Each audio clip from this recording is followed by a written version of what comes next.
Armchair. Well, the season's finally here, and the players hit. The Armchair Quarterbacks are back. Saturday, September 9th, 10 a.m. to 2 p.m., you'll be tailgating with the Armchair Quarterbacks. Mac Magee, Brian Snow, Joey and Tones, and the rest of the Armchair Quarterbacks live, 10 a.m. to 2 p.m., Saturdays this fall. Talking college football, SEC, ACC, Big Ten, the NFL, fantasy football advice, and our picks against the spread. It all begins September 9th, right here on Braves Country HD, 99.1 FM, WQEE. Yeah, the Armchair Quarterback, the All-American man.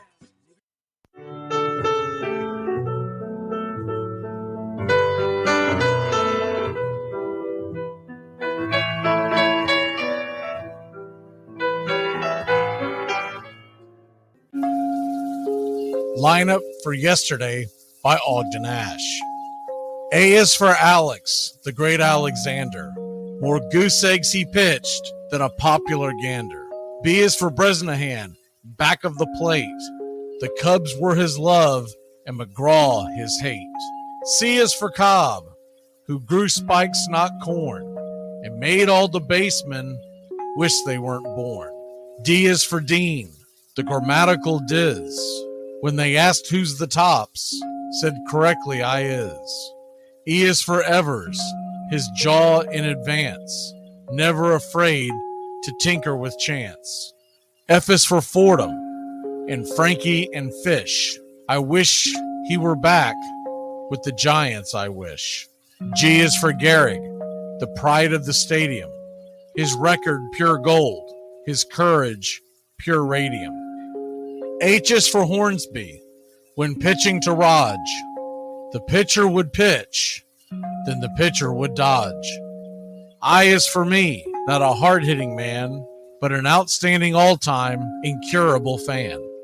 J is for Johnson, the big train in his prime, was so fast he could throw 3 strikes at a time. K is for Keeler, as fresh as green paint, the fastest and mostest to hit where they ain't. L is for LaHoy, whom Clevelanders love, Napoleon himself with glue in his glove. M is for Matty, who carried a charm in the form of an extra brain in his arm. N is for Newsom, Bobo's favorite Ken. You ask how he's here, he talked himself in. O is for Ott, of the restless right foot. When he leaned on the pellet stay put. P is for Plank, the arm of the A's. When he tangled with Matty, games lasted for days. Q is for Don Quixote, Cornelius Mack. Neither Yankees nor years can halt his attack. R is for Ruth, to tell you the truth. There's no more to be said, just R is for Ruth. S is for Speaker, swift center field tender. When the ball saw him coming, it yelled, I surrender. T is for Terry, the giant from Memphis, whose 400 average you can't overemphasize. U would be Ubel if Carl wore a Cockney, but we say Hubble in baseball like football in Rockney. V is for Vance, the Dodgers' very own Dazzy. None of his rivals could throw as fast as he. W, Wagner, the bow-legged beauty, short, close to all traffic with Honus on duty. X is the first of 2 X's in Fox, who was right behind Ruth with his powerful socks. Y is for Young, the magnificent sigh. People battled against him, but I never knew why. Z is for Zenith, the summit of fame. These men are up there. These men are the game. Lineup for yesterday, Ogden Ash, January 1949, Sport Magazine.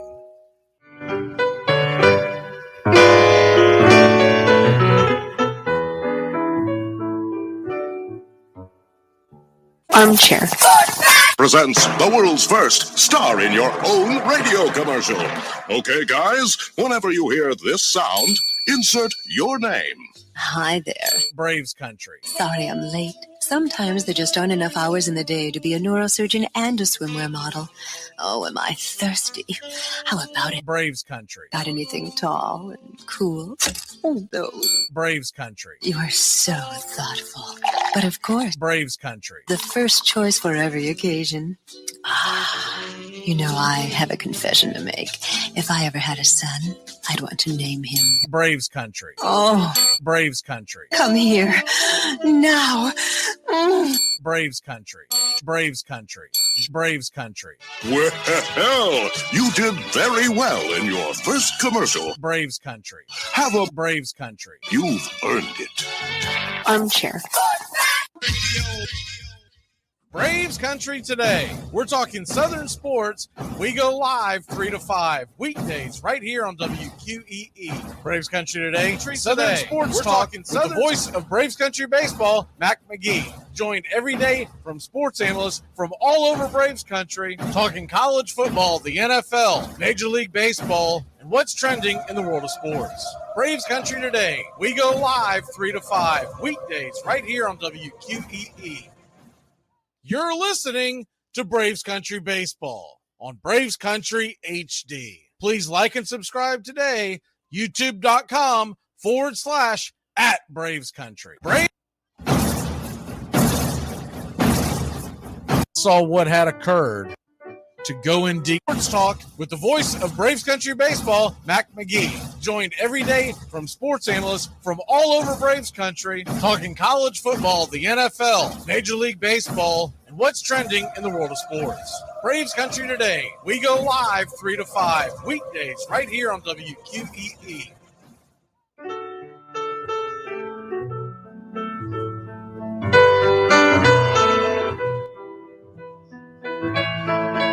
Casey at the Bat by Ernest Lawrence Thayer.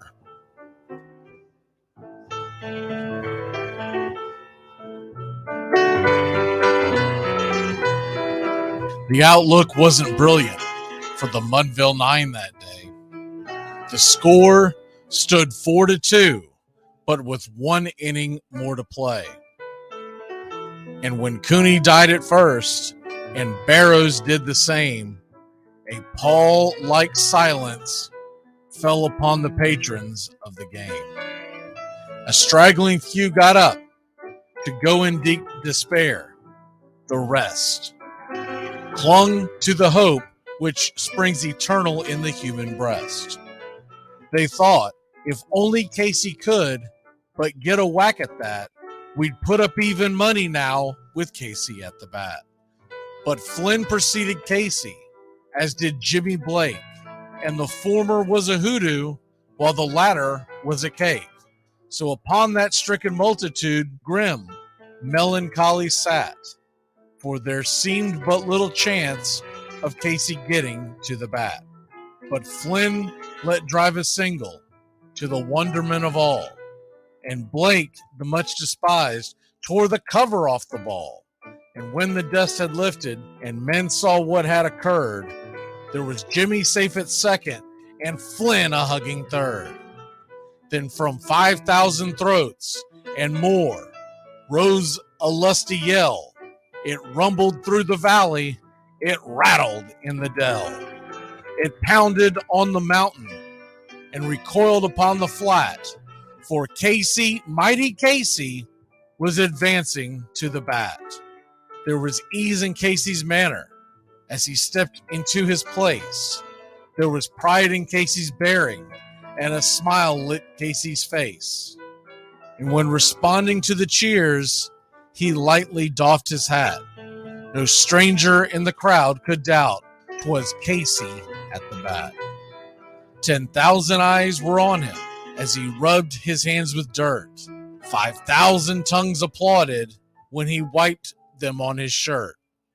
Then while the writhing pitcher ground the ball into his hip, defiance flashed in Casey's eye, a sneer cooled Casey's lip. And now the leather-covered sphere came hurtling through the air, and Casey stood a-watching it in a haughty grandeur there. Closed by the sturdy batsman, the ball unheeded sped. That ain't my style, said Casey. Strike one, the umpire said. From the benches black with people, there went up a muffled roar, like the beating of a storm waves on a stern and distant shore. "Kill him! Kill the umpire!" shouted someone on the stand, and it's likely they'd have killed him had not Casey raised his hand. With a smile of Christian charity, great Casey's visage shone. He stilled the rising tumult. He bade the game go on. He signaled to the pitcher, and once more the dun sphere flew. But Casey ignored it, and the umpire said, "Strike two." "Fraud!" cried the maddened thousands, and echoed answered, "Fraud!" But one scornful look from Casey, and the audience was awed. They saw his face grow stern and cold. They saw his muscles strain. And they knew that Casey wouldn't let that ball go by again. The sneer is from Casey's lip. His teeth are clenched in hate. He pounds with cruel violence his bat upon the plate. And now the pitcher holds the ball. And now he lets it go. And now the air is shattered by the force of Casey's blow. Well, somewhere in the favored land, the sun is shining bright. The band is playing somewhere, and somewhere hearts are light. And somewhere men are laughing, and somewhere children shout. But there is no joy in Mudville. Mighty Casey has struck out. Casey at the Bat, Ernest Lawrence Thayer, published June 3rd, 1888. San Francisco Examiner.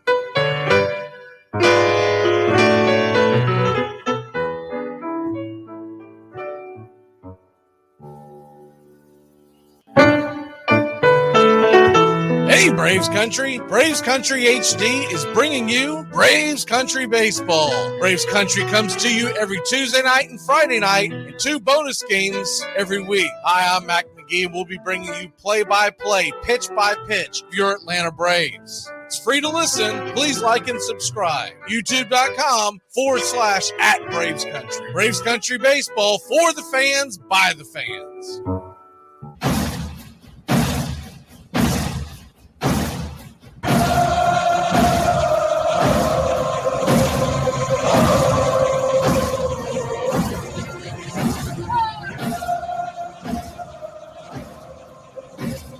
You're in Braves Country.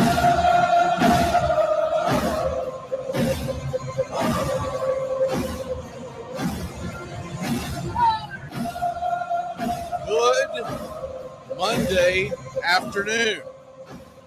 And before we get going here, I just want to make sure that we pay our respects to the fallen heroes of 9/11 and what transpired after that terrible, awful day in American history. As it's hard to believe 22 years ago. It feels like it was just yesterday. But you'll see a lot of the pregame ceremonies today everywhere. And rightfully so, will be surrounded by that. And we just want to make sure that we acknowledge it. I can't do it justice. I just want to make sure that we acknowledge it before we get into Braves Phillies. And if y'all missed the note that came out after the game, the Braves have clinched a playoff spot. Now that is chump change, right? I mean, that is the least of what we're trying to accomplish here in 2023. In fact, I believe this team is World Series or bust if they do not at least get a National League pennant. It is going to be looked upon as a massive failure because this team's been too good all year long to just want to make the playoffs, right? We are not at that level. We've got the World Championship a couple of years ago. We got the ugly taste in our mouth from last year. Still believe we were the best team in baseball. I just feel like they ran out of gas. And then the pitching staff, of course, was just in shambles going into the playoff series. But we have a chance in this series. If we take 3 out of 4, in Philadelphia and win this series, we can clinch our 6th consecutive National League East division title on enemy territory. Wouldn't that be fun? And I still don't expect when they finally do it, whether it's in the Philly series or maybe it's later on later in the week in Miami against the Marlins. Hopefully we don't have to wait until next week at home when we'll be playing these same Phillies. Playing the Phillies 7 times between now and next Wednesday. And we're going to play a doubleheader today. We're going to bring you both games, or at least that's the plan. We're going to bring you the game tomorrow, the game Wednesday. And we took the weekend off. There were a number of reasons, but we took the weekend off and wanted to recharge our batteries, as it didn't seem like there was a lot of interest in the Pirates series on Friday night. And we just collectively decided Saturday morning, you know what? Let's take the weekend off, recharge our batteries, and get ready for the Phillies series. And I think we made the right call. The Braves will come into this series 93-49, 46-24 on the road. We have a 105 first pitch today, and then we have a 640 first pitch tonight. Game 1, Charlie Morton versus Tyon Walker. Those are the scheduled pitchers. And Game 2, they have not announced the starters, mainly because I'm sure both teams want to take a look at how Game 1 unfolds and where they go from there.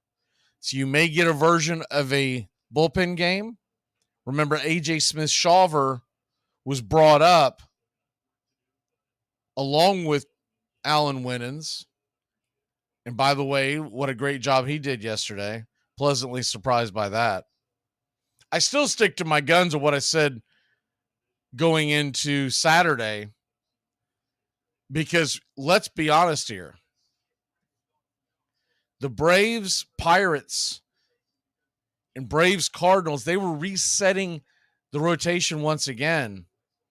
And I got into it with a knucklehead. I mean, you talk about a straight up knucklehead, head full of knuckles, on social media.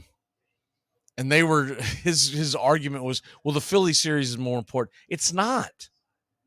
Not when you're where you are, where you're at right now with the Braves. It just isn't. Every game is just as important because you only need 6 to clinch.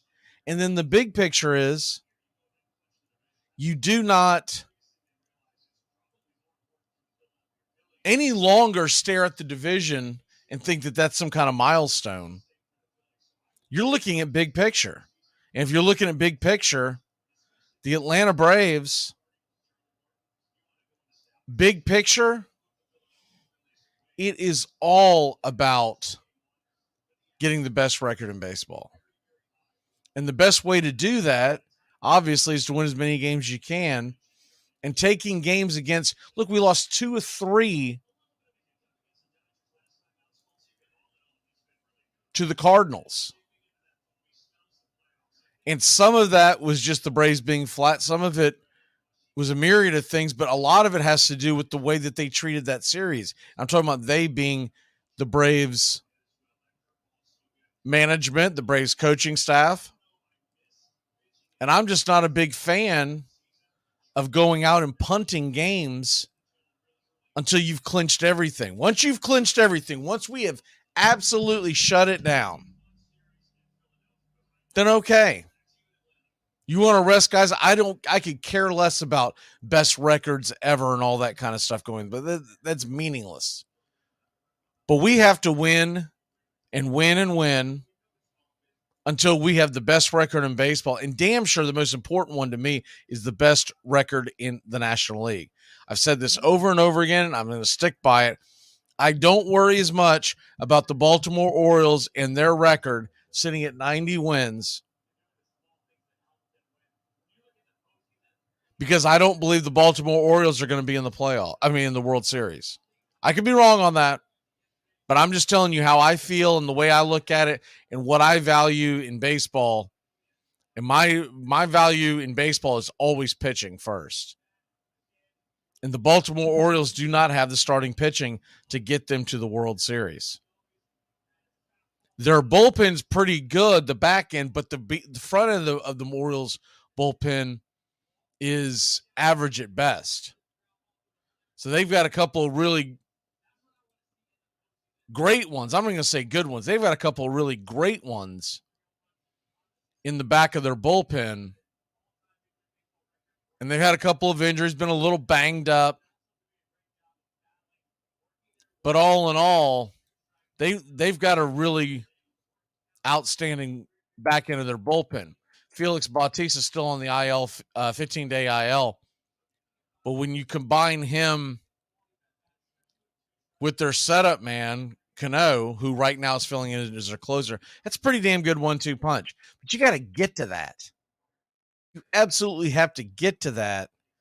And I'm just going to put this out here. When you look at them going through the plus, and it's not just that first round they're going to play.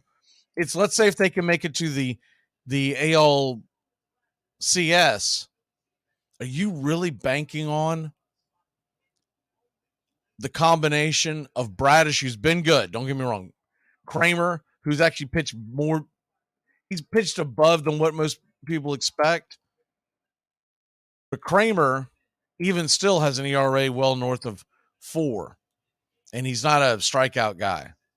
And in this day and age, if you don't have guys that can at least keep the ERA down or have a high strikeout rate, one or the other, they're probably going to get hammered in the plus. Jack Flaherty is their number 3 guy right now. That's not good. This isn't Jack Flaherty that's like saying Mike Soroka would be your number 3 guy. These guys were phenomenal in 2019. It's not 2019. Kyle Gibson is their number 4 guy, and Grayson Rodriguez, a rookie who has highest potential. You don't even know if he's going to be there in October because they may have to shut him down. I don't worry about where the Orioles are sitting. I look at the real threat in the National League, in the American League, if you want to look at big picture. Tampa Bay, because they've got the pitching to get there. Houston, Seattle. Maybe if Texas can turn it around, but they've played really bad the last month. But as far as if it comes out of the West, we have a commanding lead over those teams. Right now, Houston has 82 wins. They're leading the American League West. Seattle has fallen off. They've lost 7 of the last 10, and so has Texas. So both of them are sitting at 79, 78 wins respectively. I'm not real worried about Minnesota making it there, but they've got 75 wins, so it doesn't matter. So to me, the number that I'm concerned with is where are the Astros at? We're going to have a better record than them. And where are the Rays at? We should have a better record than them. They are sitting 3 games behind Baltimore. And oh, by the way, we won the season series against Baltimore and Tampa Bay, so we really have an extra game on them.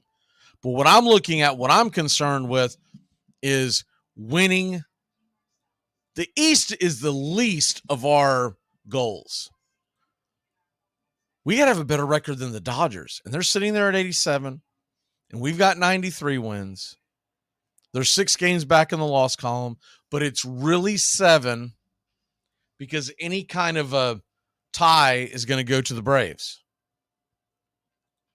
No one else in the National League is a threat. If anybody else catches us in the National League, Braves aren't going to the World Series because they've absolutely fallen off a cliff. And you're not righting that ship once you get to October. So I'm scoreboard watching now. No longer do I care about the Phillies. And if you're worried about the Phillies, you're clueless on what's really, I mean, that might be a little harsh, but you don't see the big picture. You're 15 games in front of this team with 3 weeks left in the season. That would be the biggest monumental collapse in the history of baseball. And they could stub their toe all the way to the end, and they're going to get magic number of 6. You're trying to tell me that Philadelphia isn't going to lose 6 games in the last 3 weeks? That would be a ridiculous run. And at the same token, we don't win 1 or 2. So I'm not worried about that. What I'm worried about is when we take it lightly, that we're playing. I mean, let's be honest. Did they even put their best foot forward on Saturday? You know, that had a lot to do with our decision to say, you know what, let's recharge our batteries and let's not do the game on Saturday. Because after what we had witnessed and what was going down, you know, Dylan Dodd, we know what Dylan Dodd is. He's exactly what he was. 4 innings, 4 earned runs. So that's the Braves hoping their offense can go out and crush it that night. That's literally what they did. God bless. I hope we can just get a hell of a damn offensive show here. And we probably won't, but that's okay. We can lose the game. And that played into our decision. We rarely do Sunday early afternoon games because I just can't get here in time. It just makes it impossible. But so we refocus on what's coming up, and should be a fun series, always is, with the Phillies. I know we'll get a lot of Philly fans in here talking smack. We'll probably even get some loser Mets fans will be sitting on the sideline talking smack to whoever may be losing at the time. And we'll get a bunch of losers in here, you know, just talking general smack. But it's usually a really fun series.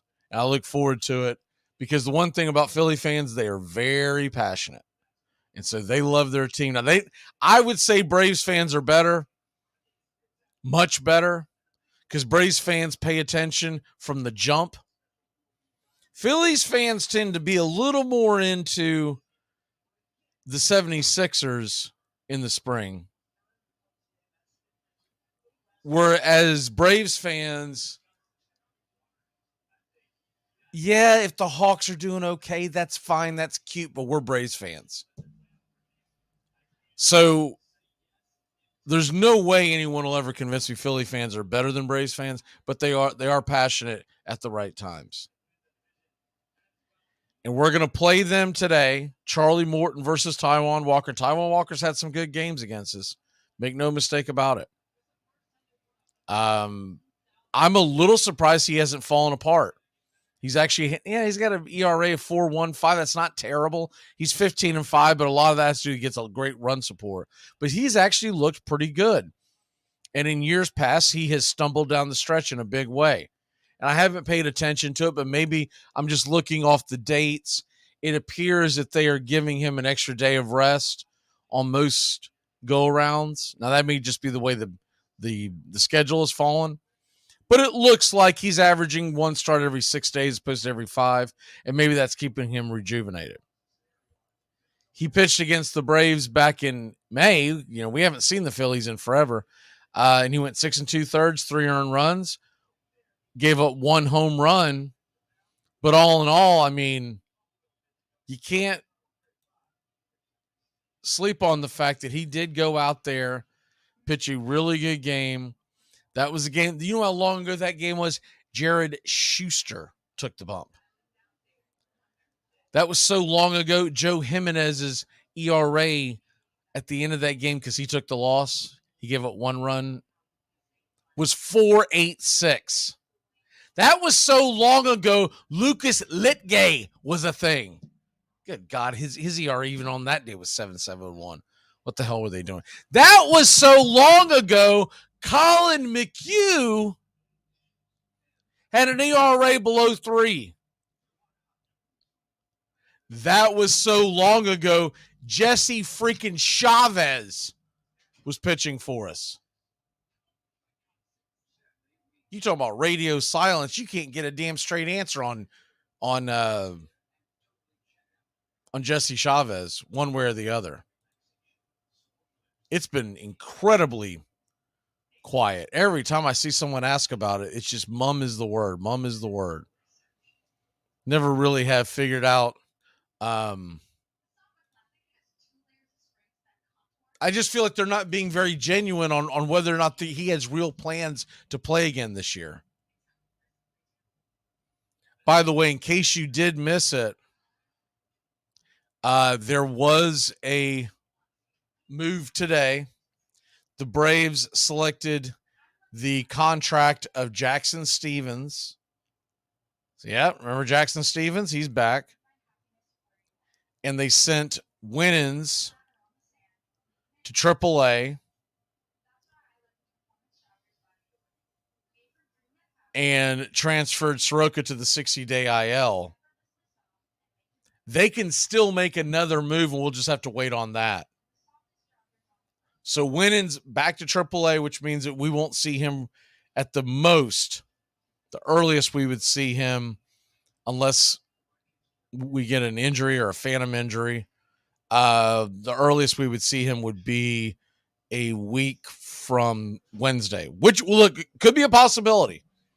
They've got everything sewn up, and they want to see how he can do against a very good offense, because Winans has looked good, but he's looked good against some bad offenses. He's looked very questionable against veteran offenses. So it might be a good litmus test to put him out there a week from Wednesday, assuming everything's going well, against Philadelphia. That would be game 3 of that series. But getting way ahead of ourselves. Soroka to the 60-day IL to make room. Stevens goes up. Winans goes down. And remember, during the second game of the doubleheader, or during the doubleheaders, you get to expand your roster one more player. And they may do it right before game time, or they may wait to see how game 1 unfolds and then use said player then. Because they could either go to a bullpen game, which is a very strong possibility, or what you could do is call up another starter to eat some innings. Now, why is Spencer Strider not pitching today? Spencer Strider got a flu bug as well. It must be going around the clubhouse, because remember Riley had it a few days ago.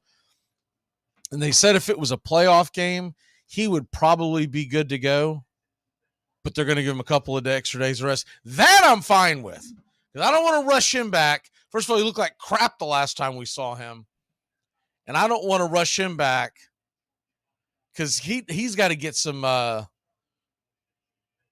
he's got to feel better about himself going into the playoffs, and he's going to be facing, who knows who's going to be facing for the first round of the Braves when they hit that divisional series. But he looked terrible against the Phillies last year, and I would like to see him go up against the Phillies Wednesday, and hopefully that works out. But he was pushed back 2 days basically because of that. And man, the next thing that came up to my mind was, you remember, it was about this time last year. It was a little later, but about this time last year, Max Fried got the gosh darn flu and lost all of the liquid. You know, he just was a shell of his former self, and he got obliterated in the playoffs. Jeez Louise, go out there and get your flu shots, Braves. I mean, it really does feel like we're trying to bubble wrap this team to get them to the damn end. But anyways, we'll see what happens there. We'll react to that heading into game 2 today. It'll be 105 first pitch. Bring that to you. Then we'll have the post-game show, and we'll probably talk some football as well between 4 and 5, but we're going to start off with the post-game show, whatever time the game ends, and then we'll step aside, and we'll come back for 6:40 first pitch. I did create a different link for that. There's a number of reasons, but there is a different link for game 2. So it's already up. It's already been created. Did it this morning, but just so you're aware of that, when you see this one shut down and the next one go back up, that was by design. That is about it. We're not going to go into a deep dive as we don't have a lot of time here on these morning games. Got to get ready for so much stuff that you got to do to get ready for the classic call. Yeah, I guess if we went to some of these other versions, we wouldn't have to put as much work into it. But we take a lot of pride in bringing y'all the ball game pitch by pitch, play by play, the classic call of Atlanta Braves baseball, and I'm just built different. I can't do it the way to me, and I see a lot of comments. I just want to address them real quick. See a lot of comments where people are talking about how they prefer the cheerleading channels. It's just, and look, if that's what you prefer, that's fine. But I know that we have built this where people prefer, I mean, all you got to do is look at the numbers, but people prefer the actual game being called. And I'm not going to change it. And the other thing is, and I can talk about this now because a lot of times our pregame shows do not go out on radio because they have everything else set up and they're waiting to grab our call. The 90-something% of my games are being simulcasted on radio. But who the hell would want to ride down the road listening to a Braves game and hear me sitting there going, yeah, man, hey, guys. Oh, yeah, all right, well, that was a strike and woo-hoo-hoo-hoo and all that kind of junk. And I might be overblowing it, but the point is, who would listen to that junk? I can't listen to that junk when I'm on YouTube. You know, if I decide not to do a game and I stop into one of the other channels, I'm sorry, but it's atrocious. It's not. If any of that was ever considered good stuff, it would be on radio. It would be on any other platform. So I'm going to stick to my guns. Radio baseball is an art form. Anything else might as well be on TikTok. Often imitated, never duplicated. That's Braves country baseball. So we did want to set that aside. I'm not going to address this again because I feel like it gets redundant. But I've seen some of these comments, and look, you do you. You do you. We going to do we.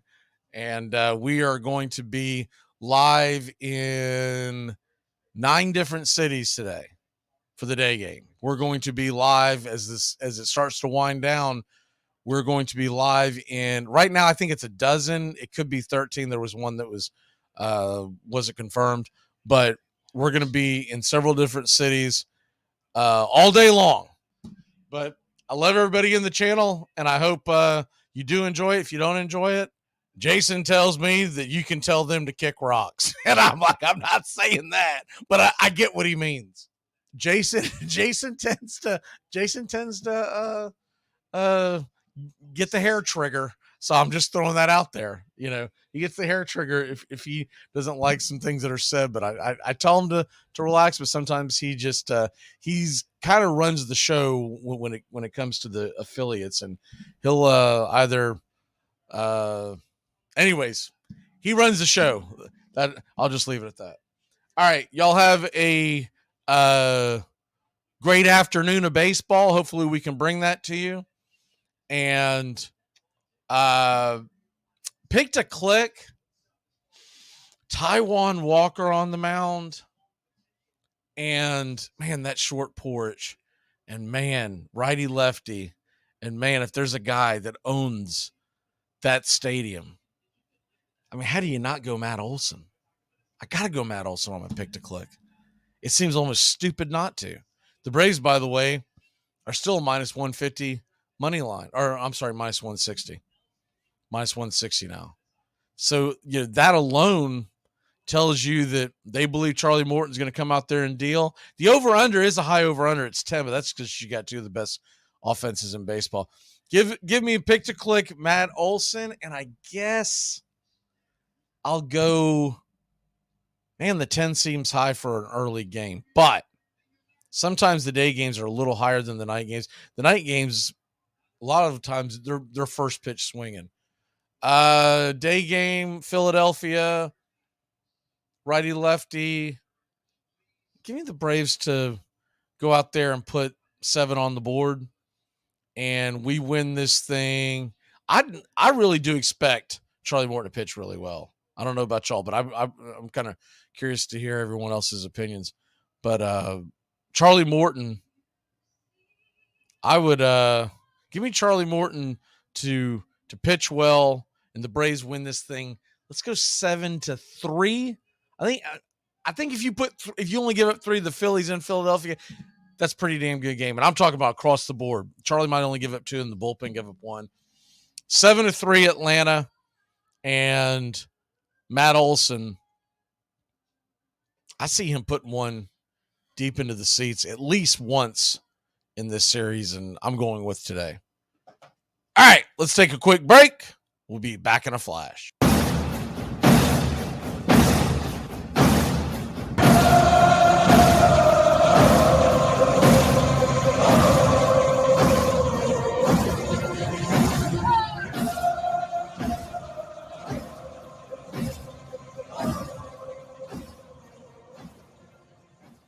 On a beer? 7 o'clock in the morning. Scotch? You can't drink like me. You can't smoke like me. So don't try and be like me. Let's party together. There's something kind of about a kid that's never played baseball. If baseball is about caring, about loyalty and rivalry. Baerga is 0 for 3. Left center field. Grissom on the run. The team of the 90s has its world championship.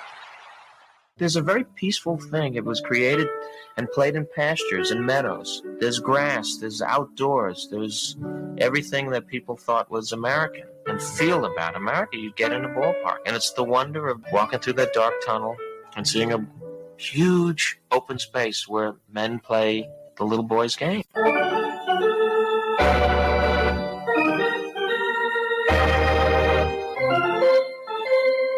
I believe in the Church of Baseball. I've tried all the major religions and most of the minor ones. I know things. For instance, there are 108 beads in a Catholic rosary, and there are 108 stitches in a baseball. I prefer metaphysics to theology. You see, there's no guilt in baseball, and it's never boring. It's a long season, and you gotta trust it. I've tried them all, I really have, and the only church that truly feeds the soul day in, day out is the Church of Baseball. Touch 'em all, Joe. You'll never hit a bigger home run in your life. A room in right center. If he hits one there, we can dance in the streets. The 2-1. Swung line drive left field. 1 run is in. Here comes Reed. He's the throw to the plate. He is safe. Braves win. Braves win. Braves win. Braves win. You're in Braves country.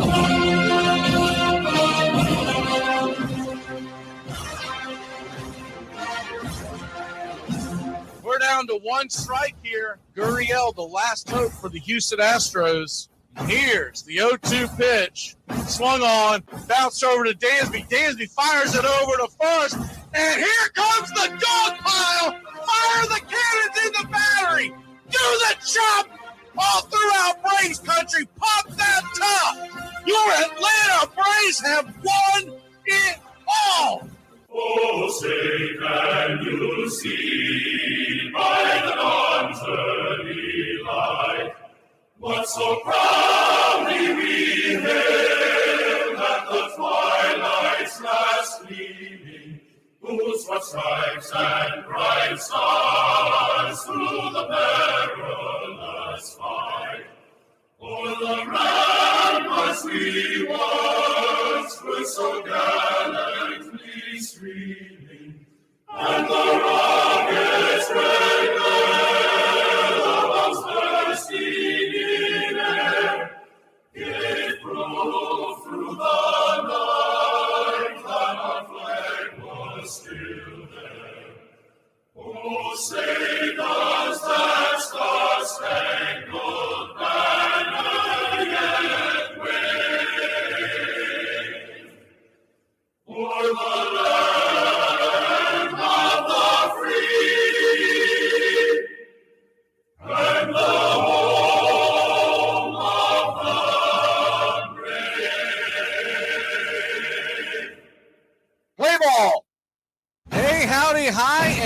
how the hell are you? Pull up an armchair, girls and boys, and join us for Braves Country Baseball. We are live, and the scene is Citizen Bank Field in Philadelphia, Pennsylvania, where we're set to bring you pitch by pitch, play by play of your Atlanta Braves. Hi, I'm Mac Magee.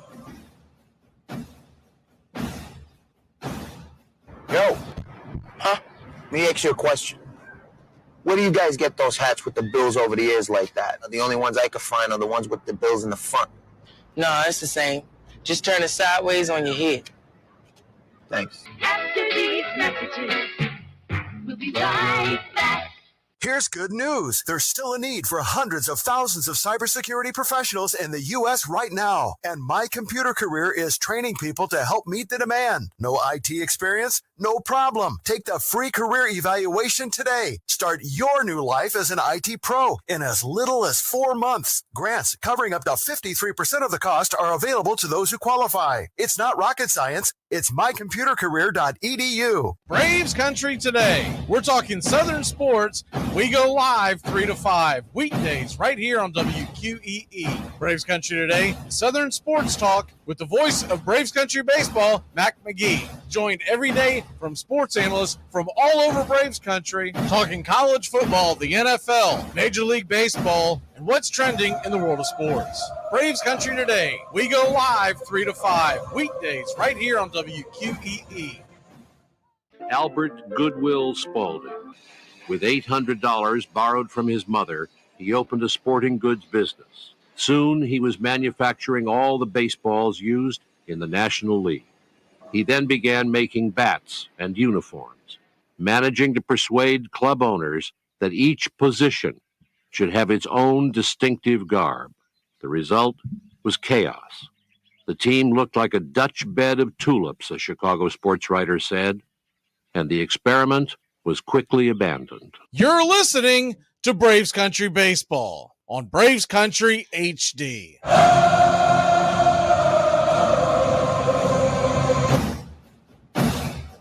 Get this bus moving. Stop. Come back. Too late. Roll call! Yeah, roll call! You're in Braves Country.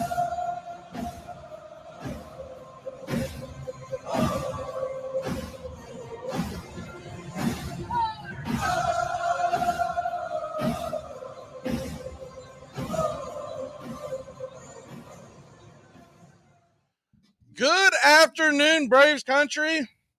Time for a little roll call, see who's all in here as we are getting set for a doubleheader. And I got some news just shortly before just before we came on here a second ago. I guess I should say it that way. Kyle Wright is in Philadelphia. The Braves have not announced the starter for the next game. So keep an eye on that. Kyle Wright could be game 2 starter. Wouldn't that be something? I don't believe he would expect to go very far, but how awesome would that be? See who we got here in the chat. Let me pull this up.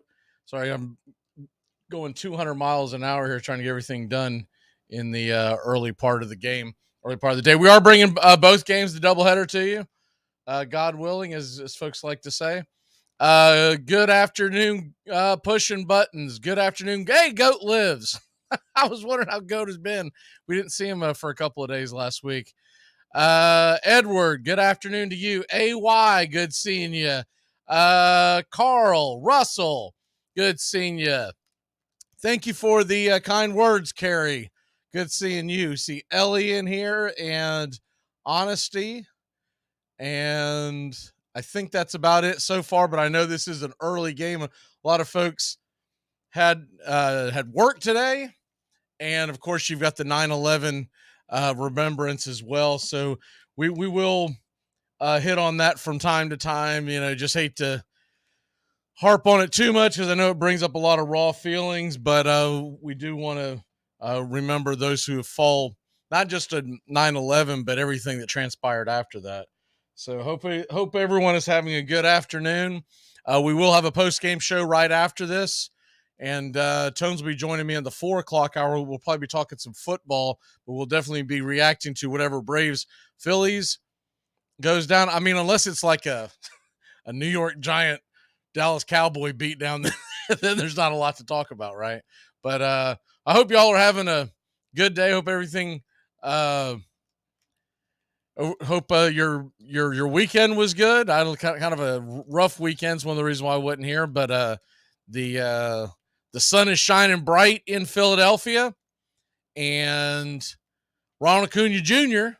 is going to be leading off. The Atlanta Braves are wearing their their classic road grays, Atlanta across the chest, tomahawk underneath, all in red. They are the first ones to punch the ticket and head to the playoffs, so we know we're playoff bound. The seeding still matters, and we're still, magic number is 6 for the National League East, which means if we win 3 of 4 in Philly, we could clinch on their soil. But regardless, you expect the Braves to clinch in the near future. And then, of course, the next big thing we're keeping an eye on, the Dodgers. The magic number there for the best record in the National League is 15. It's actually 14 because we have the tiebreaker. So you can't say that with the Phillies yet because there's still 7 games to play. We have not seen the Phillies in quite some time. Really strange to not see Philadelphia all summer long and then play them 7 times in 10 days. And we are ready for, Sean says, Tua for MVP. Yeah. Of course, we said that last year early on, and he a bunch of scrambled eggs later, and he was toast. So we'll have to see, but we'll get into that today. That's for sure. And the last warm-up tosses from Taijuan Walker are gone, and it is baseball time in Braves country. You're listening live here in Philadelphia, Pennsylvania, as the Atlanta Braves are set to take on these Philadelphia Phillies in a doubleheader. The 1-0 pitch swung on and sawed off foul over the first base side. Bryce Harper giving chase. It's 1-1. What Harper's hat come off? I mean, does he take every chance he gets to let his locks flow in the wind? I mean, there was a light jog over to first, and he's throwing his hat off. The 1-1 pitch, down and away. It's 2-1. Philadelphia wearing their traditional home whites, kind of an off-white, kind of a cream color with Phillies across the top in red. The 2-1 pitch just misses outside. Hind catcher Stubbs does not like it. It's 3-1. So if you're just joining us, the news seems pretty good as Kyle Wright is in Philadelphia. The 3-1 pitch to Ronnie. High and inside, ball 4, and Ronald Acuna Jr., the 2023 MVP. Let's go ahead and speak it into existence. We'll head down to first base. 1 on and nobody out.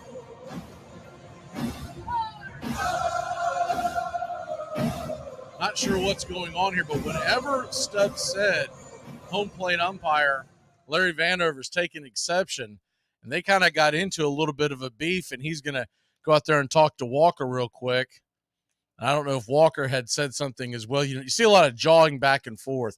We have not seen this particular crew in quite some time. In fact, the last time I remember seeing Edwin Moscaso, who is the second base umpire today, I believe it was last fall, but Larry Vanover, Jacoby Metz, who we have not seen, DJ Rayburn, he was a part of another crew. He's been slid over to this crew.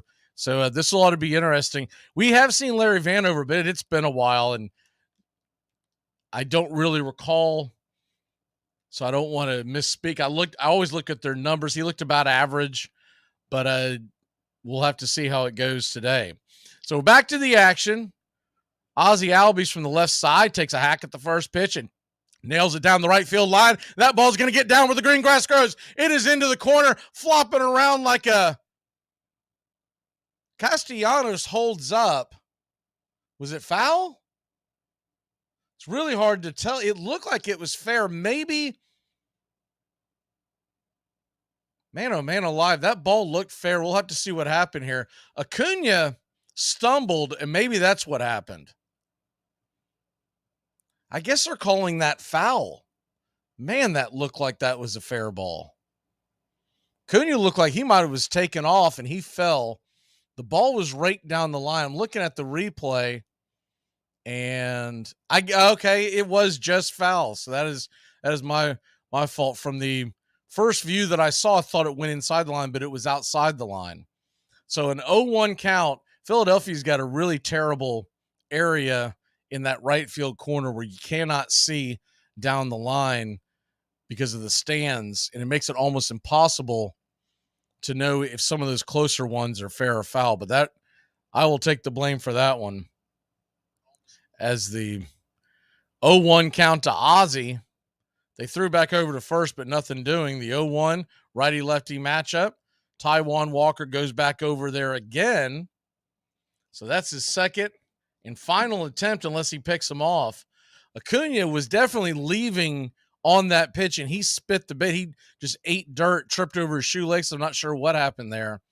So they're expecting him to go, and now he's really leading. The 0-1 pitch misses up high. That one was called for a high strike out of the zone, maybe a makeup call. It's 0-2.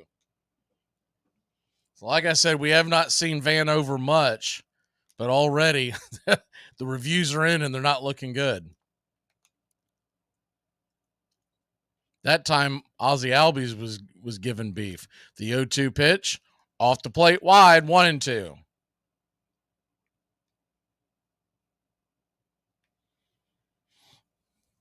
Taijuan Walker on the bump today. Charlie Morton for the Braves. The 1-2 pitch on the way, swung on and just got a piece of that. Keep it alive. We'll do it again.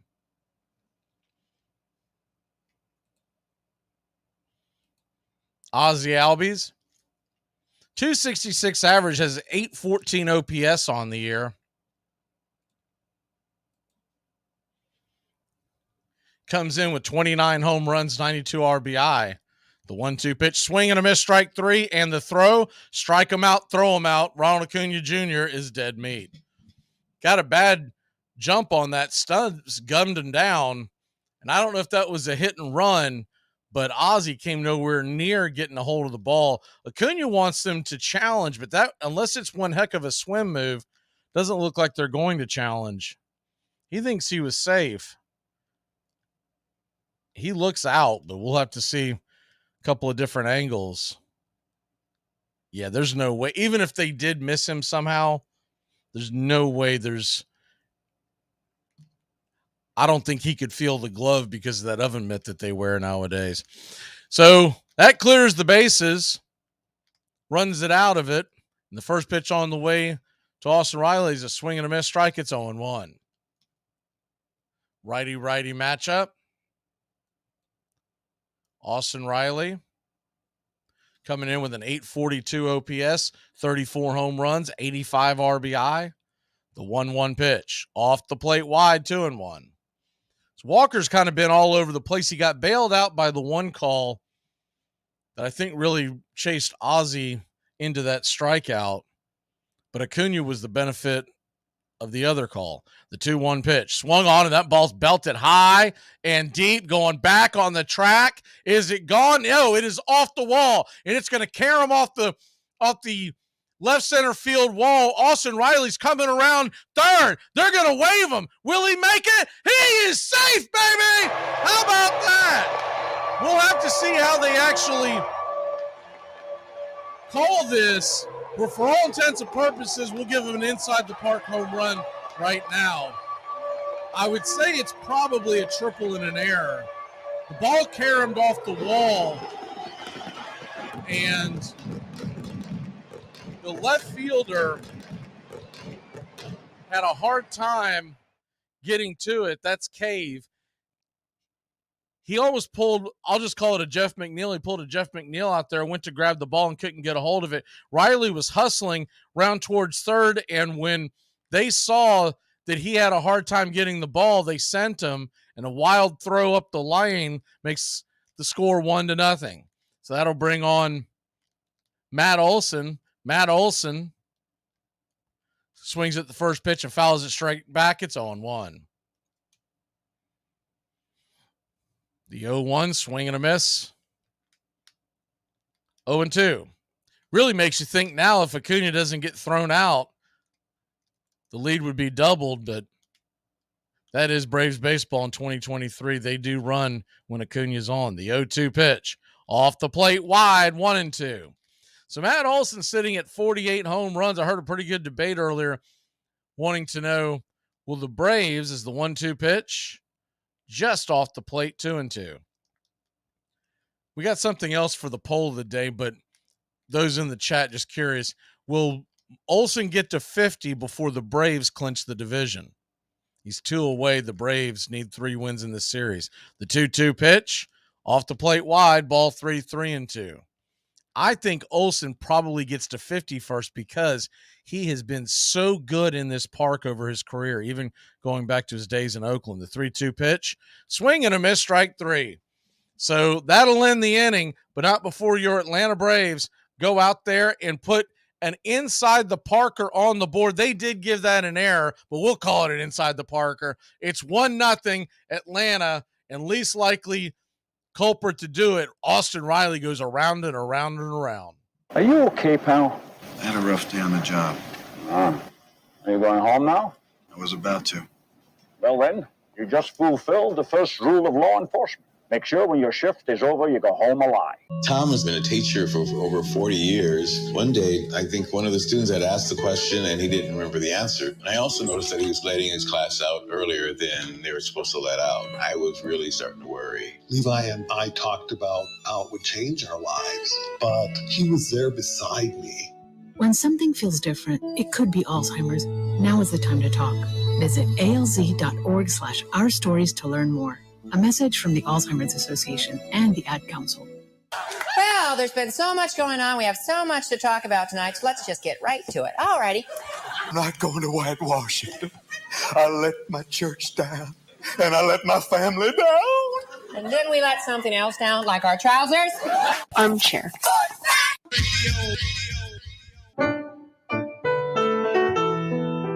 Hey, Braves Country. Braves Country HD is bringing you Braves Country Baseball all year long. Hi, I'm Mac Magee. We'll be bringing you play-by-play, pitch-by-pitch, inning-by-inning of your Atlanta Braves. Braves Country comes to you every Tuesday night and Friday night, and 2 bonus games every week. Please like and subscribe to youtube.com/@BravesCountry.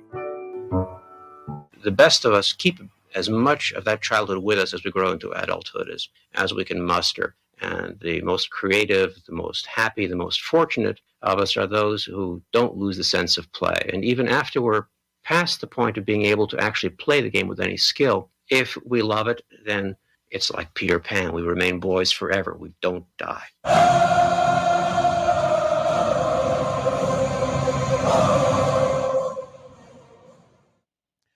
Welcome back to Braves Country Baseball. Your Atlanta Braves lead at 1-0. If you're just joining us, Austin Riley hit one off the wall and went round and around, coming around to score. They gave it a triple and an error, but we're calling it inside the Parker because it just sounds cooler.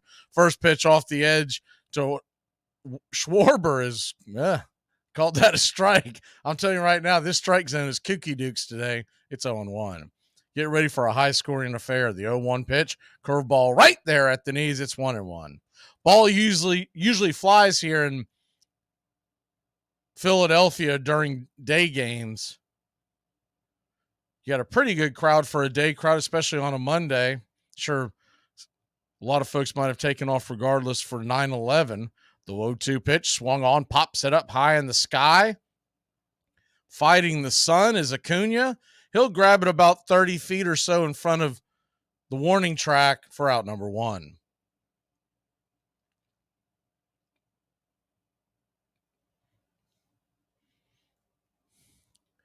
Braves 1, Philly nothing, and the report coming from Justin Toscano from the AJC a little bit before game time is that Kyle Wright is with the team in Philadelphia. Of course, they have not named the starter for game 2, so you never know. First pitch on the way to Trey Turner is right there at the knees for a strike. It's 0-1.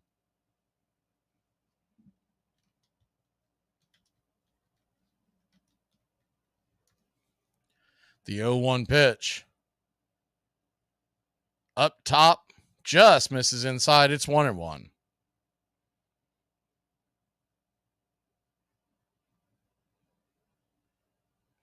Congratulations to your brother, Goat. The 1-1 on the way. Swing and fouls it back. It's 1-2. Or condolences, depending on your point of view.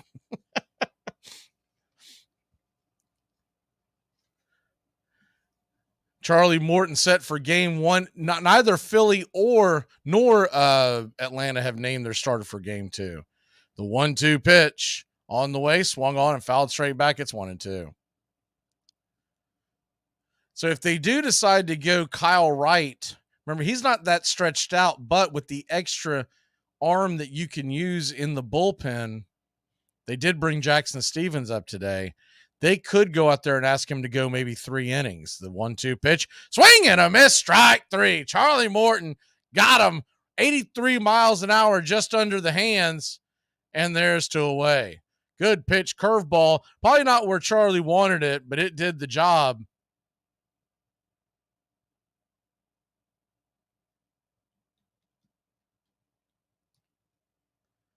So 2 down, and Bryce Harper comes to the plate. Probably some of the worst words in Braves country. First pitch on the way to Harper is off the plate wide, 96 miles an hour. It's 1-0.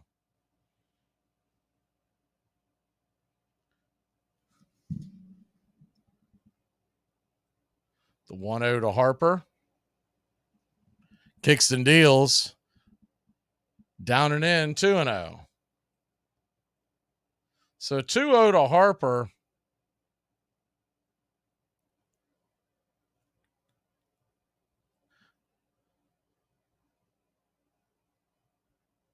The pitch on the way.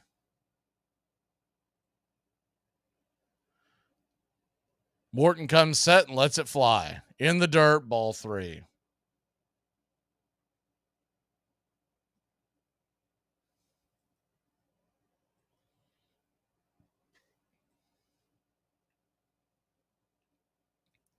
A 3-0 count. Last thing you want to do is just lay one in there. Alec Bohm does stand on deck. The 3-0 pitch. Right there at the knees on the outer edge, 90 mile an hour. It's 3-1.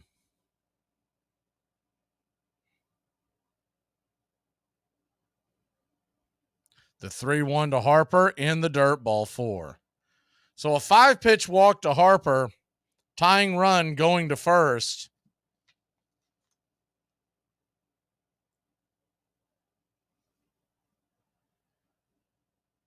That'll bring Bohm to the plate. Alec Bohm still has not touched home plate back on that Sunday night in Braves country on that ESPN Sunday night telecast from years ago.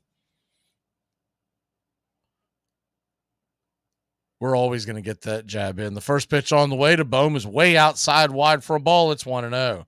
Curveball in the dirt. So Morton, who looked sharp on the first 2 at bats, now can't seem to find the zone. Braves 1, Philly nothing.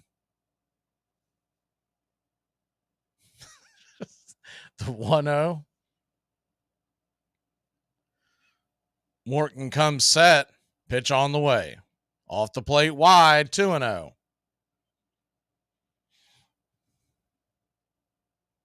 We'll put the schedule up later, but we are planning on bringing you all 4 games of the Philadelphia series this week. Doubleheader today, and then we've got Tuesday night, Wednesday night. Both of those start at 6:40 along with the game tonight. Braves are off Thursday. The 2-0 pitch, outside wide, ball 3, 3-0.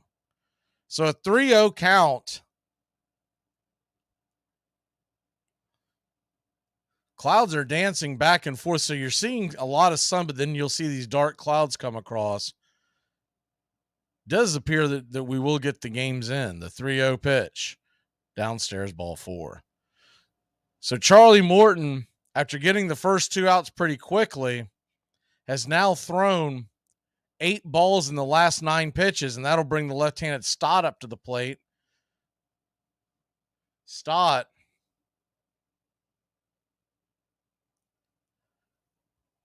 comes in with a 290 average, 14 home runs, 95 RBI, 771 OPS from the left side of the dish. First pitch on the way is right there at the knees, but called a ball. I guess it was inside. It's 1-0. Charlie getting pinched. Pretty small strike zone we've seen so far in both innings. The 1-0 pitch, down and in, 2-0.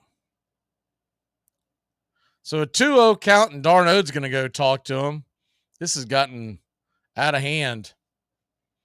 Travis Darnold's going to try to calm him down, or not sure what's going on here.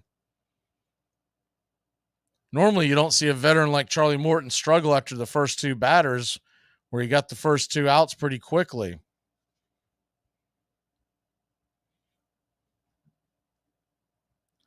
So Bohm on first, Harper on second, 2 outs.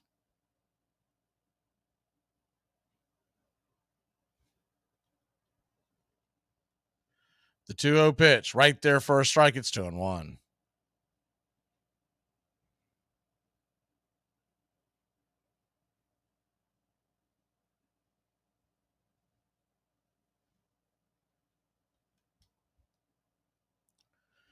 The 2-1 pitch right there at the knees. Curveball. 2-2.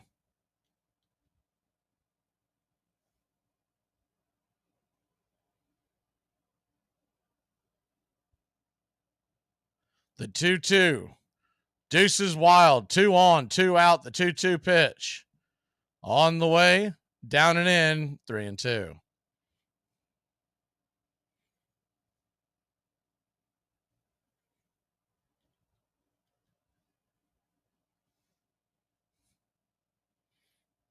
You got a full count.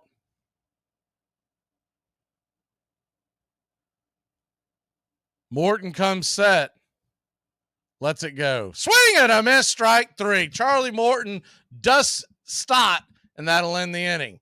So they threaten but fail to score. We'll be back in a flash. Braves 1, Phillies 0. Nice wallet. Wallet. What? Nobody carries wallets anymore. I mean, they went out with powdered wigs. Here's what you need. Just a couple of cards and your bankroll. See? Keep the big bills on the outside. It's a 5.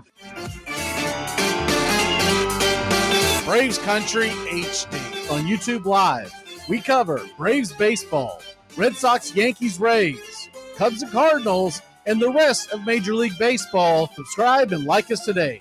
Your first choice for sports talk live from the First Coast.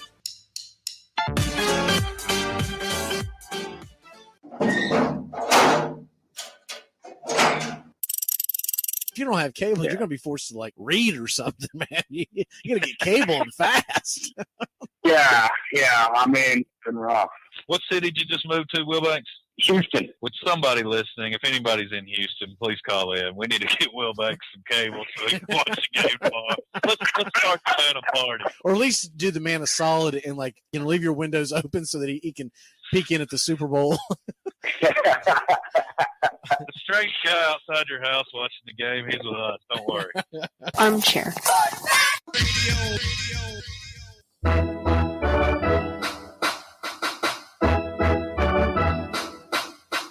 In 1878, more than 8 million bats were sold in the United States, and players often rode to the ball field in painted carriages, singing team songs. Men who were crazy about baseball were called bugs and cranks. Women who shared their excitement were cranklets. Later, they would be called fans, short either for baseball fanciers or fanatics. You're listening to Braves Country Baseball on Braves Country HD. Welcome back to Braves Country Baseball. First pitch on the way to Marcell Ozuna. Swung on and bang foul down the third base line. It's 0-1. I'm not sure where that clip is, but I always think of now, every time they go back to Philadelphia, the 0-1 pitch down below 1-1. It's mixed in with some of these other clips, so we don't have it marked as such. But last time the Braves are here, Marcell Ozuna, as the 1-1 pitch swung on, pops it up high, right to Harper at first, and there's one away. He hit a big home run in extra innings as the Braves won that game, and he stopped by third base and did his celebration low five with Ron Washington that he always does. And the Philadelphia announcers just lost it. They just, it ate them to pieces. And now I can't help but think of it every time I see Ozuna and even the mention of Philadelphia. First pitch on the way. Eddie Rosario is a hanger. He takes it for a strike. It's 0-1.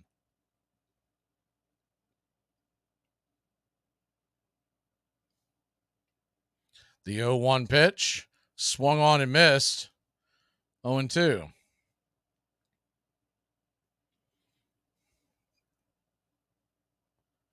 You had an 0-2 count to Rosario. Pitch on the way outside. 92 miles an hour. 1-2.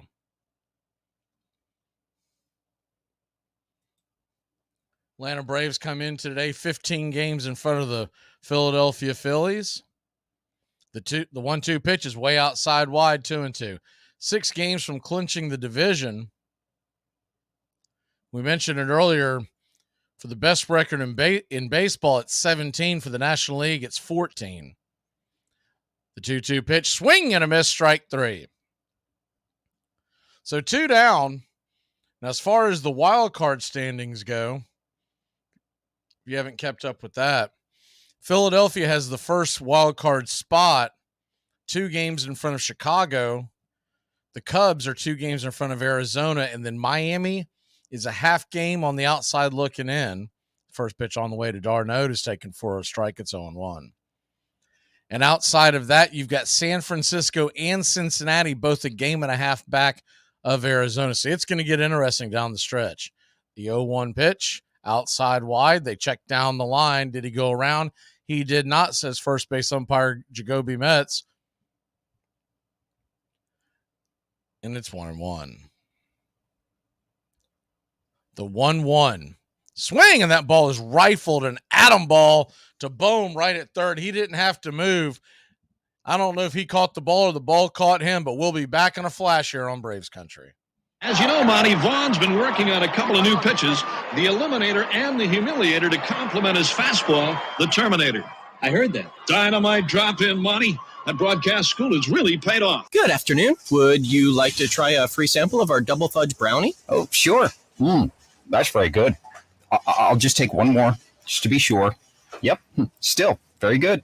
Some things never change, like never being able to take just one free sample. And Geico saving folks lots of money on their car insurance. Is that macadamia nut I taste? You take one more. Sir.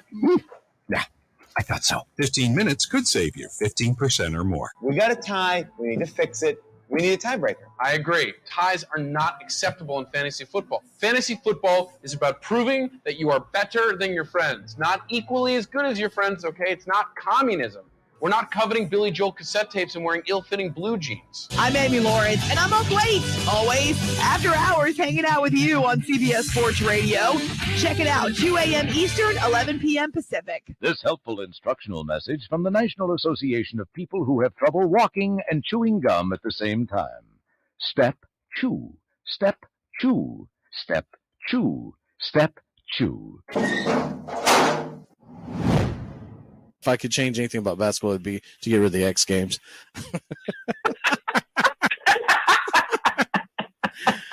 Armchair. Mayhem seemed to follow John McGraw wherever he went. When he got into a fist fight with the opposing third baseman in Boston in 1894, both benches empty. Fans began brawling. Someone set the stands on fire, and the entire wooden ballpark and 170 neighborhood buildings went up in flames.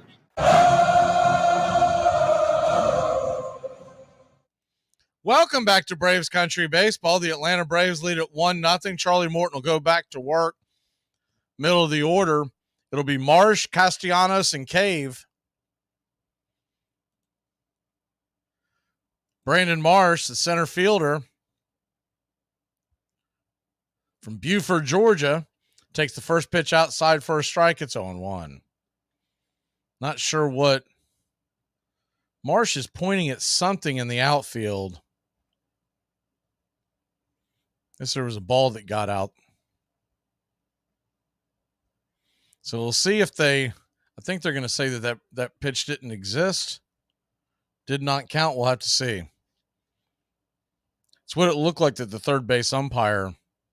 Yep, that's what they're going to say. They're going to say that first strike didn't count. It's all kinds of shenanigans going on. It's Philadelphia trying to hang on to their wild card hopes. First pitch now on the way, 95 miles an hour. Right there for a strike on the outer edge. It's 0-1. Marsh, despite his looks, he is just 25 years old, from Buford, Georgia. The 0-1 pitch, curveball at the knees on the outer edge. It's 0-2. He first came over from Oakland. I thought he was a journeyman. I didn't know he was a young player. He looks like death eating a cracker. The 0-2 pitch on the way. Swing and a miss, strike 3. Charlie Morton pumped a 96 up top, right above the letters, and there's one away.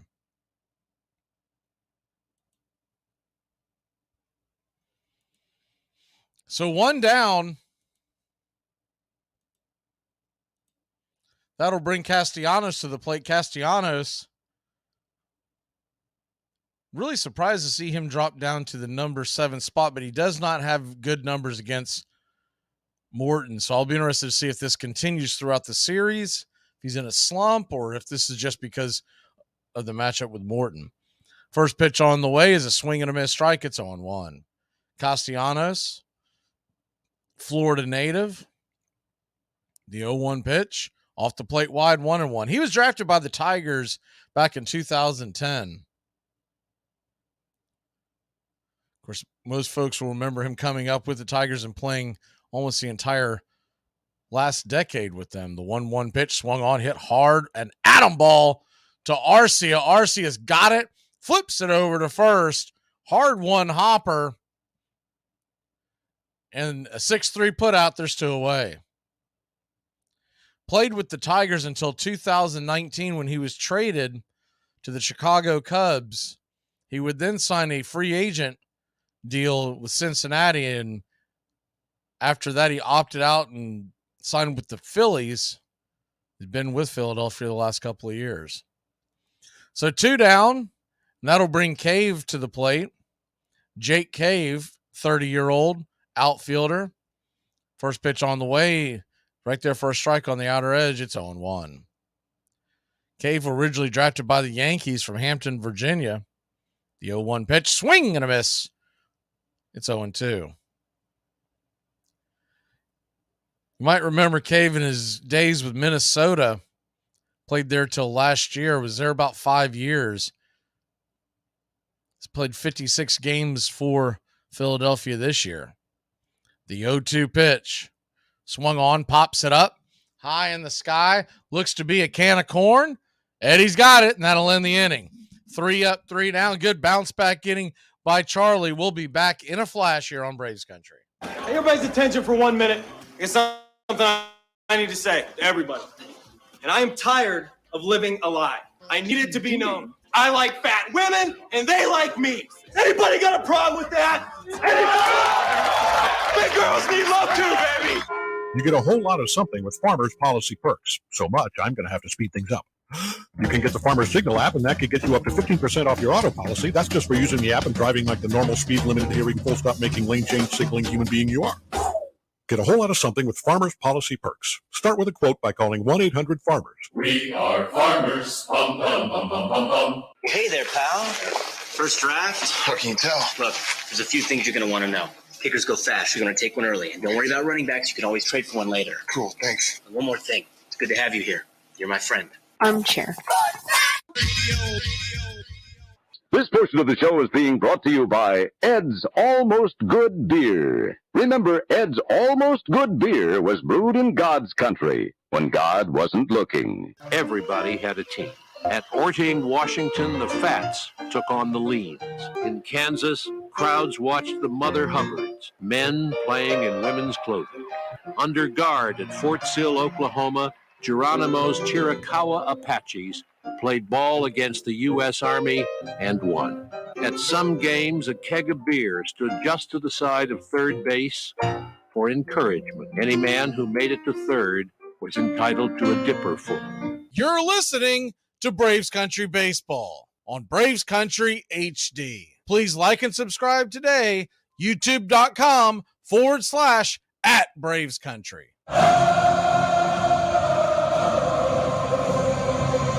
Welcome back to Braves Country Baseball. Lando Arce will get his first at bat today.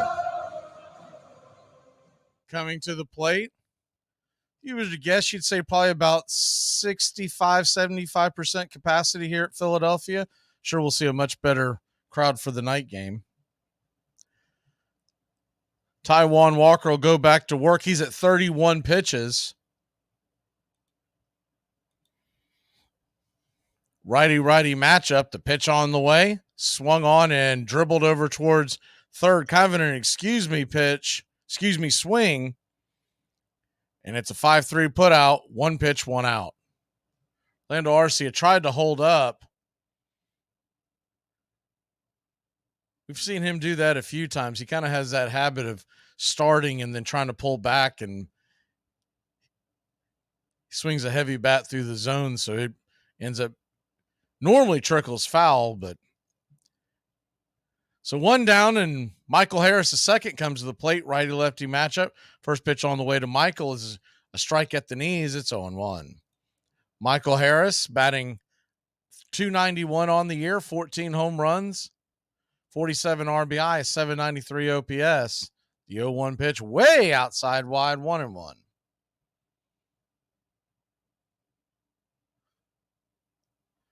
Michael went to Stockbridge High School in Stockbridge, Georgia, from DeKalb.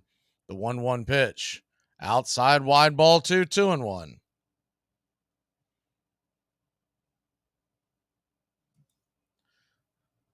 2-1 count to Harris. Ronald Acuna Jr. stands on deck. The pitch on the way, swung on, and that ball is rifled into the left center field gap. It's going to get down, and here comes Harris. He'll fly around, and he will have a stand-up double.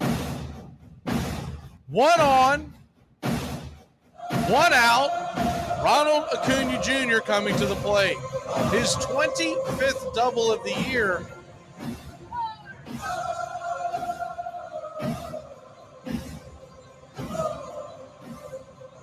That'll raise his OPS up to 798. 800 is really the number I always look for in a batter. If you can have an OPS around 800, you're swinging a good stick. First pitch on the way to Acuna is way inside wide. Almost gets him. It's 1-0. Doubt that was a purpose pitch. It was a splitter that got away, came in at 87.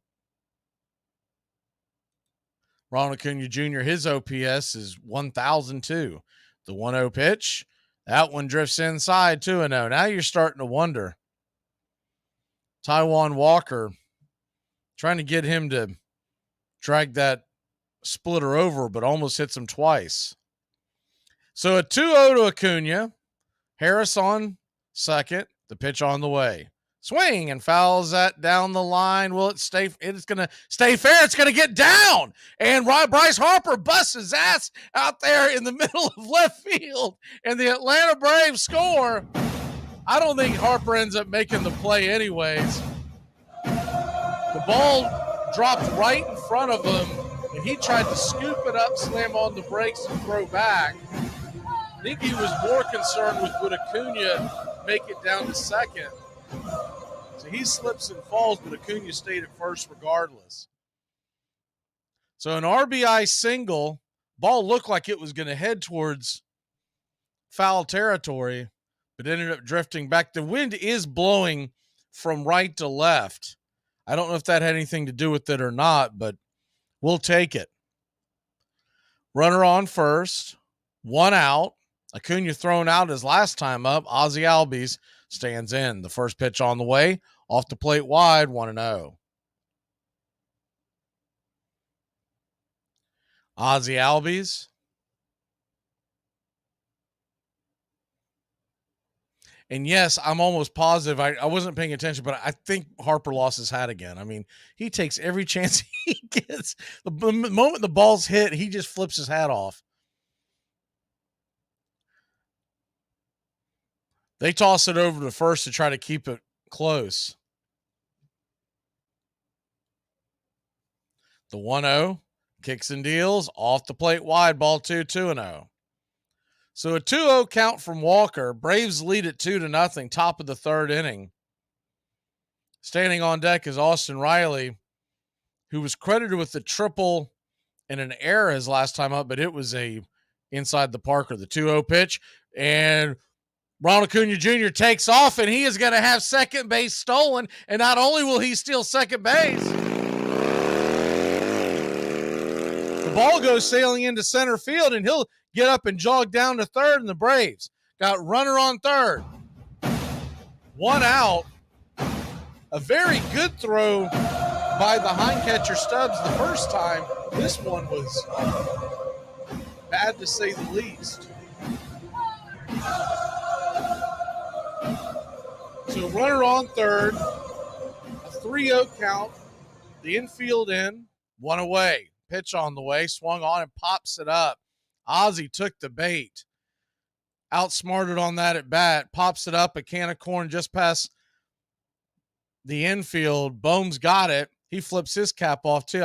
It's a battle of who wants to show off their hairdo the most between Bohm and Harper. There's 2 away. It's kind of funny. You don't normally see guys lose their hat as much, so this is definitely by design. So that'll bring Riley to the plate. Riley try to get Acuna home. He swings at the first pitch. A splitter down and out of the zone. It's 0-1. Yeah, that was a bad at bat by Ozzie. Folks listening on radio, it's a 3-0 count, and he's just overeager. The 0-1 pitch, swing and a miss, 94 up top. It's 0-2. So Riley, who smoked a ball off the left center field wall his first time up, is quickly down 0-2. Braves lead it 2-0, but would love to get Acuna home. The 0-2 pitch. High and inside. Close shave. It's 1-2. Riley had to bend back a bit. Ball not really in danger of hitting him, but definitely not where Walker was aiming. So a 1-2 count. Acuna at third. The pitch on the way. High and inside again. 2-2. I swear you would think that you were looking at a replay. They were setting up outside high in both pitches.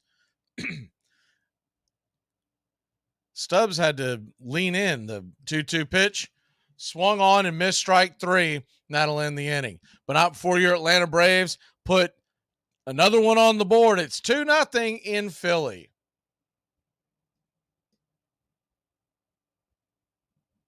Hey, can I tell you one thing?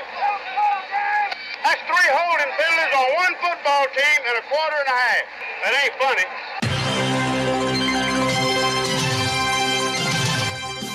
Braves Country HD covers the whole SEC the whole season long. Dobbs heaves it. They're bunched up in the end zone. It's tipped up. It's caught. It is caught. Jawan Jennings. Just the start of things. First quarter at the Geetha Bowl in Jacksonville. And Walker digs to the right. Gets outside. The 35. Look out. He's past midfield, and he's got a blocker. Cuts to the inside. Herschel Walker. There he goes again. Straight up the middle. Touchdown. Delayed reaction, but Tebow got in. Oh, jump pass. How about that? Oh, my gosh. That looks like 1955. Holy cow. Are you kidding me? Armchair. SEC! SEC! Hey, Braves fans. I'm Mac Magee with Braves Country. We'll be right here on the key all year long, giving you Braves Country baseball, pitch by pitch, inning by inning of your Atlanta Braves. Make sure to catch Braves Country right here on The Key. We go live 3 to 5, and we'll keep you up to date on the upcoming schedule for Braves Country. That's Braves Country HD and Braves Country Baseball right here on The Key. I tell people this all the time. You might think I'm crazy when I tell you this, but the easiest place to hit today is the big leagues. It is, and I'll tell you why. You make the big leagues. The lights are better. The umpires are better. Pitching control is better. And maybe most importantly, you're facing the same guys year after year after year. They don't get better. They don't change their philosophy. Welcome back to Braves Country Baseball. First pitch on the way. Swung on and, well, actually dragged on and popped up in the air. Matt Olson will make the catch. One away. Attempted drag bunt by Stubbs. Runs pretty well for a catcher. So that'll bring Kyle Schwarber up to the plate. Kyle Schwarber flew out his first time. First pitch on the way, sinker up top, first strike, it's 0-1.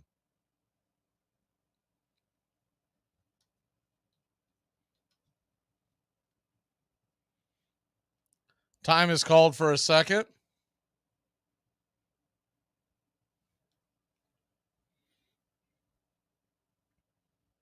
You got an 0-1 count. Righty-lefty matchup. The pitch on the way. Inside, did he go around? He did not. 1-1.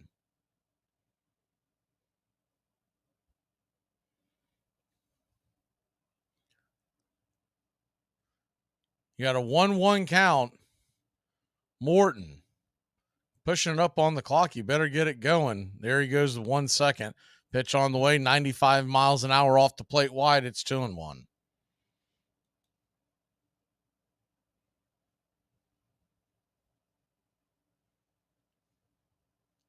The 2-1 from Charlie.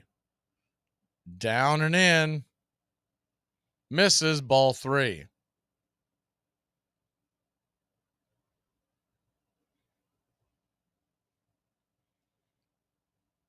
Three-one count. Trey Turner stands on deck. The pitch on the way. Swing and pops it up. Will that stay in play? Chasing is Riley, and he will not make the play as Rosario gets the ball back into the infield. Schwarber does not run well, so it'll be a single. Riley trying to chase it down the line, fighting the sun, trying to make an over-the-shoulder catch. Just missed it. So a seeing eye single will put 1 on, 1 out. Just missed it. Hit the edge of his glove on a full sprint.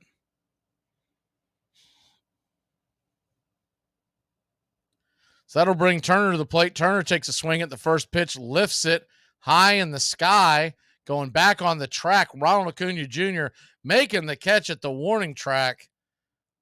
Deep out number 2. Man, this popcorn stand, it does not hold many balls. He was off balance. Barely got a piece of that. And that ball just about left the building. 2 down. That'll bring Bryce Harper to the plate. Harper walked his first time up. The pitch on the way. Inside for a ball. It's 1-0.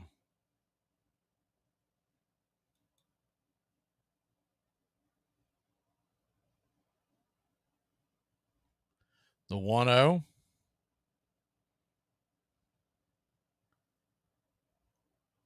Right there at the knees on the outer edge. It's 1-1.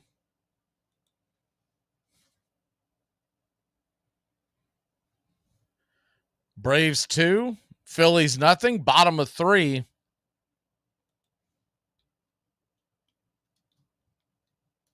The pitch on the way to Harper, down and inside, 2-1. So he's really been pitching around Harper. Walked him the first time up, quickly got behind him in the count.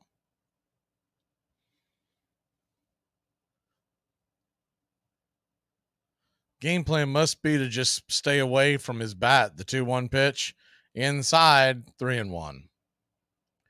So a 3-1 count to Harper now. Now he can sit dead red. Anything that's not right there in the inner cut, he can let it go by. Schwarber stands at first, 2 outs. The pitch on the way. Curveball swung on, a hammered foul down the first base line. We'll do it again. So now Schwarber, who does not run well at all, will be on the move with 2 outs. Harper looks very strange without his beard. I know he said he shaved it because he was in a slump or something, but he looks like he just woke up out of the gutter with this hair all the way it is and the really rough shave. Time is called by Harper. Morton will get off the mound for a second and reset. Schwarber will be on the move with 2 outs. You got a 3-2 count. Schwarber at first, Harper at the plate. 44 pitches into the game. The pitch on the way. Outside, didn't get that call. Ball 4. So another walk by Charlie Morton. You can tell their game plan is to stay clear of Harper. That will bring Alec Bohm to the plate. It's the third walk of the day, by Morton, up against 3 strikeouts.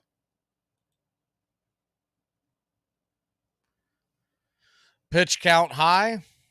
Bohm walked his first time up. The first pitch on the way is a curveball down below the knees. It's 1-0. Braves should really be taking advantage of what the Phillies are doing. The fact that Larry Vanover is calling a very small strike zone and just eat those pitches and run the pitch count up.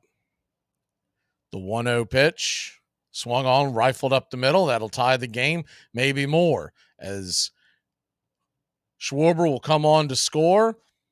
Michael Harris II's fumbling the ball around, and that will be a 2 RBI double by Alec Bohm, and that'll tie the game up 2-2. Alec Bohm will make it to second. Don't think that realistically cost anything, so you probably won't get an error on that play. Doesn't look like they will, but Harris did fumble the ball. He may have had an opportunity to get Bohm going for second, but we'll never know. So Bohm stands at second, 2 outs, and the first pitch on the way to Stott is well off the plate, nowhere near the zone. It's 1-0. Braves 2, Phillies 2.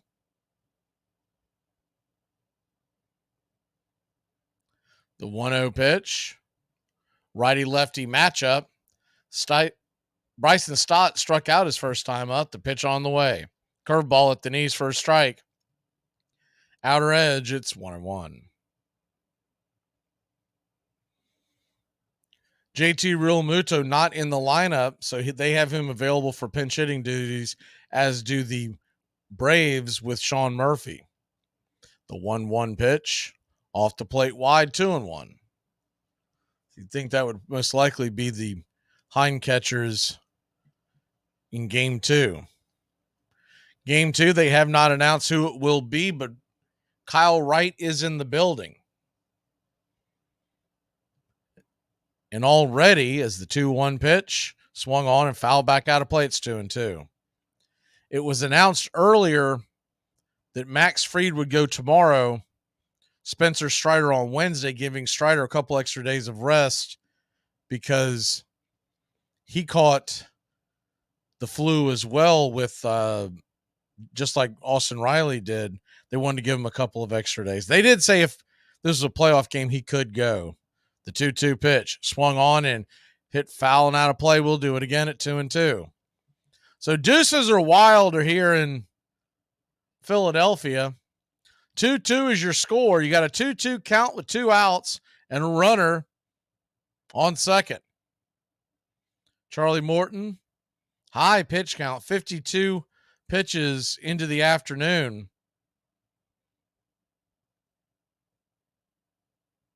Morton comes set. Pitch on the way. Swung on and hit hard on the ground. Olsen's got it, flips it to Charlie, who's covering first, and barely gets it. Charlie let up for a second. Man, oh man alive, that was close. We'll be back in a flash. I need a 4-letter word for disappointment. Eric. Hey, Braves fans, I'm Mac Magee with Braves Country. We'll be right here on the key all year long, giving you Braves Country baseball, pitch by pitch, inning by inning of your Atlanta Braves. Make sure to catch Braves Country right here on the key. We go live 3 to 5, and we'll keep you up to date on the upcoming schedule for Braves Country. That's Braves Country HD and Braves Country baseball right here on the key. That's the sound of NyQuil Severe hard at work. NyQuil Severe is the best sleep with a cold medicine.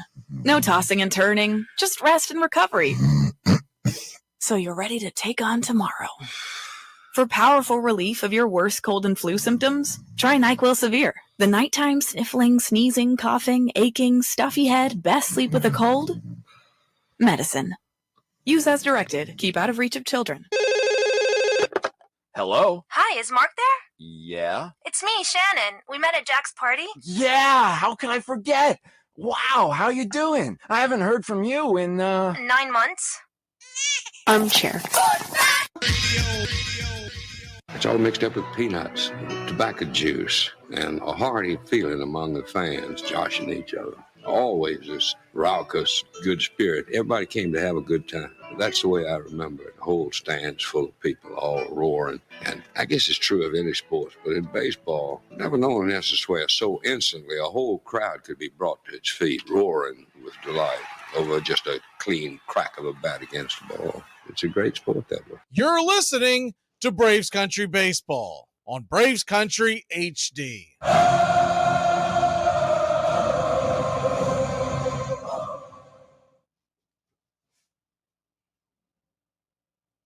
Welcome back to Braves Country Baseball.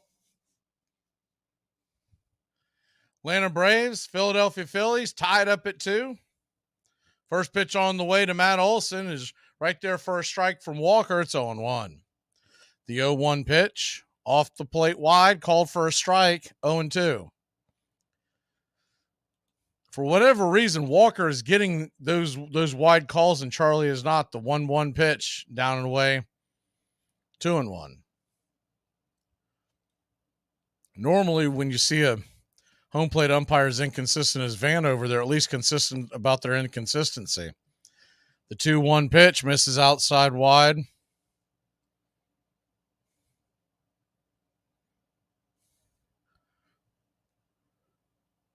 So you got a 2-2 count. In fact, pitch on the way, swung on and fouled back out of play. Do it again. It was so egregious. I'm noticing that the Braves broadcast has the ball strike count incorrect. 3-2 pitch, outside wide, ball 3. So if you're watching on the Braves cast, you'll notice that they just put the dot down to first base. They think that Olson had walked. Now he has walked, ball 4, as 2 consecutive pitches essentially in the same place. That was weird. That was like deja vu. And Matt Olson. Why is there a pancake in the silverware drawer? Matt Olson. Why is there silverware? Head down to first with nobody out. Ozuna comes to the plate. Ozuna 0 for 1 with a pop out in the second. Righty-righty matchup. The pitch is high and inside for a ball 85 mile an hour. Probably that splitter again. He has not been able to control that well. It's 1-0. What you need to do, if you're the Braves with this, that little soft splitter coming in, you just got to lean into that one, take the base. The 1-0 pitch, inside, another one, 2-0. Ozuna's got that little arm protector. It looks like a shin guard. Should just stick that thing out there and take his base. So a 2-0 count. Pitch on the way, swung on and pops it up. Back foul. Chase that one out of the zone. It's 2-1. Braves have really been giving them bailing out Walker, I should say.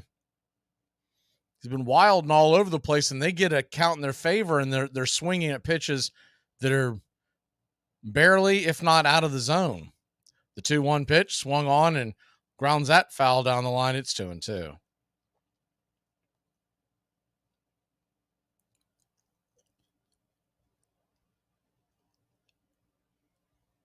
So a 2-2 count. Runner on first, nobody out. Ozuna uses his timeout and now climbs back into the box. The pitch on the way. Off the plate wide, ball 3. The Taijuan Walker, who walked Matt Olson to start the inning, is in danger of walking the first 2 batters. Braves and Phillies knotted at 2. Runner at first. Nobody out. They set up inside. Walker turns around and does a soft flip over to first. Guess he thought Olson may be taken off early. He is not a threat to steal. We do know that. The full count pitch on the way. Ball 4. So another curveball in the dirt. Nowhere near the zone. That'll bring Eddie Rosario to the plate. Braves just worked the count here on Walker. He has had trouble with his command all afternoon long. They don't bail him out by swinging at pitches that aren't in their wheelhouse. They should have great success. Eddie Rosario, righty-lefty matchup. We got the graphic up that he has hit .348 with a 1021 OPS in his last 25 games. Philadelphia's going to have a quick powwow on the mound.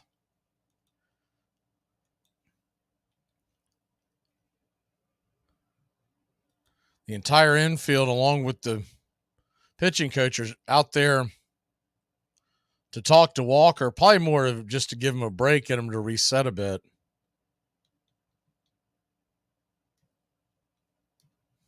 So runner on first and second. Nobody out. Pitching coach Caleb Cotham heads back to the dugout. They come set. The first pitch on the way is outside wide. Cutter misses well off the edge. 1-0. Braves 2, Phillies 2. The 1-0 to Eddie. Pitch goes down and in. Ball 2, 2-0.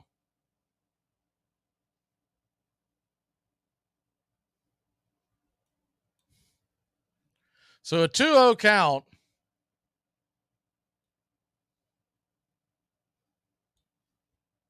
The pitch on the way, swing, and fouls that straight back 93 miles an hour. 2-1.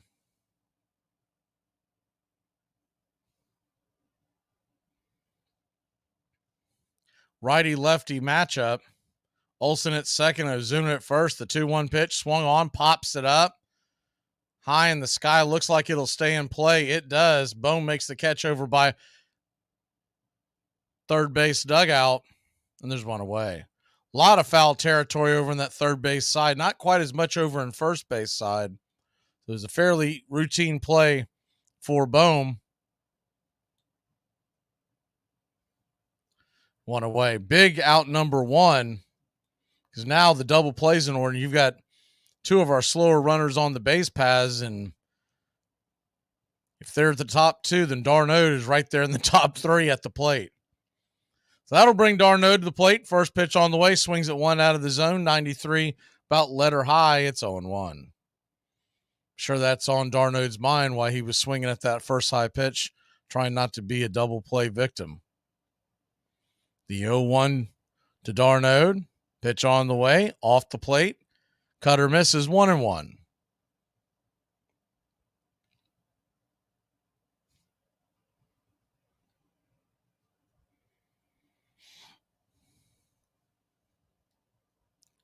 So a 1-1 pitch, down and away, ball 2-1. That one went in the dirt. Good block by Stubbs. That gets away. It would have taken the double play out of the mix. The 2-1, righty-righty matchup.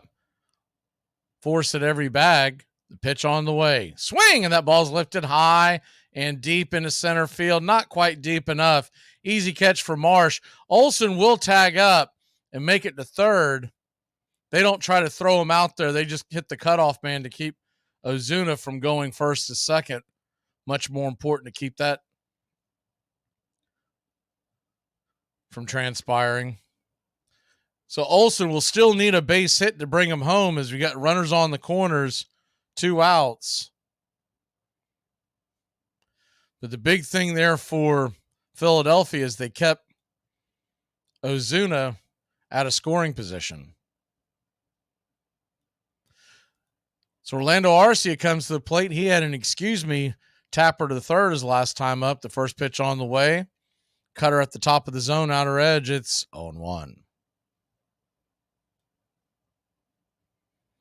Taijuan Walker at 70 pitches here in the fourth inning.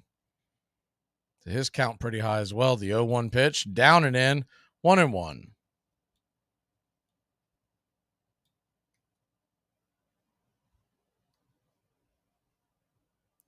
You had a 1-1 count.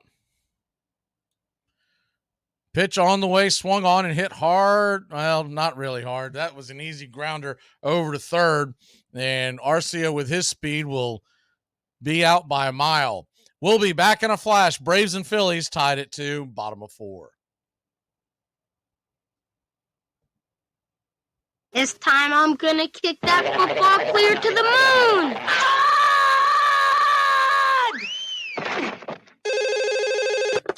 Hello? Hi, is Mark there? Yeah? It's me, Shannon. We met at Jack's party. Yeah, how can I forget? Wow, how you doing? I haven't heard from you in, 9 months. Armchair. I'm unemployed and I live with my parents. I'm Victoria. Hi. So Pete Rose, the leadoff batter for the Philadelphia Phillies, introduced to the crowd here today. And Pete Rose, a man who has been a bat more times than any player in the history of the major leagues. That if he keeps breathing, he will break Ty Cobb's record. And, of course, the big question this year is whether or not he'll be able to play every ball game. He wants to. The manager says he wants to rest him. He's missed only 80 games in his 20-year career. And Seaver's first pitch, ball 1. Seaver with 264 wins, 156 losses. One of a few pitchers who has won over 100 games more than he has lost. Armchair. Braves Country today. We're talking Southern sports. We go live 3 to 5 weekdays right here on WQEE. Braves Country today, Southern sports talk with the voice of Braves Country baseball, Mac Magee. Joined every day from sports analysts from all over Braves Country, talking college football, the NFL, Major League Baseball, and what's trending in the world of sports. Braves Country today. We go live 3 to 5 weekdays right here on WQEE. Devlin got a job as a policeman in 1880, died of consumption just 3 years later. His early death, said a Louisville newspaper, was an instructive example of the fruits of crookedness. The National League had survived its first scandal.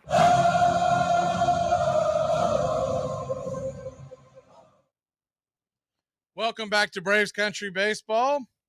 Welcome to those who are joining us on WQEE 99.7. Braves lead it, or led it 2-0, and that is now 2-2. We're heading to the bottom of the fourth. The first pitch misses outside for a ball. It's 1-0. The 1-0 from Charlie Morton. Curveball at the knees on the outer edge. It's 1-1. Morton, 55 pitches in. The 1-1 right there at the knees on the outer edge. 1-2. You can tell the Phillies are already in that postseason mindset where they have been really working the count. The 1-2, swing and a miss. I just got a piece of it. My mistake. It trickled behind the batter's foot. Didn't see it at first. Marsh just stayed alive. Fouled off behind him and behind the umpire, then reappeared. So a 1-2 count. Charlie Morton comes set. Lifts the gloves. Kicks and deals. Swing and a miss. Strike 3, and that will set down the first batter. There's one away. Marsh, Castellanos, and Cave are due up. Charlie went to that curveball again. This time, Marsh could not make contact. So 1 down. Morton.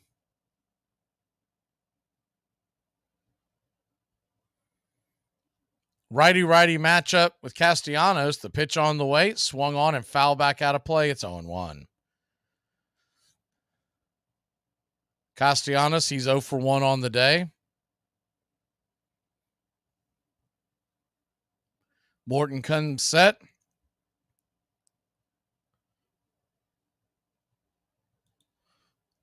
Looks in and lets it fly. Right there on the outer edge. Just misses, I guess. 1-1.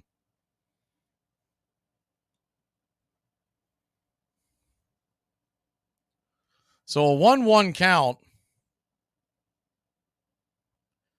Pitch on the way from Charlie. Swung on and fouled straight back. It's 1-2.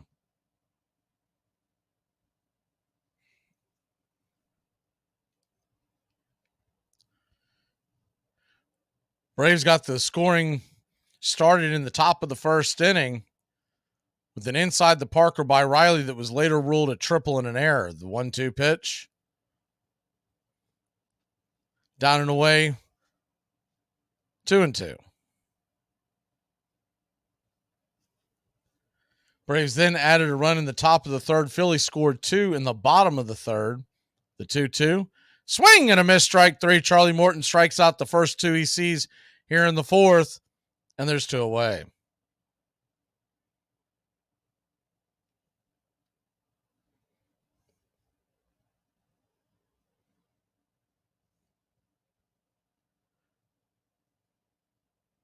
So 2 down.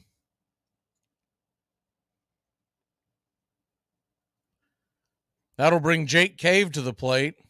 Cave, starting left fielder, takes a swing at the first pitch and hits it high down the left field line, bending foul. It will stay in play, though, and Eddie Rosario will make the catch, and a much-needed 1-2-3 quick inning by Charlie Morton. When we come back, Michael Harris is second, Ronald Acuna Jr., and Ozzie Albies coming to the plate. Any attempt to restrict drinking and driving here is viewed by some as downright undemocratic. When a fella can't put in a hard day's work, put in 11, 12 hours a day, and then get in your truck and at least drink 1 or 2 beers. They're making it laws where you can't drink when you want to. You have to wear a seatbelt when you're driving. And pretty soon we're going to become this country. Armchair. One of the biggest scandals in baseball history is the throwing of the 1919 World Series by the Chicago White Sox. Even though all 8 players who were accused were acquitted in 1921, Judge Kennesaw Mountain Landis handed down a lifetime ban that included the Hall of Fame. Shoeless Joe Jackson should be reinstated and put in the Hall of Fame. Reason number 1, his stats during the series. His 12 base hits set a series record that wasn't broken until 1964. He led both teams with a .375 batting average in the series. He committed no errors and threw out a runner at home plate. He also hit the only home run by either team in the series. Reason number 2, he never took any money. On 2 different occasions, he refused a $5,000 bribe, even though it would have almost doubled his salary at the time. Reason number 3, he tried to tell White Sox owner Charles Comiskey, but Comiskey refused to meet him. Reason number 4, years after the scandal, the other 7 players confirmed that Jackson was never present at any of the meetings, and his name was mentioned only to give them more credibility to the gamblers. Reason number 5, a lawyer manipulated him into signing a document he didn't fully understand. Jackson never learned to read or write, so there was no way he knew what he was signing at the time. All tied up in the 8th, Mickey Mantle facing Preacher Rowe. The Oklahoma kid parked it in the left field seats. Watching it on TV in New York with Willie, Mickey, and the Duke, and the arguments on the corner, and that was it.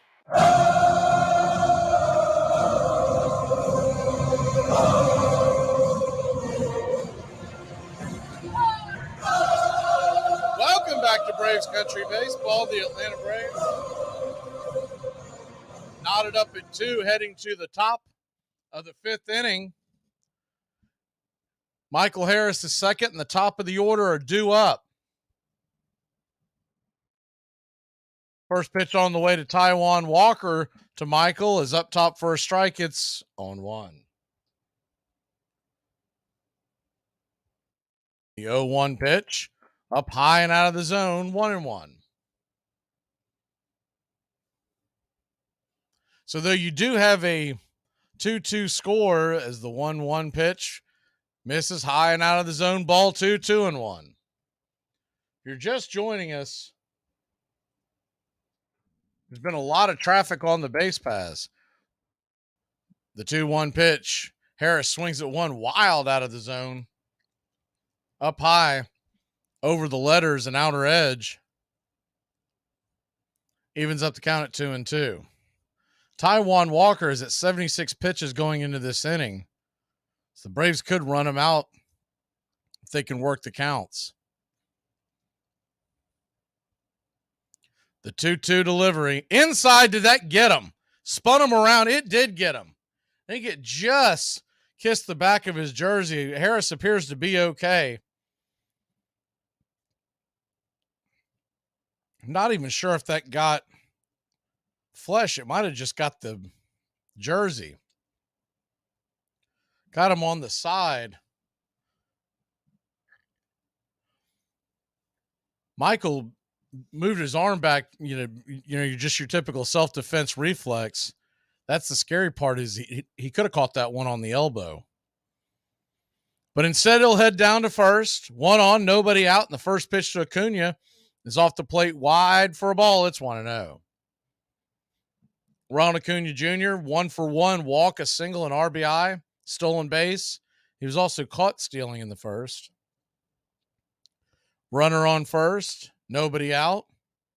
They flip it over there. Walker does have a pretty good pickoff move. He has been close on getting a number of guys over there. So 1 on, nobody out. The 1-0 pitch. Walker comes set and lets it fly. High and inside. Hindcatcher Stubbs doesn't like it. Might have grabbed the top of the zone, didn't get the call. It's 2-0. So you got a 2-0 count to Ronald Acuna Jr.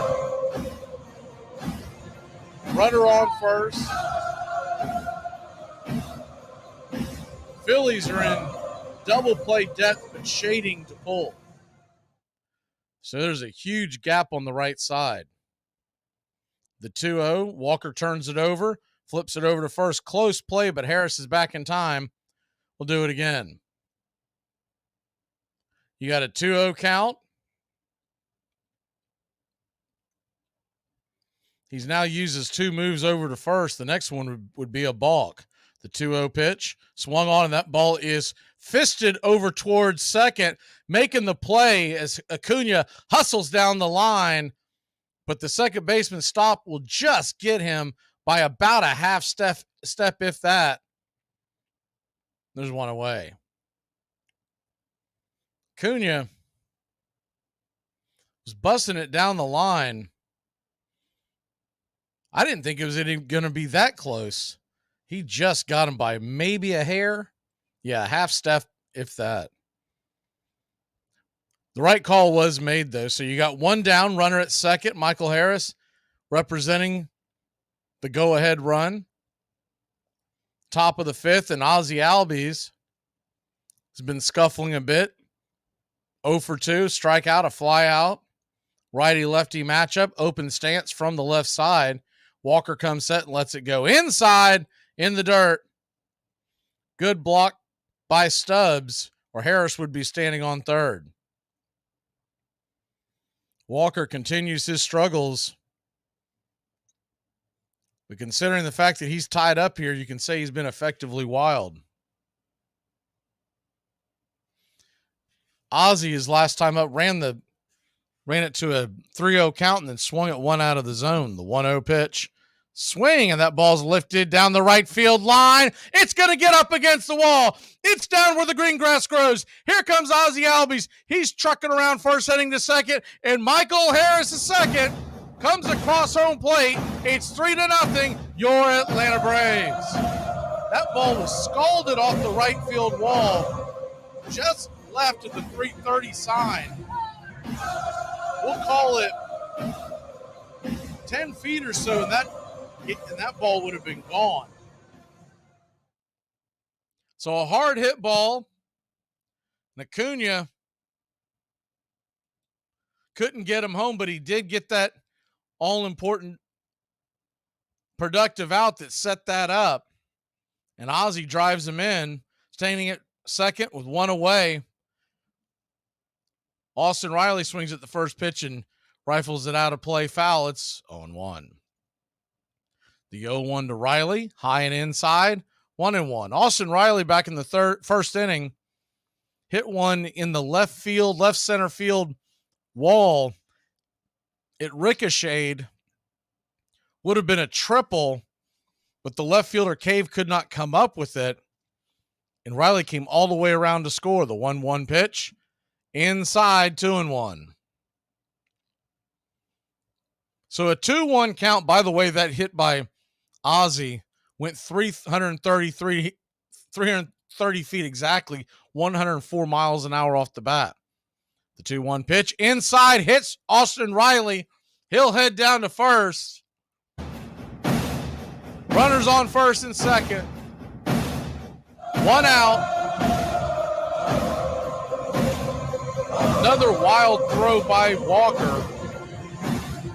That splitter, he has just not had control of it all game long. Now, you got runners on first and second, one out, and Matt Olson, who has had himself a career here in Philadelphia in previous games, comes to the plate. Matt Olson's 0 for 1 with a walk in the first. Riley does appear to be okay, by the way. That ball hit him right on the arm pad. First pitch on the way to Olson's, down and away for a ball. It's 1-0.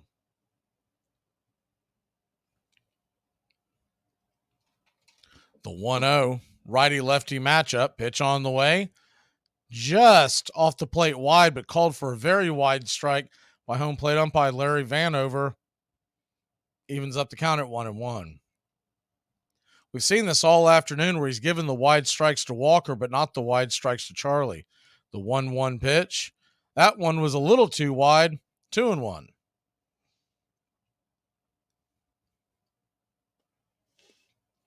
So a 2-1 pitch. Walker comes set, looks back Ozzie, pitch on the way, ball 3. Another splitter that is just nowhere near the zone. You'd think at some point he would just give up on that one. So a 3-1 count. Braves lead at 3-2, top of 5, pitch on the way. Swing! And that ball is belted high and deep, going into the grass, into the wall. It's going to get down where the green grass grows. Here comes Ozzie Albies. He'll come around to score. Matt Olson knocks in 2 as Austin Riley goes first to third, and your Atlanta Braves lead it 5-2. Matt Olson smoked that one into the gap. The right fielder Castellanos tried to make the play, but could not get to it. Extending his glove, overran the ball, and when that happened, there was no chance to get Riley. He came flying around the bases. Braves lead at 5-2. First pitch on the way to Marcell Ozuna is drag foul for a strike. It's 0-1. Braves 5, Phillies 2. If you're just joining us, there is a pretty good rumor coming around Braves country that game 2, which we will have tonight, 6:40 first pitch of this series, could be the re-entrance of Kyle Wright. The 0-1 pitch swung on, pops it up high, can of corn.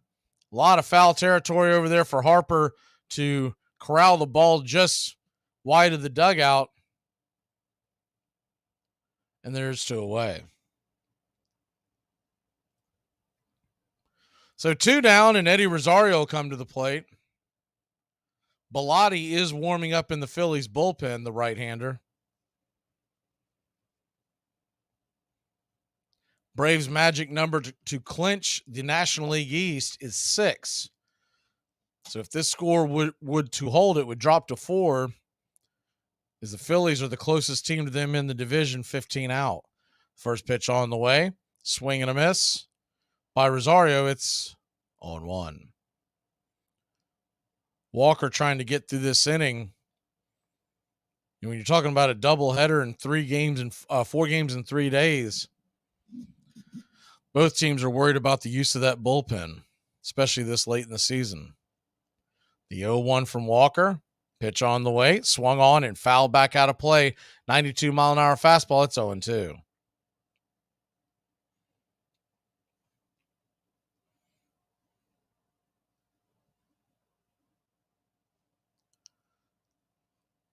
So an 0-2 count. That ball hit by Olsen, by the way, went 330 happy feet into that gap, leaving the bat at 97 miles an hour.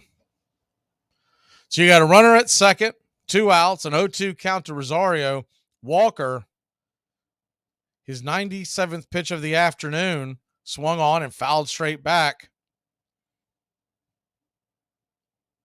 Do it again at 0-2. Walker has also thrown what will be on his next pitch, 28 pitches in this inning alone. The 0-2 pitch swung on and missed, strike 3. Rosario nowhere near that curveball in the dirt. But not before your Atlanta Braves take a 5-2 lead. We'll be back in a flash here on Braves Country Baseball. House cat flu is coming, people. The Center for Disease Disinformation predicts with some degree of probability that the house cat flu might spread in the following hypothetical outbreak pattern: mild thirst, occasional hunger, tiredness at night. Hey, Braves Country. Braves Country HD is bringing you Braves Country Baseball. Braves Country comes to you every Tuesday night and Friday night, and 2 bonus games every week. Hi, I'm Mac Magee, and we'll be bringing you play-by-play, pitch-by-pitch of your Atlanta Braves. It's free to listen. Please like and subscribe. YouTube.com/@Braves Country. Braves Country Baseball, for the fans, by the fans. Are you pro or con against the bat flip? Just overall celebration. I'm right there in the middle. I'm not going to take either side. I'm more against it, I guess. But if a pitcher is going to be out there dancing and running his mouth, and you get a home run off him, I'm completely okay with a bat flip. Screw you, buddy. Well, I for one want to get a Papelbon jersey because anyone that chokes out Bryce Harper, man. I am Team Papelbon. Armchair. I hear these fools on TV talking about defund the police and things like that. We need police reform and prison reform and things like that. So that notion they keep saying that, I'm like, wait a minute, we just gonna leave? Who are black people supposed to call Ghostbusters when we have crime in our neighborhoods? The local paper did a 50-year anniversary thing, and there was a reprint of a game that he had played in 1892, and it said Watts. His name was Fred Watts, shortstop, and he had 2 hits. And I thought, my grandfather played baseball in 1892. So it's part of existence. It's part of our heritage.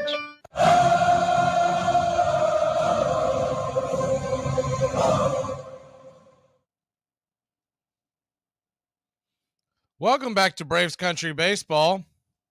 Atlanta Braves lead at 5-2, and Charlie Morton will go back to work. Righty-lefty matchup. Number 9 hitter Stubbs takes the first pitch outside for a ball. It's 1-0. 5 runs, 5 hits, no errors for the Atlanta Braves. 2 runs, 2 hits, 2 errors for the Phillies. The 1-0 pitch, down and in, 2-0.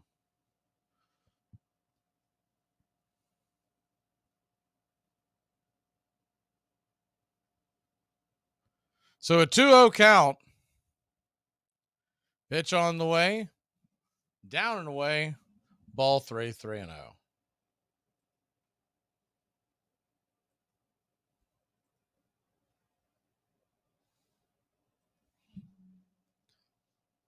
The 2-1 from Charlie. Kicks and deals. Curveball right there at the knees for a strike. It's 2-2.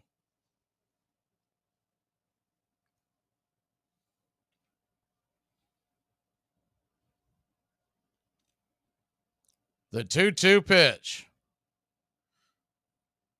Caught. Looking strike 3. He paused for a second.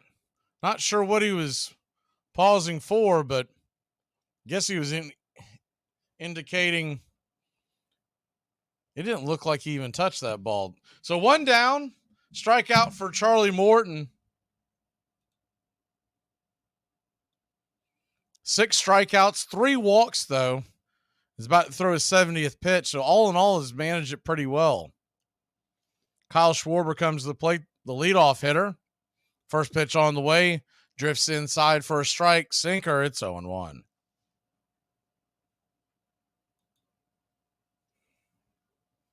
The 0-1. Morton kicks and deals. 94. Just missed inside. 1-1.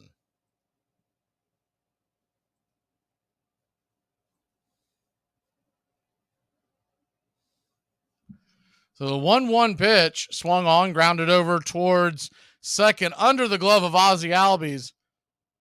Schwarber will be on with the single.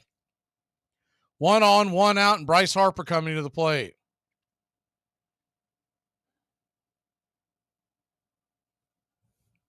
Dragged that ball just in between Ozzie and Arcia, the 4-6 hole, just past his glove. Braves were playing Schwarber to pull, which he did, but they had Ozzie very close to the first base bag. He had to come a long way. So that'll bring, I think I said Harper, Trey Turner to the plate. Turner takes a hack at the first pitch. For a strike, it's 0-1.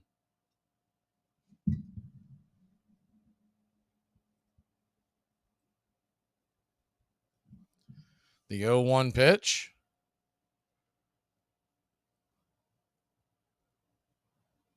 Swung on and fouled back out of play. It's 0-2.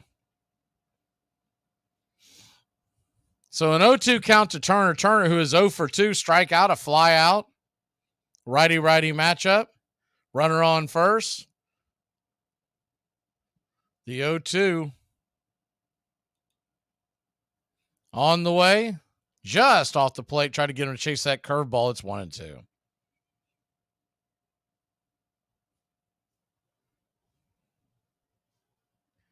One-two count to Turner. Harper stands on deck. Big spot in this game. Charlie needs to try to shut it down. The pitch on the way. Swing and a miss. Strike 3. Chase that curveball off the edge. It kept drifting and drifting. And there's 2 away. Good pitch. That's where Charlie loves to put that curveball, where it looks like it's going to get the outer part of the zone and just keeps diving away. So that'll bring Harper to the plate. Harper, 2 walks and scored a run. They've yet to record an out on him. First pitch on the way, he rifles it into right field, and it's going to get down for a base hit. A 1-hopper into the glove of Ron Acuna Jr., and the tying run comes to the plate. Charlie Morton at 77 pitches.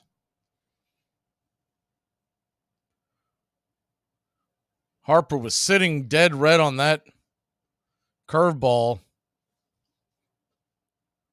Hit it hard right into right field. So you got runners on first and second, 2 outs. With Harper now retired, with Harper at first, Alec Boehm will come to the plate. Boehm, first pitch on the way. Right there for a strike on the outer edge. It's 0-1. Alec Boehm, 1 for 1. A walk, a double, 2 RBI. Charlie comes set. Lets it fly. Swing and fouls it straight back. It's 0-2. So an 0-2 count. Morton 1 strike away from getting out of this inning. Getting out of this jam. About to throw his 16th pitch of the inning, his 80th of the game. If he could get it out of this inning quickly, we'd get him back for inning number 6. The 0-2. On the way. Swung on, and that ball's laced off the glove of Ozzie Albies. It's going to trickle into center field. Schwarber will easily score. And Bohm has cut it to a 5-3 lead. It'll be an RBI single. Ozzie had to try to leap to make that catch just off his glove. He was in the right area. The ball just got a touch too high. He was at his apex, and the ball just hit the fingertips of his glove.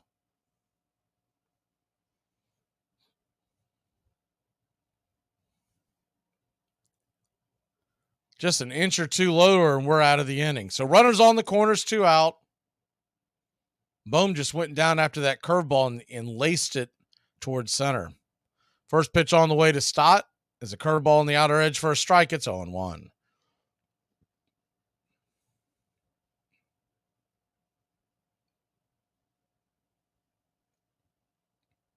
Bryson Stott 0 for 2 with a strikeout, a ground out. Pitch on the way.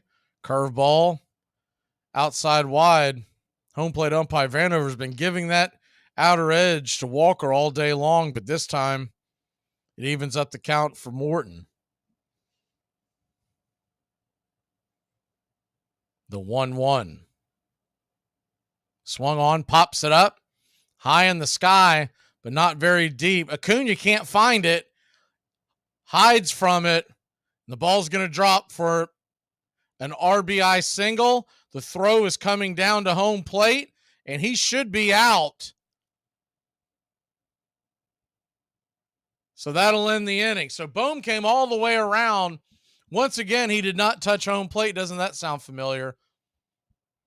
Darnode tags him out. Acuna lost the ball in the sky and had to shield himself. High sun, and then he fired the ball to home plate, and it was on the money to throw out Bohm. So we'll be back in a flash here on Braves Country. The Braves now lead just 5-4. Now, if you want to crown them, but they are who we thought they were, and we let them off the hook. ACC football covered like no other here on Braves Country HD. Against the blitz. Touchdown, Florida State. Rock Preston scores the touchdown. And now it's Bowden's decision, and he sends Maury onto the field right away. Danny Cannell is the holder. Maury ties it. This game is over. A 31-31 tie. A 31-31 tie. A deep throw by Lawrence. A lot of contact. Justin Ross broke free from it. He's down in the end zone. Touchdown, Clemson. Justin Ross, a freshman wide receiver, big, rangy. If you're a fan of the ACC, pull up an armchair. You're home. To protect her home and family in a disaster, Karen was willing to wade through water, mud, and insurance paperwork. Yeah, I can do this. You go, Karen! By simply understanding and updating what her insurance covers and doesn't cover now, she'll be better prepared no matter when disaster strikes. Learn other simple ways to protect your home and family before a natural disaster at ready.gov. That's ready.gov. A message from FEMA and the Ad Council. Sit shot. It travels 60 feet 6 inches from the pitcher's mound to home, and it can cover that distance at nearly 100 miles an hour. Along the way, it can be made to twist, spin, curve, wobble, rise, or fall away. You're listening to Braves Country Baseball. Please like and subscribe today, youtube.com/@Braves Country.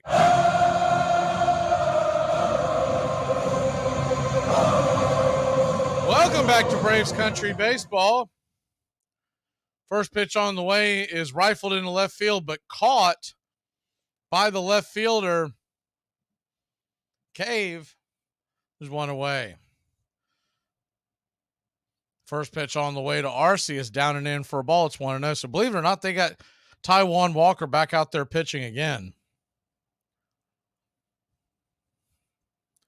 The 1-0 pitch misses inside for a strike. It's 1-1. The 1-1, top of the zone. Called outer edge for a strike. It's 1-2. Walker is at 102 pitches. The 1-2 pitch swung on, and that ball is laced down the left field line. It's going to get down where the green grass grows, up against the wall. Orlando Arcia will head to second base with a 1-out double.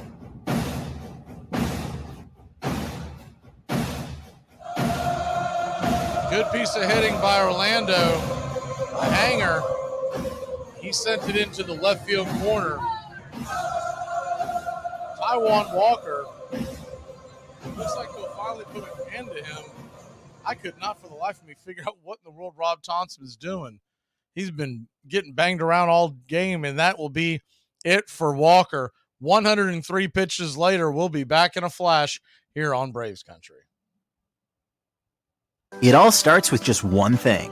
When recycling, rinse out jars and cans, and avoid recycling waxed paper or paper soiled with food. This will reduce recycling contamination. Find tips and more at onethingus.com. What's your one thing? Slide here is your ex, but if that's the call, Mike, Will, and Sam all have to know they're shifting. Open palms to post, thumbs ups to crosser, thumbs downs and out. Trevor, why don't you get up here and draw that for us? Playing in the NFL is hard, but playing Armchair fantasy football is easy. Fantasy football time. It's fantasy football time. You go 14 times and only win one time. It leaves a little sting. But I've said this. I know it's going to sound weird, but I've said this. If I had to go back to the future and know what the results were going to be and trade with the Marlins, who won twice and only went twice, I wouldn't do it.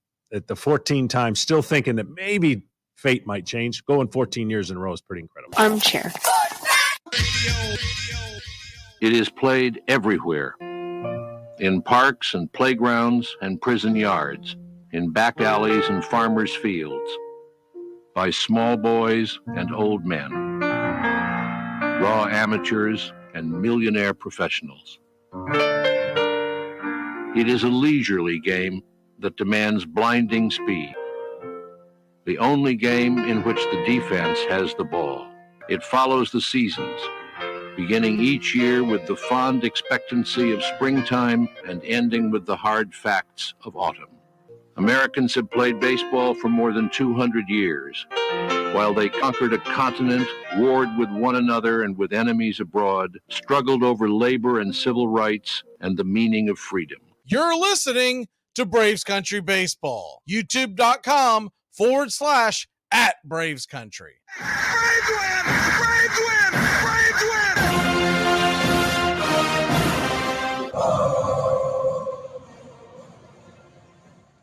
Welcome back to Braves Country Baseball. Andrew Bellotti will come in to face Michael Harris. Really a head scratcher that they left Walker in as long as they did. Taijuan Walker, he's responsible for the batter at third base. 6 hits, 4 earned runs, 3 walks, and a strikeout allowed.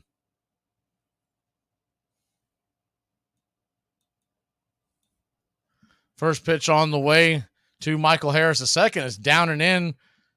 Good block by Stubbs. It's 1-0.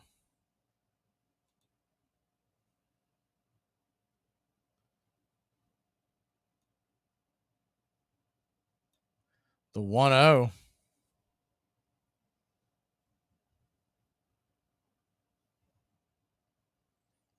Bellotti looks back Arcia. Pitch on the way. Outside wide ball 2-0. So a 2-0 count. Braves looking to get some insurance runs here. Only in the 6th inning. Top of the 6th. Braves lead by only 1. We know how the ball can fly in this ballpark, or this popcorn stand that they call a ballpark. The 2-0 Righty-lefty matchup, swung on, fouled straight back. It's 2-1.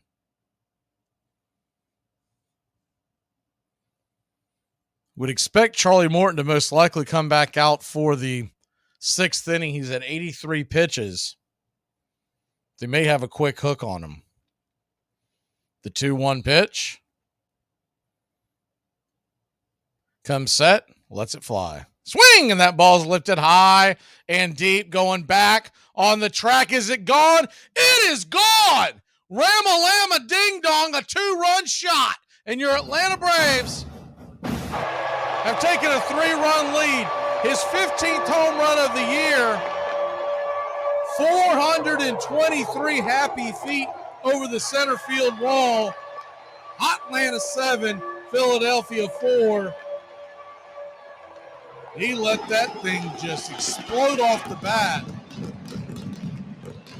You kind of knew it just by the way Harris's reaction was. But such a deep spot there in the corner. Is the first pitch on the way to Ronald Acuna Jr. That ball is belted. That ball is gone. Rock 'em, sock 'em, smoke 'em if he got 'em. The Braves lead at 8-4. 36th home run of the year. 420 happy feet. Back-to-back jacks. That's a fact. And the Braves have broken this open 8-4.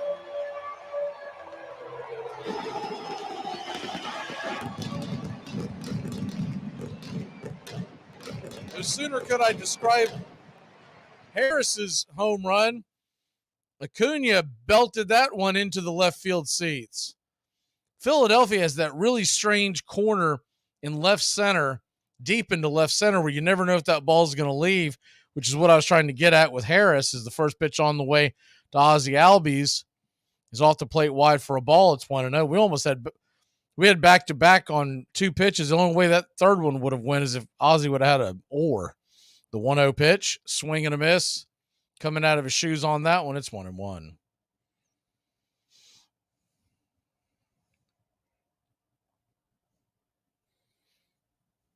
The 1-1. Open stance from the left side. Ozzie waits Bilotti. The pitch on the way. Inside, almost gets him 2-1. You still have that feeling like this isn't quite enough. You'd like to get a few extra runs.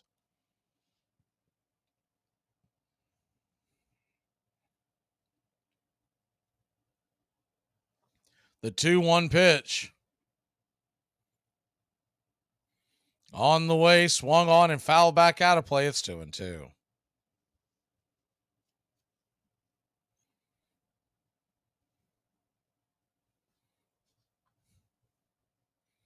Braves 8, Phillies 4, top of 6. The 2-2 count to Ozzie, who's 1 for 3 with a double. Inside, did that get him? I don't know how he danced out of the way of that one. It's 3-2.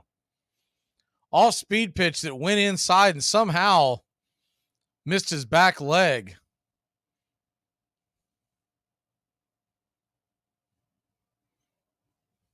So a full count to Ozzie.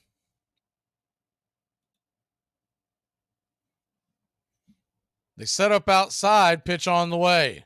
Swung on, pops it up. High in the sky. A lot of room over there. Third base side. Couldn't quite get to it. Boom. He'll retreat back to third base. We'll do it again at 3-2.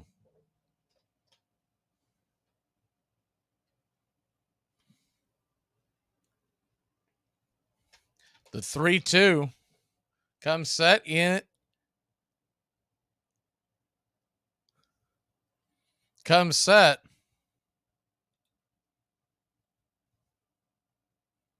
The pitch on the way. Inside, that one almost gets him. So ball 4, almost an exact replay.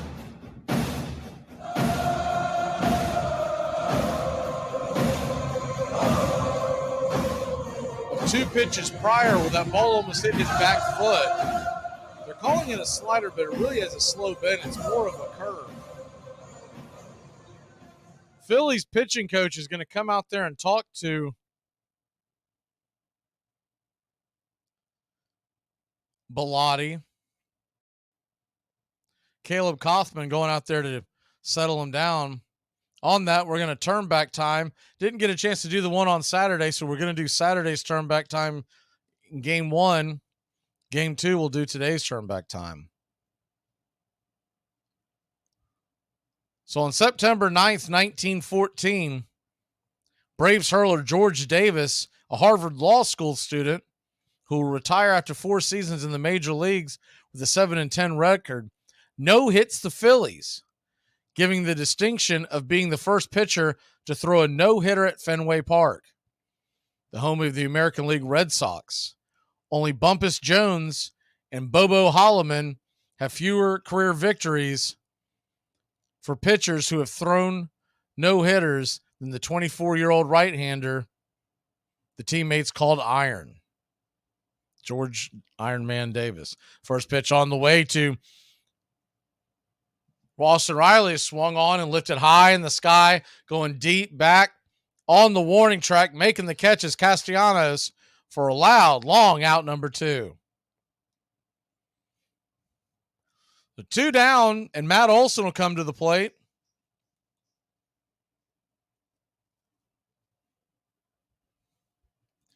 If you're just joining us, Matt Olson struck out, walked, and doubled to center with an RBI double, scoring Riley and Ozzie. First pitch on the way to Matt Olson is swung on and rifled right at second baseman Bryson Stott, and that'll end the inning. But out for your Atlanta Braves, put 3 more on the board. It's 8-4, heading to the bottom of 6. He only has 3 rings. ACC football covered like no other. Here. The blitz. Touchdown, Florida State. Rock Preston scores the touchdown. And now it's Bowden's decision. And he sends Mowry onto the field right away. Danny Cannell is the holder. Mowry ties it. This game is over. A 31-31 tie. A 31-31 tie. A deep throw by Lawrence. A lot of contact. Justin Ross broke free from it. He's down in the end zone. Touchdown, Clemson. If you're a fan of the ACC, pull up an armchair. You're home. You'll do anything to stay healthy. So isn't it time to think about your water? Aquasana water filters remove contaminants other filters don't, like lead, bacteria, viruses, and pesticides. Up to 99% of 88 contaminants, while leaving vital minerals you need like potassium, calcium, and magnesium. Visit waterfilter.com now for pure, delicious water and the ultimate peace of mind. Aquasana, better water, better you. Despite growing professionalism, the Pure game survived in thousands of small towns all across the country. Sam Crawford, who would one day become one of the best outfielders in the game, first played on a traveling town team from Wahoo, Nebraska. I remember when I made my first baseball trip, a bunch of us from around Wahoo made a trip overland in a wagon drawn by a team of horses. I think there were 11 or 12 of us. One of the boys was a cornet player, and when we'd come to a town, he'd whip out that cornet and sound off. People would all come out to see what was going on, and we'd announce that we were the Wahoo team and were ready for the ball game. Please like and subscribe today, youtube.com/@BravesCountry.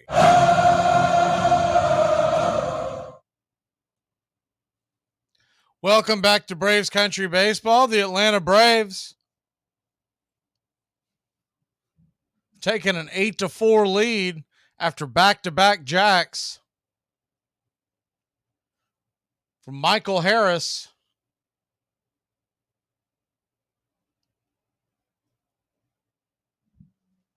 And Ronald Acuna Jr. First pitch on the way to Marsh from Morton to start the bottom of the 6 is right there for a strike on the inner cut. It's 0-1. Charlie starts him off with the changeup in. The 0-1 pitch. Swing and fouls it back. It's 0-2.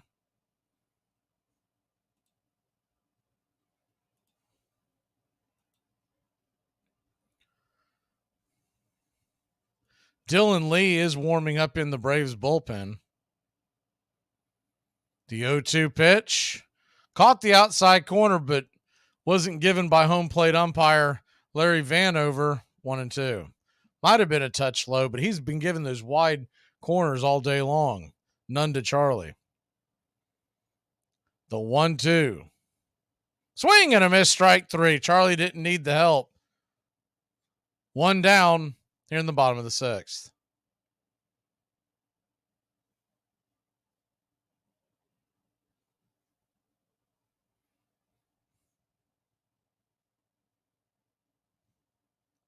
So 1 down.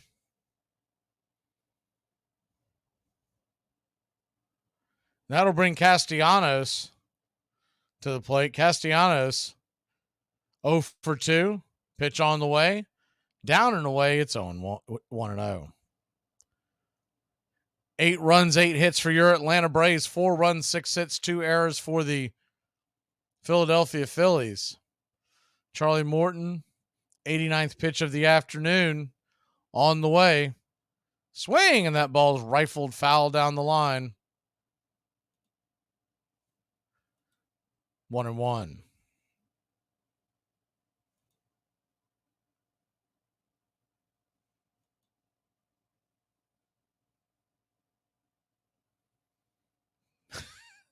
The 1-1 pitch.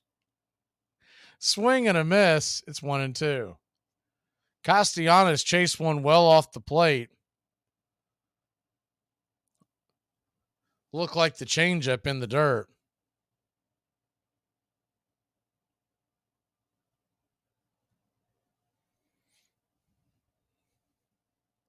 Braves 8, Phillies 4, bottom 6. The 1-2 pitch. Off the plate, wide, 2-2. Braves come into today with the magic number 6 to clinch the NL East. Their 6th NL East title in a row, it would be. The 2-2 from Charlie. Swung on and fouled back. Do it again. Magic number for the National League best record, 14.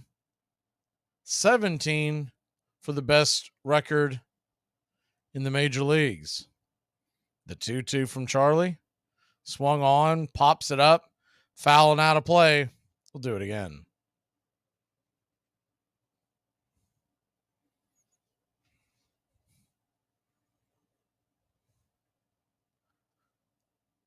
Charlie Morton sitting at 93 pitches. The 2-2. Swung on, that ball is hammered high, but not quite deep enough. On the warning track is Eddie Rosario for allowed out number 2. Just got underneath that one. Charlie Morton 1 out away from giving the Braves 6 solid innings. I'm sure he would have liked to have been a little better outing, but you can't complain going in against this offense. If he can get you 6 innings, a 4-run ball, well, the Braves really took care of Taijuan Walker. He'll take that any day of the week. First pitch on the way to Cave is off the plate wide for a ball. It's 1-0. Jake Cave in a platoon role after some injuries to the Phillies out in left field. The 1-0 pitch swung on and fouled back out of play. It's 1-1. Cave, 30-year-old, bats lefty. Possibility we do see him in game number 2 of this doubleheader. Batting .229 with 5 home runs, a .657 OPS. The 1-1. Just off the plate, 2-1. Braves have not announced a starter, nor has Philly, for tonight's doubleheader, but it was reported by Justin Toscano of the AJC as the 2-1 pitch misses outside wide, 3-1. About an hour or so before game time that Kyle Wright is in the building. So most of us were led to believe that he was going to have another outing down on the farm as the 3-1 pitch misses down and away. Ball 4. It appears that Kyle Wright's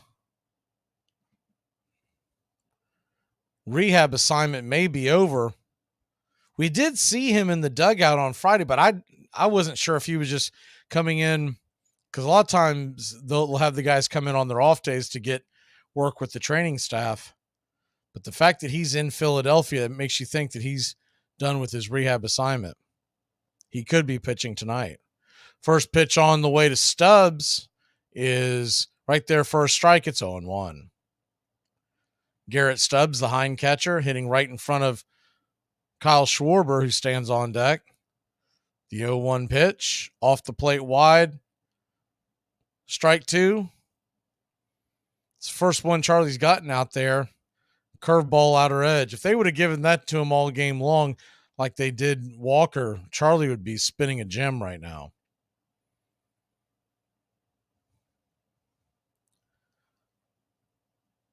Time is called. We'll reset here for a second.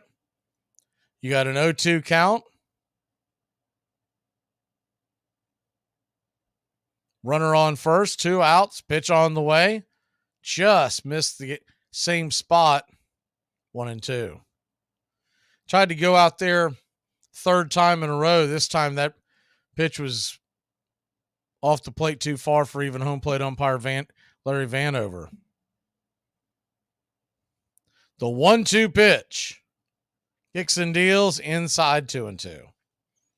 So a 2-2 count. And the last thing Charlie wants to do is run this thing full. You'd have the runner on the move. Plus, you'd be one pitch away from putting 2 on with Schwarber on deck. You do wonder if this may be his last batter no matter what, with Dylan Lee warming up in the bullpen. So a 2-2 count. Runner at first. 2 outs. Charlie turns and spins it over to first base, keep the runner by. Can't imagine Cave would be going in this situation. Last thing he wants to do is get thrown out down 4.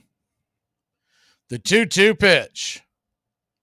Kicks and deals. Swing and a miss, strike 3. Charlie Morton pulled the string on that one, and that'll end the inning.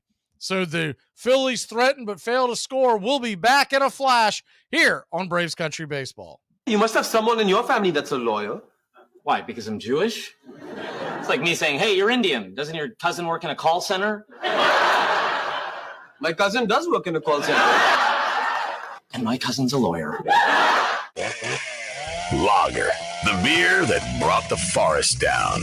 I drive an exotic imported sports car. I eat exotic foreign food like frankfurters and pizza. But when it comes to numbing my mind, I'm a patriot. I drink the beer that brought the forest down. I'm a lager man. And with the new 80-bottle trunk pack, you've got enough for the evening. Hey, it's happy hour somewhere. Lager brings out the patriot in you.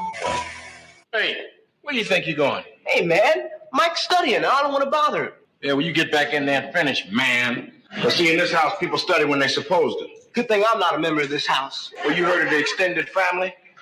Well, this weekend you part of one, which gives me the right to extend this belt to your behind if I feel like it. At Shell, we know from the time you get up to the time you wrap up, there's a lot of meetups, eat-ups, and hurry-ups. So come to Shell and get 3 things done at once. Fill up with Shell V-Power Nitro Plus, save up with the Fuel Rewards program, and snack up to save even more at the pump.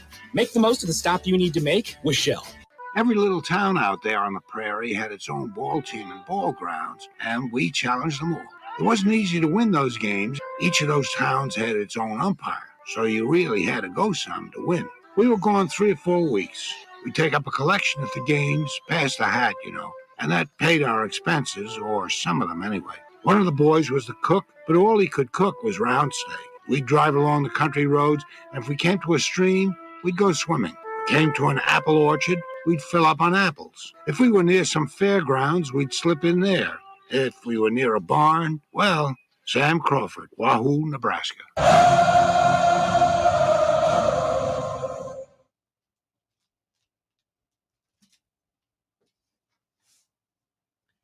Welcome back to Braves Country Baseball.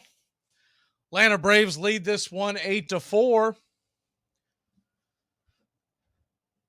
Marcell Ozuna will come to the plate.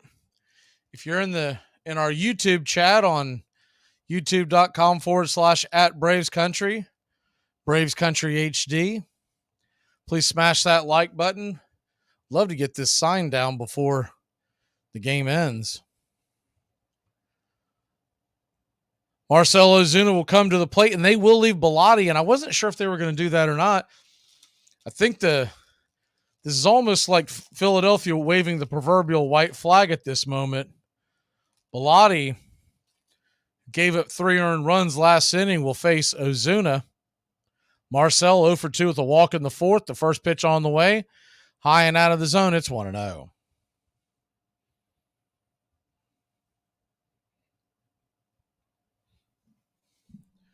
The 1-0 righty-righty matchup. Swing! And that ball is hammered high, deep, going back on the track. Making a leaping catch at the wall is Jake Cave. Probably 3 feet from another home run. And there's one away. Cave had to go to the top of the wall and caught it about 2 to 3 feet below the top of that fence that separates left field, the left field stands, and the shrubbery that's in between.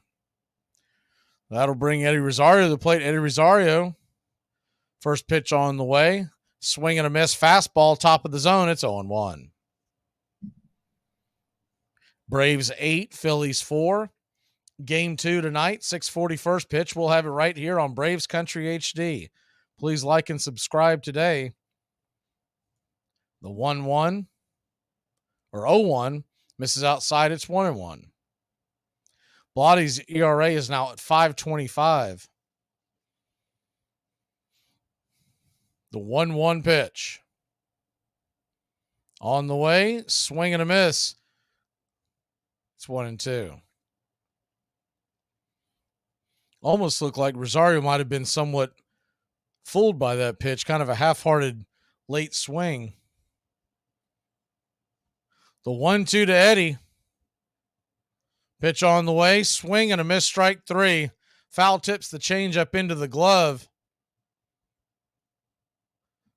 And there's 2 away. So he's not picking up that release very well, but everybody else seems to be teeing off on it. That'll bring Travis d'Arnaud to the plate. See if Travis d'Arnaud can get us a 5 spot. He's 0 for 3 with 2 lineouts, a fly out. 236 average is Travis with 11 home runs. He swings at the first pitch he sees and skies it up high in the sky. Should be playable. Stubbs will make the catch, and that'll end the inning. 3 up, 3 down. We'll head to the bottom of the 7th inning. Get up and stretch, Braves Country.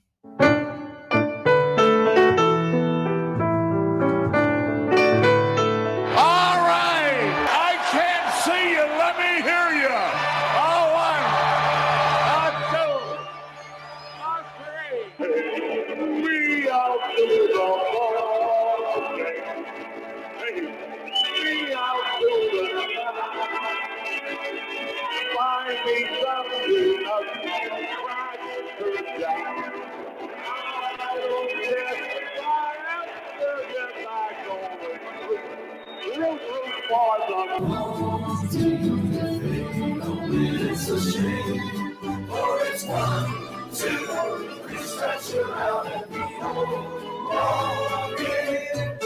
Take me out to the ball game. Take me out with the crowd. Buy me some peanuts and cracker jacks. I don't care if I ever get back. Let me through.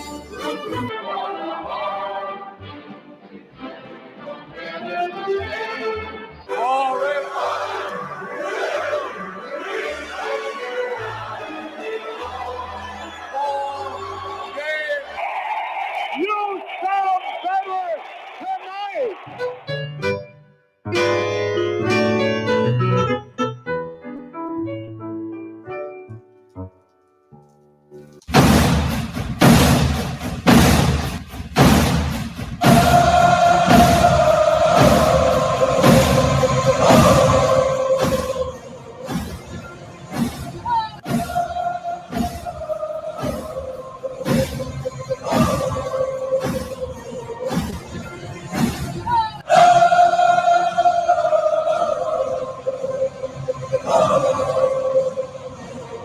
back Braves Country Baseball. Atlanta Braves lead this one 8-4. Go ahead and continue to squeeze these turn back times in as we go along. Kyle Schwarber will lead off the bottom of the seventh versus Dylan Lee. On this date, 1965, Sandy Koufax throws a perfect game against the Cubs.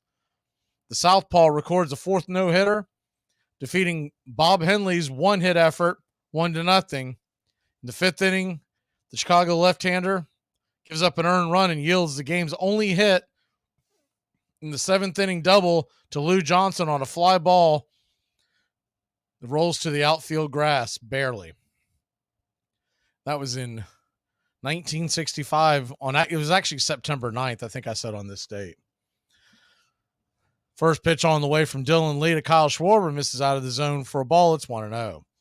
The doubleheader today, we're doing September 9th, Saturday's turn back time now, and we'll do the 11th turn back time tonight. The 1-0 pitch, swing and a miss. It's 1-1. So he started off with a 92-mile-an-hour fastball, then went to the 86-mile-an-hour slider down below the knees. Lefty-lefty matchup. Schwarber is 2 for 3. The 1-1. Off the plate wide. It's 2-1. Standing on deck is Trey Turner. You got Bryce Harper in the hole, so a big inning. The Braves lead is just 4 in the top of the order for the Phillies. The 2-1 pitch. Top of the zone strike on the outer edge. It's 2-2. Schwarber doesn't like it. That one actually looked like a strike, unlike some of his other calls he's made today.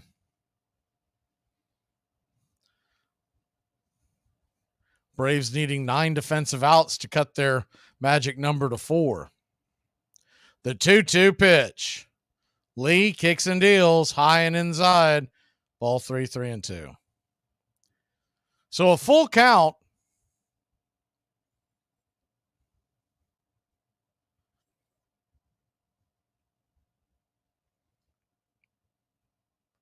The 3-2 pitch. Down below the knees, ball 4. So Dylan Lee loses the leadoff runner, not what you want. Here to start the 7th, leading by just 4. On this date in 1977, Fenway Park, Alan Trammell and second baseman Lou Whitaker make their major league debut for the Detroit Tigers. The Tigers' new double play combination will be teammates for 19 seasons, setting a major league record. First pitch on the way to Trey Turner, swung on, and that ball is hammered high in the sky, and that is gone. Lead is cut into half. Dylan Lee gives up a 2-run bomb, just laid in a 92-mile-an-hour pitch. And the Braves lead is just 8-6. So those leadoff walks will come back and bite you. Braves now lead it just by 2, and there's nobody out here in the 7th.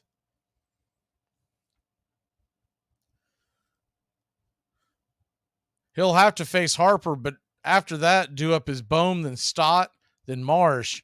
So you got some lefties due up. You just wonder how long they'll stick with Lee. First pitch from Lee to Harper is swung on and banged on the ground right at Olsen. He'll step on the pillow, and there's one away. So big out number 1 here in the 7th.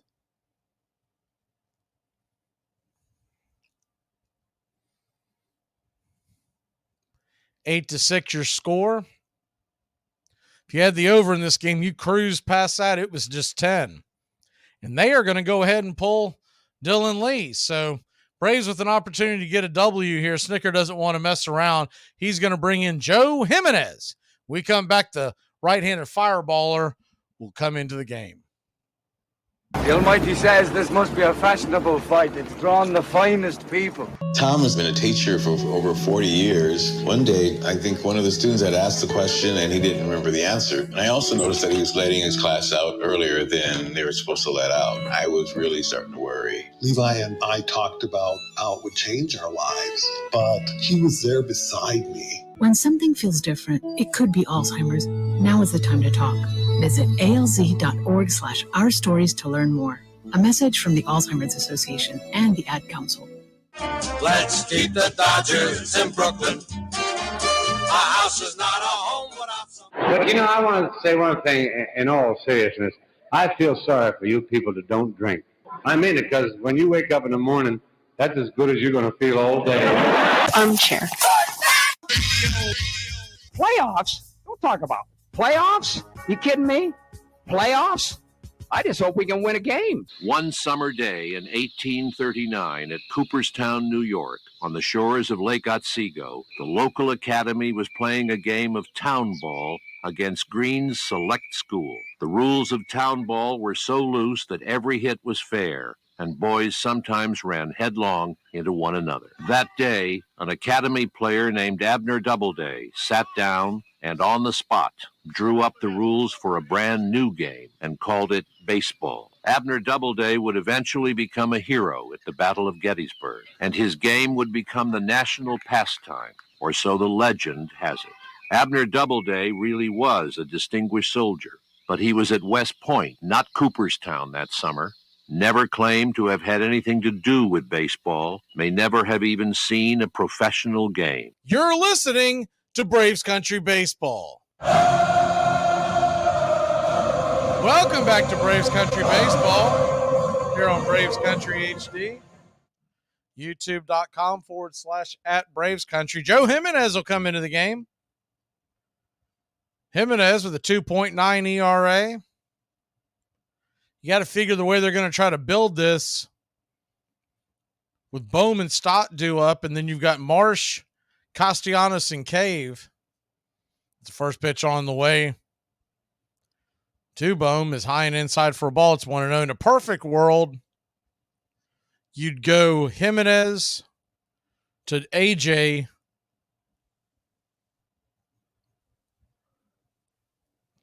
to Iglesias. The 1-0 pitch swung on and fouled back out of play. It's 1-1.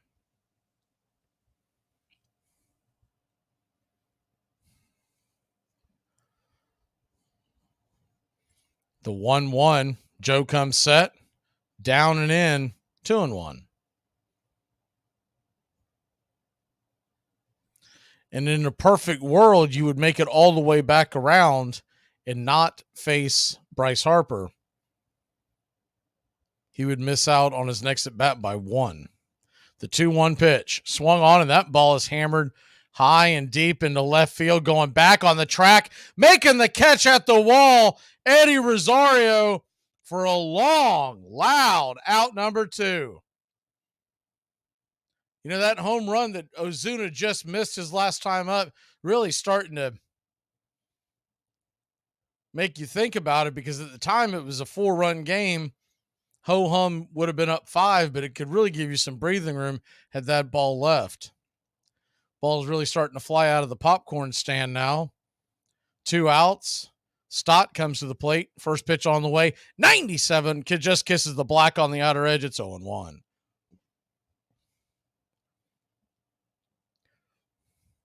Righty-lefty matchup. Stott 1 for 3. RBI double in the 5th. The 0-1 pitch. Swung on and rifled foul into the third base camera well. It's 0-2. So Jimenez 1 strike away, 1 out away from putting out this fire.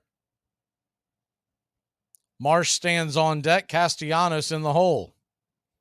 The 0-2 pitch from Joe.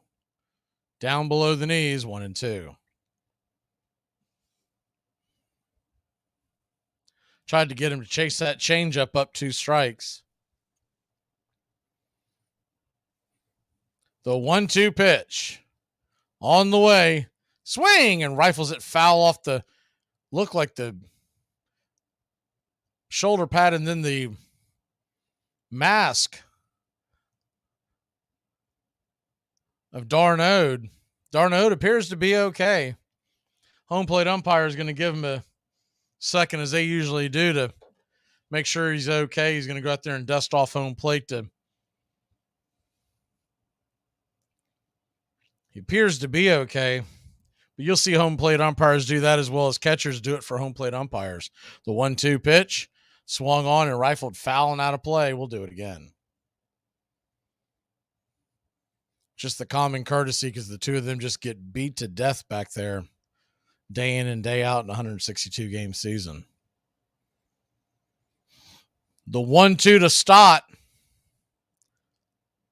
Sixth pitch of the at-bat. Swung on, and that ball is dumped into left field. Just foul, and I mean just foul. He sliced that.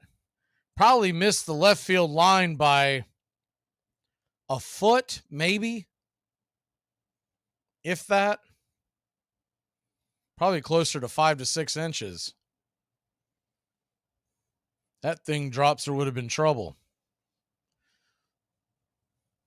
Stott was just trying to find a place to get on base any way he can. The 1-2 pitch. Joe comes set, lets it go. Caught, looking, strike 3. Sit down. Joe's fingers is so. We'll be back in a flash here on Braves Country. Make sure when your shift is over, you go home alive. Look at that. The Hendersons are getting a new fence. Ah, who cares? They're swingers. I want a new fence. Need a home loan fast? At the American Bank of Los Santos, we'll help you get the debt you need to make life easier. We'll show you how to look richer and be poorer. You need to impress people fast. Not in 20 years. It's only a risk if you get into money troubles or the economy changes. Call American Bank of Los Santos. Now that the kids have moved out and have drug problems of their own, maybe it's time to install a luxury marble wet bar. American Bank of Los Santos. Why worry about tomorrow if you look inadequate today? To protect her home and family in a disaster, Karen was willing to wade through water, mud, and insurance paperwork. Yeah, I can do this. You go, Karen! By simply understanding and updating what her insurance covers and doesn't cover now, she'll be better prepared no matter when disaster strikes. Learn other simple ways to protect your home and family before a natural disaster at ready.gov. That's ready.gov. A message from FEMA and the Ad Council. Lose some weight. Oh, come on, quickly. Will you don't give me that. Look at me. 92. And I still enjoy swimming and golfing and biking, all sports. Whoopee. That too. Come on, after all, at your age, must be down to a handshake, huh? Yep, before and after. I'm Amy Lawrence, and I'm up late, always, after hours, hanging out with you on CBS Sports Radio. Check it out, 2 a.m. Eastern, 11 p.m. Pacific. You're listening to Braves Country Baseball on Braves Country HD. Please like and subscribe today, youtube.com/@Braves Country. Welcome back to Braves Country Baseball. One last turn back time for game number 1. September 9th, 2010. Ichiro becomes the first major leaguer with 10 consecutive seasons with 200 hits or more. The Mariner right fielder extends his own record with a 5th inning single in Toronto at the Rogers Center. And that's your turn back time here for game 1. First pitch on the way to Orlando Arcia is off the plate wide for a ball. It's right there for a strike, It's 0-1. The 0-1 as Covey has come into the game. Right-hander. Delivers, swung on, ball is dipped into right field. Just foul. That was dangerously close to falling into fair territory. And if it falls, Arcia may have been on second. Dylan Covey comes into this game. His team trailing just 2 runs now. He's got a 4.46 ERA. The 0-2 pitch swung on, another 2-hopper over to short. It's going to be a 6-3 putout. 1 away. Covey came into today with 36 innings pitched, 26 strikeouts, and a 1.56 whip. It's from Glendale, California, drafted by the A's back in 2013. That'll bring Michael Harris the second to the plate. Harris 2 for 2. Hit by pitch, a double, a home run The first pitch on the way to Michael. It's off the plate wide for a ball. It's 1-0. Michael drilled one to deep left center field into the shrubbery and then was followed up by a home run by Acuna. The 1-0 pitch swung on, grounded over to first. Harper's got it, steps on the bag, and there's quickly 2 away.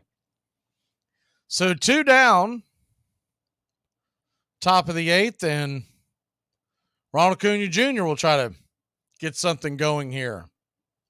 Braves lead by 2, but it just doesn't feel like that lead is quite safe. You'd like to see another run or 2 insurance put on the board. First pitch on the way to Acuna is high and inside, called for a high strike by Larry Vanover. His report card is going to be terrible. Larry Vanover is going to be hiding his umpire report card from his parents, that's for sure. The 0-1 pitch swung on, lifted high in the sky, and that'll be an easy F8 to end the inning. 3 up, 3 down. We'll head to the bottom of 8. Braves lead it 8-6. We can't Gerby darn your frazzle dazzle. Braves Country HD is AFC South Country all season long. They hand it off for Ned. He's driving, and he's in for the touchdown. Wow! Drive starts at the 1 and looking for a little breathing room, and they get that and plenty more. Derrick Henry still going. Stays in bounds. He might go 99 yards for the touchdown. Unbelievable. 2nd and 10. Empty set. Walk downfield. And that is Hilton again. 1st and goal. Ebron. What a year for him. Eric Ebron. Touchdown. Colts. Slant. Caught. Touchdown. Marquise Lee. And he punched the ball into the stands. Deep. And he's got it. Keelan Cole. Touchdown, Jacksonville. Stay locked into the AFC South on Braves Country HD. Cars from all over America come to find a new home in Florida, just like you. I moved here after the draft, football. I noticed there was one thing missing from this great town, a celebrity-endorsed used car shop. That's why I founded BJ's Used Autos. Every one of these beauties is freshly painted. They look brand new. We have new models coming in every morning, usually around 2 a.m. We can get you anything. And if you see a car of your dreams, tell us. We can acquire it for you. I've taken the skills I've learned as a pro football player to the used car business. Smash, grab, and run like hell. I'm tackling low prices with hot cars. The bat is made of turned ash, less than 42 inches long, not more than 2 3/4 inches in diameter. You're listening to Braves Country Baseball on Braves Country HD. Please like and subscribe today, youtube.com/@Braves Country.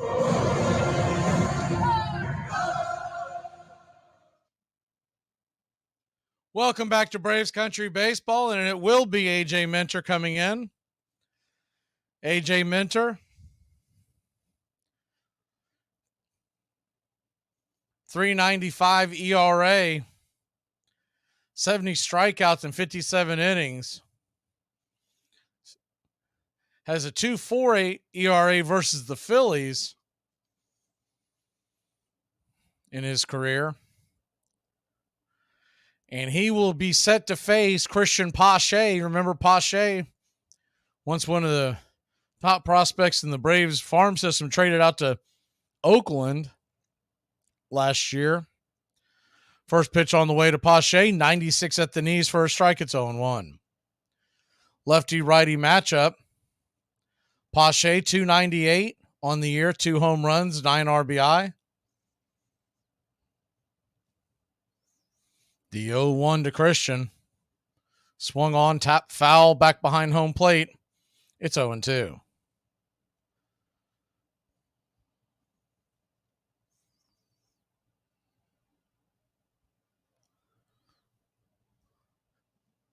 AJ Minter comes set on the 0-2.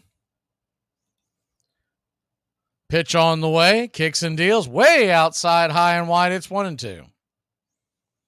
So a 1-2 count to Christian Pache. Standing on deck would be Castellanos and then Cave, though they will probably pinch it for Cave, him being a lefty as well. AJ, the southpaw, delivers.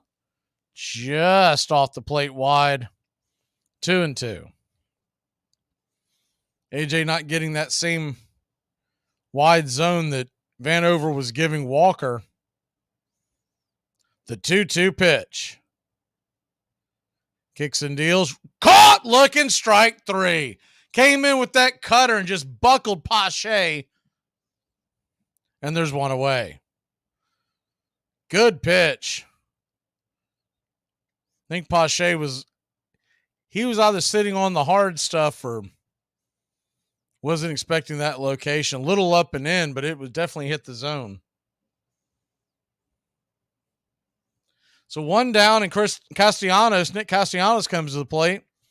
Lefty-righty matchup. First pitch on the way, 96 outside wide. It's 1-0.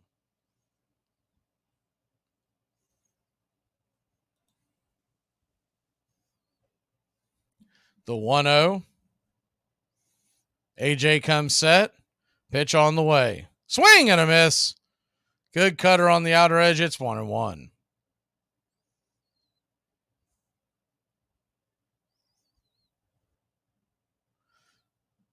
You had a 1-1 count to Castellanos. One down. Pitch on the way. Swing and a miss. Chase that one a little off the plate. It's 1-2. On deck would be Jake Cave, but the left fielder being from the left side probably will not hit. The 1-2 pitch. Down and in. 2-2. Trying to chase that changeup. Not quite where AJ wanted it. I think he was looking for a little more over the plate and to get him to dive out. So a 2-2 count. AJ comes set, lifts and fires. Caught looking, strike 3. Got him on the outer edge. This time he did give him the outer edge. Castellanos doesn't like it. He's giving Vanover an earful. Whatever he's saying didn't quite get him rang up. That one was actually closer than a lot of strikes that they gave to Taijuan Walker. It might have actually clipped the outer corner. No matter what it's showing on your screen as it crossed home plate, it might have actually hit the outer corner. First pitch on the way to Sosa, who will pinch hit for Cave, is right there for a strike. It's 0-1. Sosa coming in. Edmund Sosa, 253 average, the 0-1 pitch, swing and a miss. It's 0-2. Sosa, 27 years old.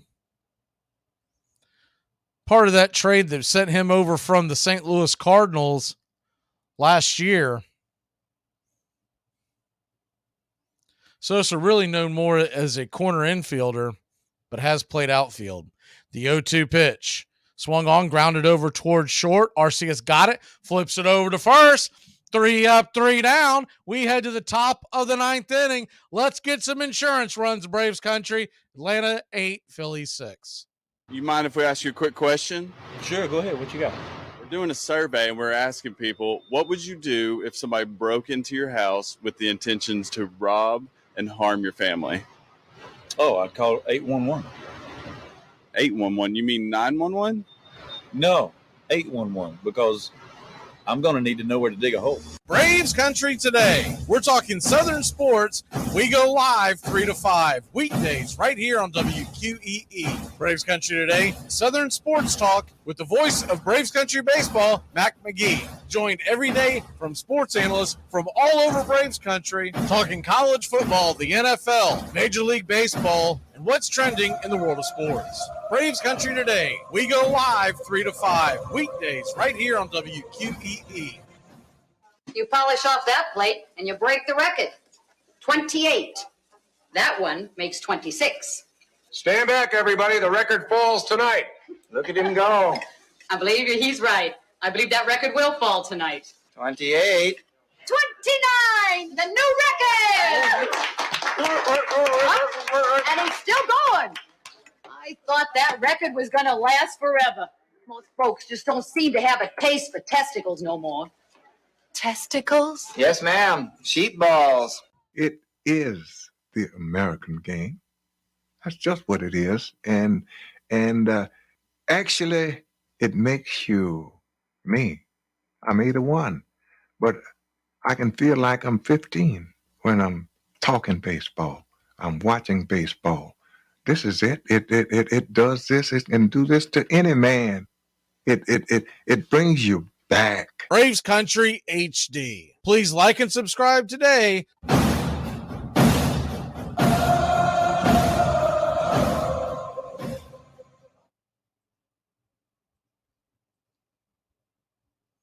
Welcome back to Braves Country Baseball. The Atlanta Braves lead this one 8-6. Dylan Covey will go back to work. First pitch on the way to Ozzie Albies is high and out of the zone for a ball. It's 1-0. Covey, just 7 pitches last inning. The 1-0 to Oz, swung on and fouled back out of play. 1-1. Braves looking to open this up a bit. They lead at 8-6. Iglesias starting to warm up in the Braves bullpen. Ozzie, a double, a walk, a run scored, an RBI. The 1-1 pitch swung on, grounded hard down the first base line. Diving, making the stop is Harper. He'll flip it to Covey, who's covering first, and there's one away. 3-1 the put out if you're scoring at home.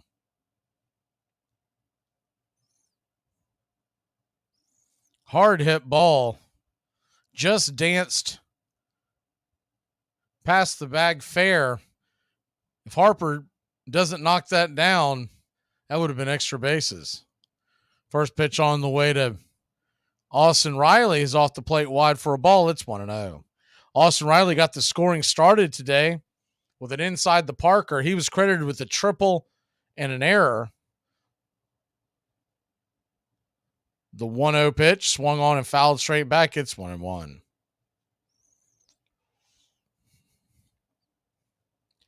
Iglesias looks set and ready to roll in the pen, so they would bring him in if the score stays this way. The 1-1 pitch swung on, and that ball is roasted into left field. It's going to get down for a base hit, and Austin Riley's got something cooking here in the top of the 9th inning.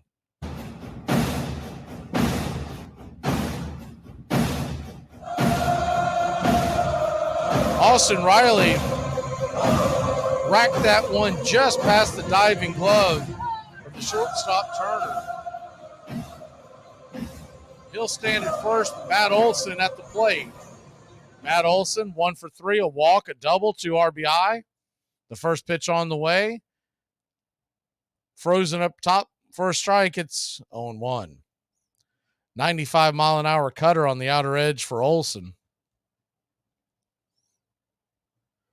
Olson with 48 home runs on the year. Be a good time for 49. The 0-1 pitch. Swung on, pops it up. High in the sky, giving chase down the third base line into foul territory. Just before the tarps, the ball's going to fall harmlessly for a long strike. It's 0-2.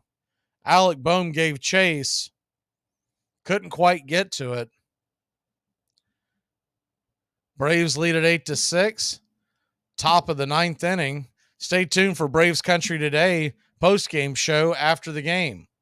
We'll take you all the way to 5 o'clock, reacting to the game and talking a little bit of football that went over on the weekend. Quick time was called by home plate umpire Larry Vanover. He signals back in play, so here we go. The 0-2 pitch. Runner on first, 1 out, on the way. 95 out wide, it's 1-2. Olson looking for something he can park into the seats or into the gap to send Riley home. The 1-2 pitch swung on, high hopper, high chopper. It's going to be a 6-4-3. Olson beats it out, barely beats it out. Breaks up the double play. Philly wants a chance to look at it, see if they want to challenge it, but they went ahead and said go ahead. No challenge. Olsen never looks like he's running very hard, but he was definitely stretching out those long legs to get down the line. So that'll bring Marcelo Ozuna to the plate. Ozuna 0 for 3, though he hit one all the way to the wall that caved. The left fielder had to leap to make the catch. First pitch on the way to Ozuna is check swing, foul, grounder. It's going to be a fair ball into the glove of Bohm. 5-3 put out, and that'll end the inning. So an excuse me swing ends the inning. We'll be back in a flash here on Braves Country. Bees! Bees! Bees in the car! Bees everywhere! Save yourself! Your firearms are useless against them! Holy shnikes, it worked. Hey, Braves fans, I'm Mac Magee with Braves Country. We'll be right here on the key all year long giving you Braves Country baseball, pitch by pitch, inning by inning of your Atlanta Braves. Make sure to catch Braves Country right here on the key. We go live 3 to 5, and we'll keep you up to date on the upcoming schedule for Braves Country. That's Braves Country HD and Braves Country Baseball right here on the key.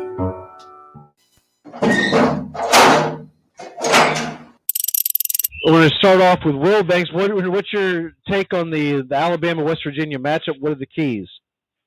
I didn't. That's great insight, man. That's great insight. Everyone else is going. I'm gonna change the channel. Armchair. I'm 7-0 this season. You auto-drafted. That's what all the great GMs do. They delegate. You didn't do anything. Yeah, I did. I set the cue. Without fantasy football, what would friends talk about? I almost wore shorts today. Oh. I was going to do a sweatshirt shorts combo. Armchair. There's a very peaceful thing. It was created and played in pastures and meadows. There's grass, there's outdoors, there's everything that people thought was American and feel about America. You get in a ballpark, and it's the wonder of holding your dad's hand, walking through that dark tunnel, and seeing a huge open space where men play the little boy's game. Braves Country HD. Please like and subscribe today. YouTube.com/@Braves Country.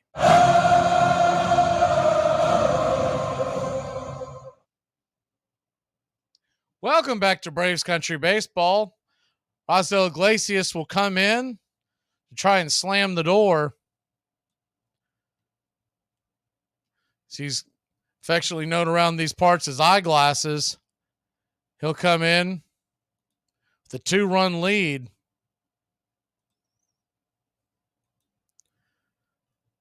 Braves lead at 8-6. Stubbs, Schwarber, Turner due up. If anybody gets on,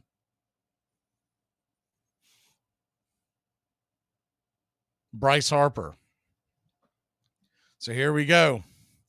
Bottom of the 9th inning. First pitch on the way from Iglesias. 95 miles an hour. Outer edge for a strike. It's 0-1. Stubbs, who's pretty much kept his mouth shut all day about this, now that he knows he's not going to be back behind home plate if they don't get a couple of runs, complains to home plate umpire Vanover on that first call. The 0-1 pitch on the way misses inside down. It's 1-1. The 1-1 pitch right there at the knees. Looked like a strike, but Vanover missed another one. It's 2-1. So Stubbs might have complained his way into getting a couple of balls called his way. The 2-1 pitch. Swung on, lifted high, down the left field line. Making the catch is Rosario for out number 1. You do wonder why Atlanta's not putting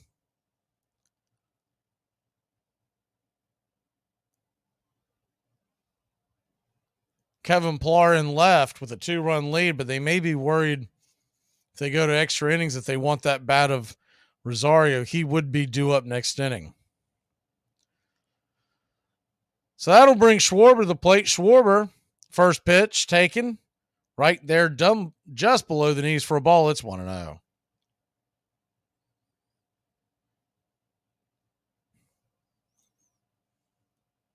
The 1-0 pitch. Inside, 2-0.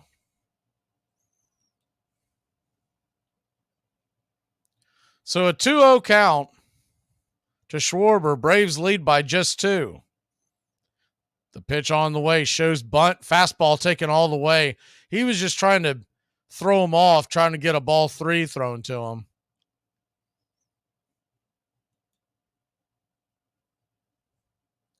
The 2-1. Rocks and fires. Swung on. Pops it up. High in the sky. Fighting the sun is Harris.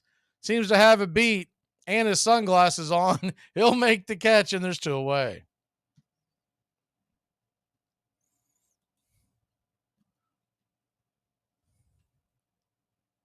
So 2 down, and Trey Turner coming to the plate. Trey Turner blasted a home run earlier, a 2-run shot. That's how we got to where we're at. Iglesias needs to get him out to keep the tying run in the form of Bryce Harper from coming to the dish. First pitch on the way, right there at the knees for a strike. It's 0-1.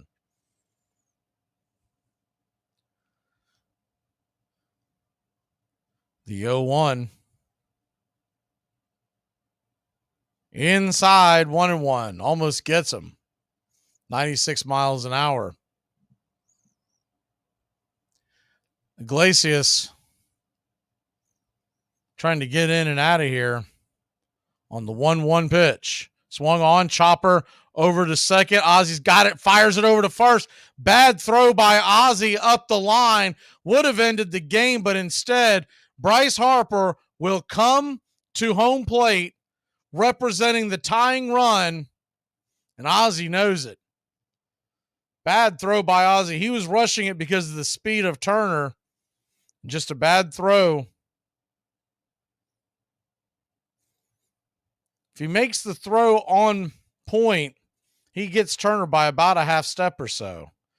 Olsen, making sure that ball didn't go towards the dugout, came off the bag.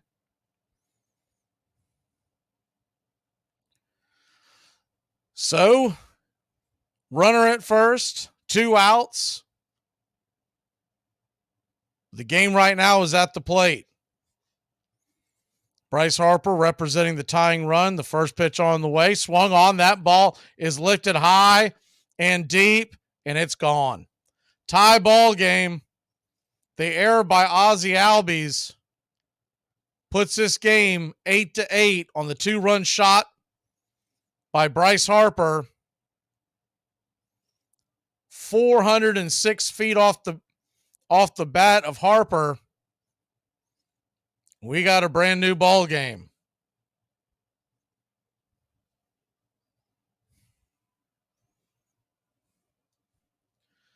Just threw one out there, and it was a hanger. It was a changeup over the plate. Couldn't put it on a tee better than that. So now Iglesias will be trying to get us to extra innings. The first pitch on the way, swung on, popped up, foul and out of play. It's 0-1. Braves 8, Phillies 8. The 0-1 pitch, swung on and fouled back out of play, 0-2. So what you would have liked to have seen in that bat versus Harper, coming at Bone with 2 95-mile-an-hour fastballs. They tried the soft stuff and got burned. The 0-2 pitch, swing and a miss, strike 3, and that'll end the inning. But out before the Phillies put it to extra innings. We'll be back in a flash. Rosario, Darnold, and Arcia coming to the plate. Sit sharp. I'm not playing your stupid game. You can't go cheap on the TP. So I'm going to throw the honorable mention of diapers. You can go to a lesser name brand and there's a median there, store brand diapers, garbage. You will have more blowouts and cleanups than you will know what to do with. Are you willing It to is go? not worth saving the dollar. are you willing to go to cloth diapers to save money? No. Does anybody still do that? What a terrible idea. Yes. Yes. Do they? There are people. Yes. That's such and a they need terrible hug me idea. jackets. They have lost their mind. There's no way I would process that thing through my washing Why would I machine want and then ever wear anything out of it again? I mean, if someone drizzles on my shoes in the men's room, I'm throwing them out. I don't want a full-blown episode and go, well, we can reuse those. Don't throw them out. Who came up with that idea? Armchair. Hey, Braves fans. I'm Mac Magee with Braves Country. We'll be right here on the key all year long giving you Braves Country baseball, pitch by pitch, inning by inning of your Atlanta Braves. Make sure to catch Braves Country right here on the key. We go live 3 to 5, and we'll keep you up to date on the upcoming schedule for Braves Country. That's Braves Country HD and Braves Country baseball right here on the key. For the first time, to the shock of the baseball community, he paid each player a salary. The highest paid was Harry's brother George, the shortstop, who received the considerable sum of $1,400 a season, 7 times the average working man's wage.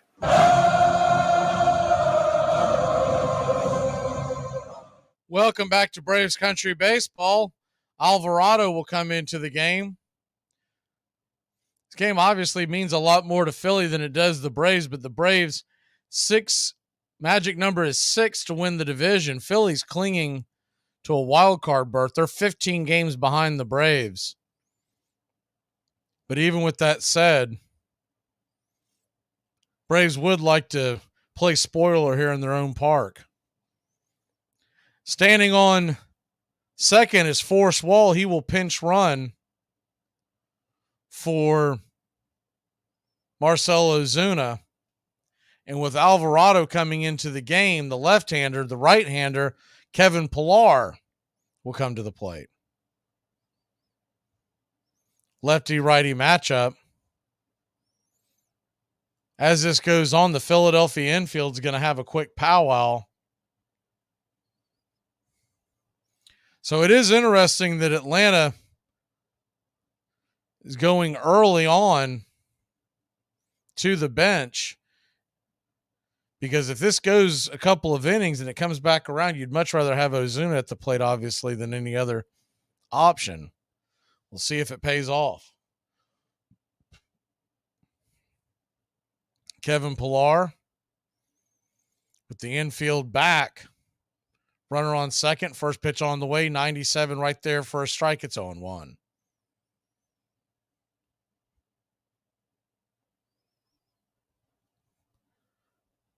Wall stands on second. The 0-1 pitch. Swung on. That ball is rifled up the middle. It's going to get down for a base hit. Here comes Forrest Wall. He'll come scooting around third base, and your Atlanta Braves lead it 9-8. A rifle off the bat of Kevin Pillar. So 2 guys come off the bench and make immediate impacts. He about took Alvarado's head off with that comebacker. Forrest Wall with his speed, no chance for them to throw him out at home plate. So Pillar now stands at first.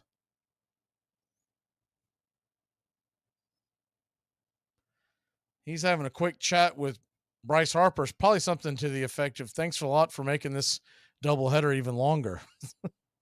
First pitch on the way to d'Arnaud is swing and a miss. He came out of his shoes on that one. It's 0-1.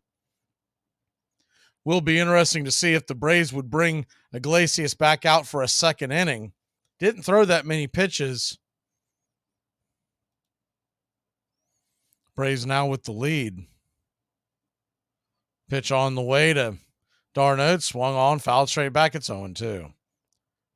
Iglesias threw 15 pitches, so in theory you could see them bring him back out, but they probably will not. Unless they want to see what he would be like on a 2 innings for something they could dial up later in the postseason. The 0-2 to d'Arnaud, high and out of the zone. 1-2. They do have Kirby Yates and A.J. Smith-Shawver warming up in the Atlanta bullpen. The 1-2 pitch. Swung on and dragged foul down the third baseline. It's 1-2.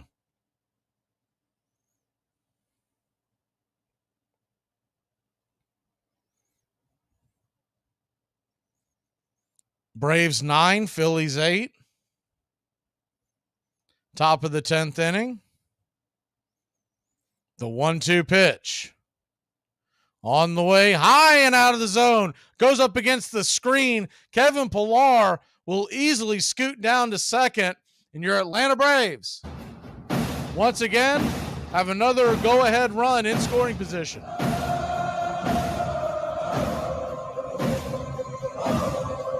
That ball was well high and out of the zone. I don't know why, but Philadelphia's broadcast is showing the replay on a pitch cast. The 2-2 pitch, swing and a miss, swung at absolute shoe top stuff. Bad day at the plate for Travis d'Arnaud, and there's one away. That was a bad pitch. That pitch was closer to hitting him than it was being a strike. So one down. Be up to Orlando Arcia. See if Pillar may try to steal third to get within 90 feet. The first pitch on the way. Pillar opens up wide, swings well wide of that pitch. It's 0-1. That second run becomes so much bigger if you can get him home, because then you can essentially ignore the run on second when you go to the bottom of the 10th. The 0-1 pitch, down and in, but called for a low inside strike. It's 0-2. Looks more and more like it'll be Kirby Yates coming in. I think Shawver was warming up in case the Braves broke it open. The 0-2. Swung on, bounced foul down the third base line. We'll do it again at 0-2. Braves 9, Phillies 8, top of 10. Standing on deck is Harris, so it's a lefty-lefty matchup if he can get past Arcia. Phillies infield is back and playing him to pull. The 0-2 pitch swung on, and that ball is going to get down where the green grass grows. It's going to get up against the left field wall, and here comes Kevin Pillar around to score. The Atlanta Braves, with an RBI double, lead it 10-8. The Magic Kingdom comes through once again. He turned on that pitch and rifled it into the corner. Just over the leaping glove of Bohm. Good attempt by Alec Bohm to try to make that play. Looking at the replay, if he jumps, just a hair earlier, that would have been an out and probably would have doubled off Pillar, because Pillar was starting to go. First pitch on the way to Michael Harris. The second is outside wide for a ball. It's 0-1. No, they call that a strike. Another Vanover strike, well wide of the zone. The 0-1 pitch. Swung on, banged down the second base side. Over to make the play is Stott, and there's two away. On the play, Arcia comes down to third base, so he's 90 feet away. With him not being one of the faster runners, that is a somewhat of a important productive out, because a hard hit ball into the outfield still scores him. So that'll bring Acuna to the play. Be interesting to see if they actually pitch to Acuna. Lefty-righty matchup. Ozzie on deck, but nowhere near the threat that Acuna is from the right side. First pitch on the way to Acuna is inside for a ball. It's 1-0. You got to figure they're going to be trying to just paint the corners, and if they can't get them, they'll walk them. The good thing is, unless they make a pitching change, they can't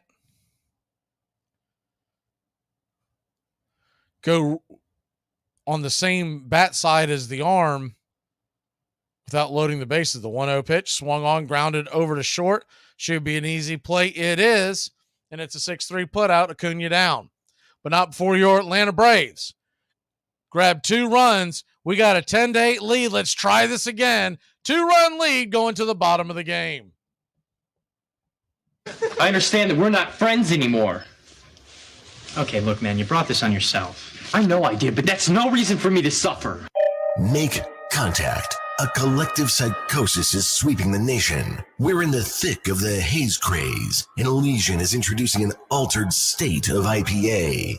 Contact Haze is a tangled chemistry of mild haze, low bitterness, and an explosion of hop aroma. This hazy IPA bursts with notes of bright raspberry, currant, citrus, guava, and passion fruit. Available in 6-pack cans in stores, and make contact. Here are some baseball facts that you might not have known.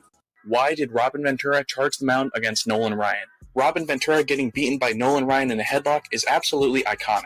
But why did Ventura think it was a good idea to go after Ryan? Pudge Rodriguez has gone on record saying that the White Sox and Rangers had bad blood for years, even as recently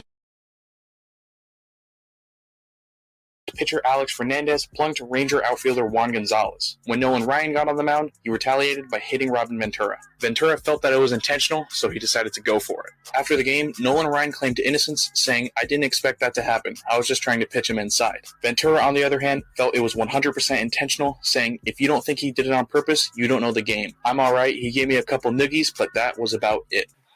New York writers were determined to make Christy Mathewson the best pitcher, the pitcher hero of all time. And in that sense, they were tended to ignore Walter Johnson. They couldn't do this because Walter Johnson surpassed Mathewson in so many ways. If Walter Johnson were pitching for a team that had the winning percentage of Mathewson's Giants, there would have been no contest.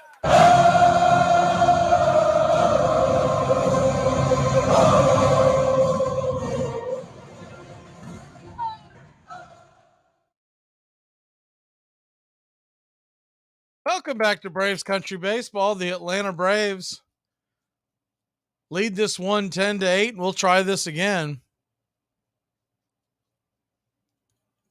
Pilar will stay in left field.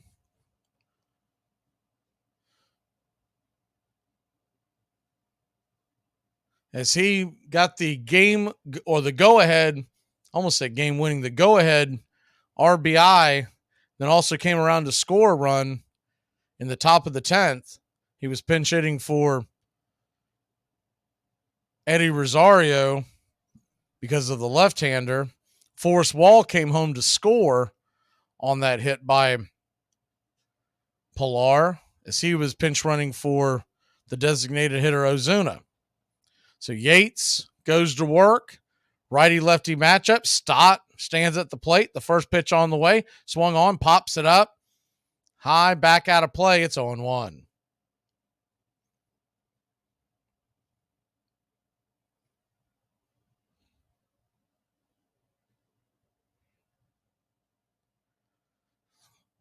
Kirby Yates with Bryson Stott at the plate. Righty-lefty matchup. 14 home runs, 290 average. The pitch on the way. Swung on and fouls that out of play. It's 0-2. So he goes inside, outside to start him on this at bat. Both of them fastballs. You wonder if he'll be trying to drop that splitter. The 0-2 pitch. Rocks and fires off the plate wide. Splitter misses. It's 1-2.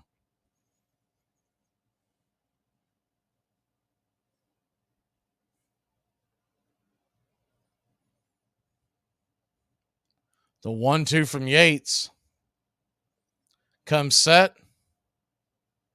Here's the pitch off the plate wide, 2-2.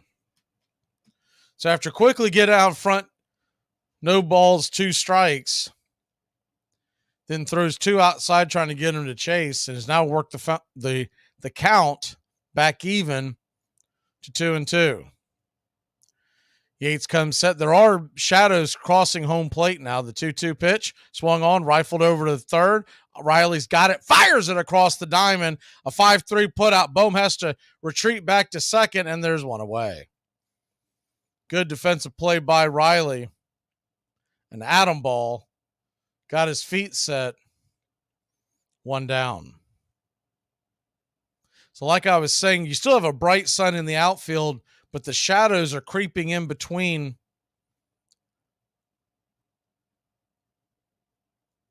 the pitcher's mound and home plate. For those of y'all listening on radio, the pitcher is in the sun. Shadows in between home and the mound as the first pitch is right there for a strike to Pache. It's 0-1. And the batter standing at the box has a little bit of sun on him, but is fighting those shadows all the way. The 0-1 pitch. Off the plate wide, 1-1. Christian Pache, the former Atlanta Brave, went over to Oakland. It's a big part of that Matt Olson trade last spring. The 1-1 swung on and grounded foul down the third base line. It's 1-2.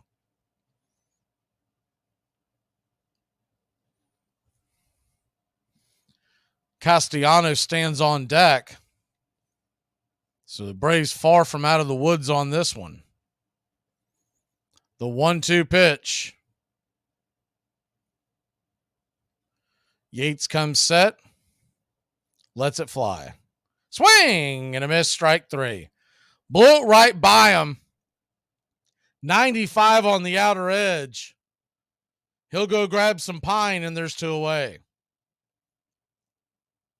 So big out number 2. But Castellanos, one of the tougher right-handed hitters in the National League, will come to the plate representing the tying run. Castellanos 0 for 4. Righty-righty matchup. Yates turns and chases the runner back to second. He was leaning towards third. Last thing Bohm wants to do is get picked off when his run essentially means nothing. 10-8 your score. The pitch on the way. Check swing. Went around. Ball drifted inside. It's 0-1.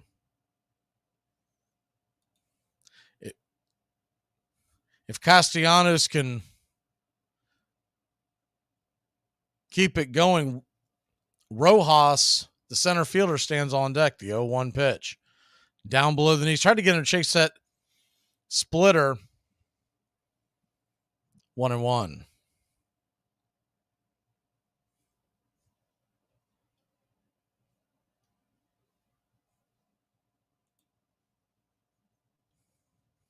The 1-1 pitch. Swung on. Pops it up. Foul back behind home plate.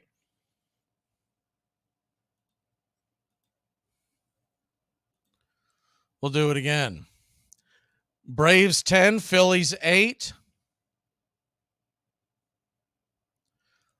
2 outs. The 1-2 pitch. Yates comes set. Lets it fly. Oh, mercy. That looked like a strike. Home plate umpire Larry Vandover, who's called an awful game all afternoon long, now all of a sudden is pinching the zone. You'll see it show up. It was right there. And they are giving them the business from the dugout. I mean, they just showed the overhead shot on the Philly cast, and it definitely hit the zone. So a 2-2 count. We'll try this again. Vanover and all. The pitch on the way. Swing and a miss. Strike 3. Kirby Yates yaks him. Gets 2 strikeouts and gets the magic number to 4. Braves 10, Philly 8. Braves win. Braves win. Your Atlanta Braves win. What a game. Seesaw battle back and forth. getting the win, ironically, will end up being Iglesias. The save will go to Pilar. And if we're going to go for the game ball, the player of the game, could go to a number of players. But I'm going to go ahead and give it to Michael Harris II.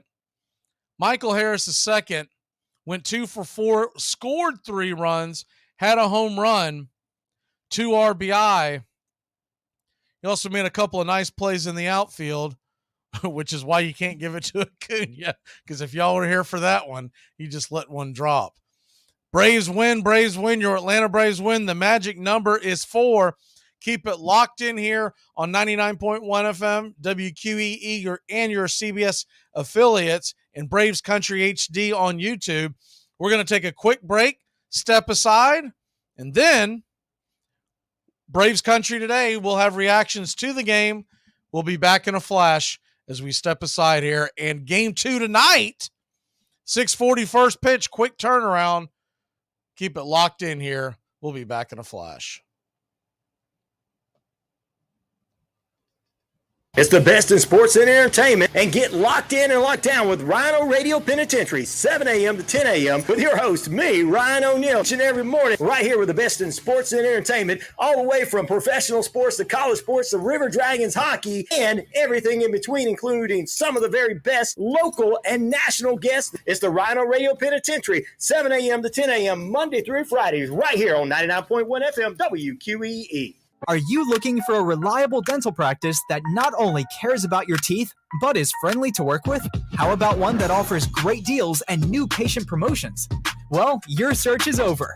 Most Valuable Smiles in downtown Eatonton, Georgia is committed to giving you the biggest and brightest smile.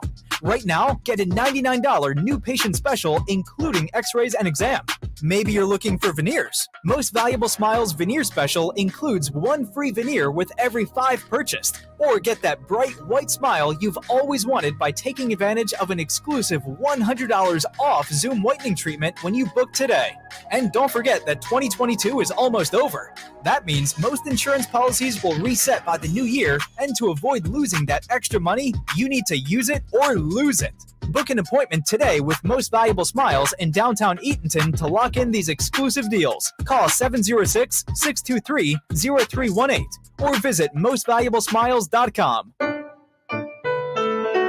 Hey, Braves Country. Braves Country HD is bringing you Braves Country Baseball. Braves Country comes to you every Tuesday night and Friday night, and 2 bonus games every week. Hi, I'm Mac Magee, and we'll be bringing you play-by-play, pitch-by-pitch of your Atlanta Braves. It's free to listen. Please like and subscribe. YouTube.com/@Braves Country. Braves Country Baseball, for the fans, by the fans.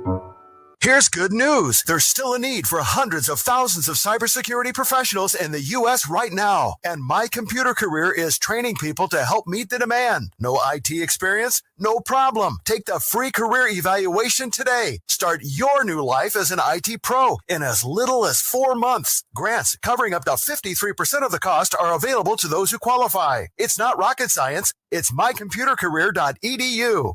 Enjoy sun-drenched days, epic stays, and plenty of room to roam in Greater Fort Lauderdale. Our hotels, attractions, and restaurants have taken the Visit Lauderdale's Safe and Clean pledge, so you can relax and explore with confidence. When you're ready for that well-deserved staycation, our 23 miles of golden beaches await. Find wide-open spaces to hike, bike, kayak, and paddleboard. Visit your favorite attractions, then dine out in style in dining rooms or al fresco on waterfront patios. Learn more at sunny.org. Braves Country Today. We're talking Southern sports. We go live 3 to 5 weekdays right here on WQEE. Braves Country Today, Southern sports talk with the voice of Braves Country Baseball, Mac Magee. Joined every day from sports analysts from all over Braves Country, talking college football, the NFL, Major League Baseball, and what's trending in the world of sports. Braves Country Today. We go live 3 to 5 weekdays right here on WQEE. It all starts with just one thing. When recycling, rinse out jars and cans, and avoid recycling wax paper or paper soiled with food. This will reduce recycling contamination. Find tips and more at onethingus.com. What's your one thing? Hey, sports fans, it's Rod Peterson here, host of The Rod Peterson Show, inviting you to join us daily for 2 hours of Atlanta's funnest sports talk right here on WQEE. I say fun because it is. You've never heard a show like it because we make the listeners a part of the show every day between noon and 2 p.m. Eastern. You'll hear plenty of the best sports talk, including the latest on the Falcons, the Braves, and more. And who knows, you might even hear you. That's The Rod Peterson Show, daily at noon, right here on WQEE 99.1 FM. I'm just there till my divorce is final. Now, who is coconuts enough to divorce you? Oh, we gotta go. But we'll see you around. Well, we'll have to have you over sometime.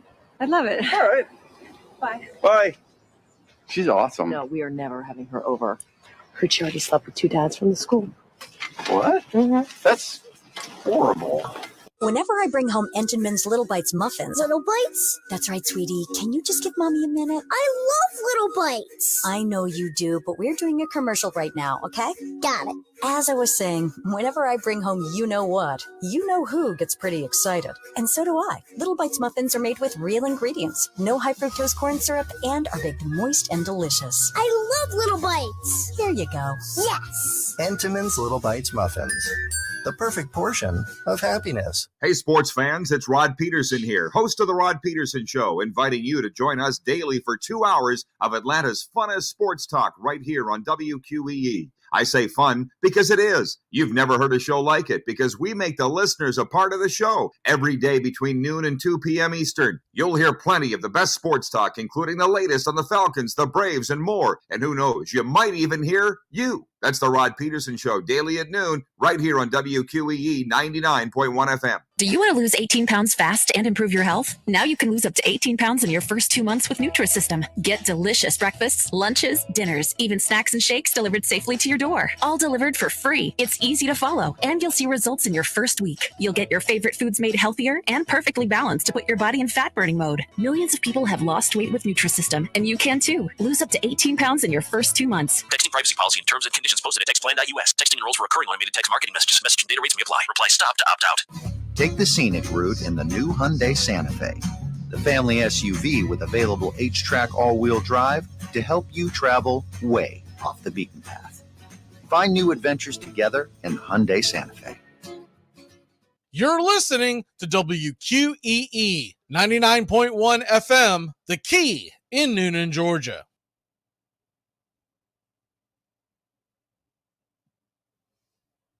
You're in Braves country.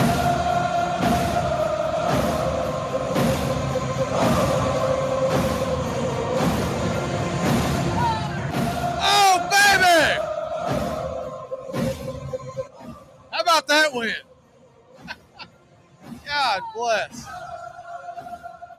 We tried every single way to lose that game, but somehow your Atlanta Braves come through and win that game. I mean, you name it, it went wrong, didn't it? I mean, unbelievable. You had a game where we just go back through this real quick. First of all, 10 runs, 11 hits. They say no errors, but that was a bad job by the Philadelphia scorekeeper. The play that put Trey Turner on first base that allowed Harper to hit the home run to tie the game, that's an error. Any way you shake it, a major league second baseman makes that play. A major league second baseman makes that play. So, anyways, so just a bad job. I mean, all that is home cooking. And they used to really hold themselves to higher standards, but you see it more and more with the home cooking. I don't really get why they don't get reviewed like they used to.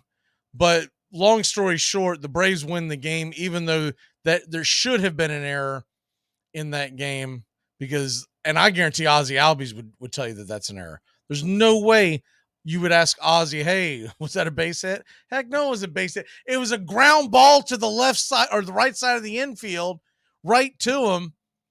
And even though Turner's fast, if he makes the throw on time, he beats him by about a step or so. So anyways, going back over the numbers real quick, 10 runs, 11 hits, no errors. 8 runs, 9 hits, 2 errors for Philadelphia. And the Braves, Iglesias gets the win. I know that always seems dirty when the guy who blows the save gets the win. And yeah, that was a bad pitch by Iglesias. But once again, what are they doing throwing a changeup to Harper to start the at-bat? Because that thing just hung and bam, away you go. So a lot of things to pick apart there. But any way you look at it, the Braves end up getting the W. And in that game, which, by the way, you don't normally get these nowadays because normally the games are much quicker. But a 10-inning game where the Braves, and there were a lot of pitching changes, I get that, but 3 hours and 8 minutes, 3 hours and 8 minutes, that's a long game for today's standards. That's a short game if you're going to, very short game if you're going to the NFL. Extremely short game if you're grueling through a college football broadcast. But 3 hours and 8 minutes, and the Braves win this one 10-8. And their magic number, the big thing is their magic number to win the division is just 4. For the Phillies to have any shot of winning the division, and the Phillies, even Philly fans know that they're not winning the division. They had to sweep this series, and they would have had to sweep the series next week, as we play Philly 2 today, and we will have the game for you tonight, 6:40 first pitch right here on Braves Country.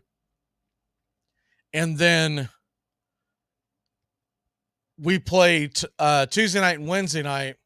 If they were to win 2 more in this series, the Braves would clinch the division in Philadelphia, which would kind of be sweet after hearing all year long you've had to hear from Philadelphia fans about how great Philadelphia is and that the Braves aren't any good and blah, blah, blah. Just because Philadelphia got hot for about 2 weeks last year, that's all you've heard. So it would be, I would love to clinch it in Philadelphia on their home turf, but it's really not that necessary.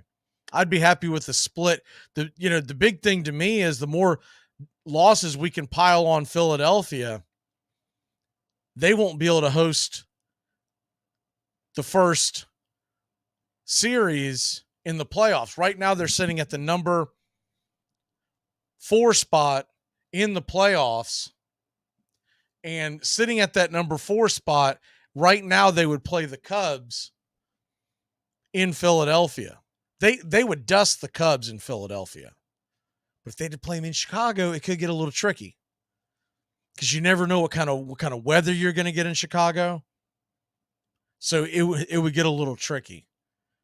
And so that's what I'm hoping is that the Braves can pile some losses on Philadelphia over the next couple of weeks to make it more difficult for them. I don't think there's much of a chance that they just absolutely go into a shell and then just don't make the playoffs. They would really, not only would they have to fall off, essentially 2 teams would have to get smoking white hot. And that's probably not possible. Let's see what some of the reactions are.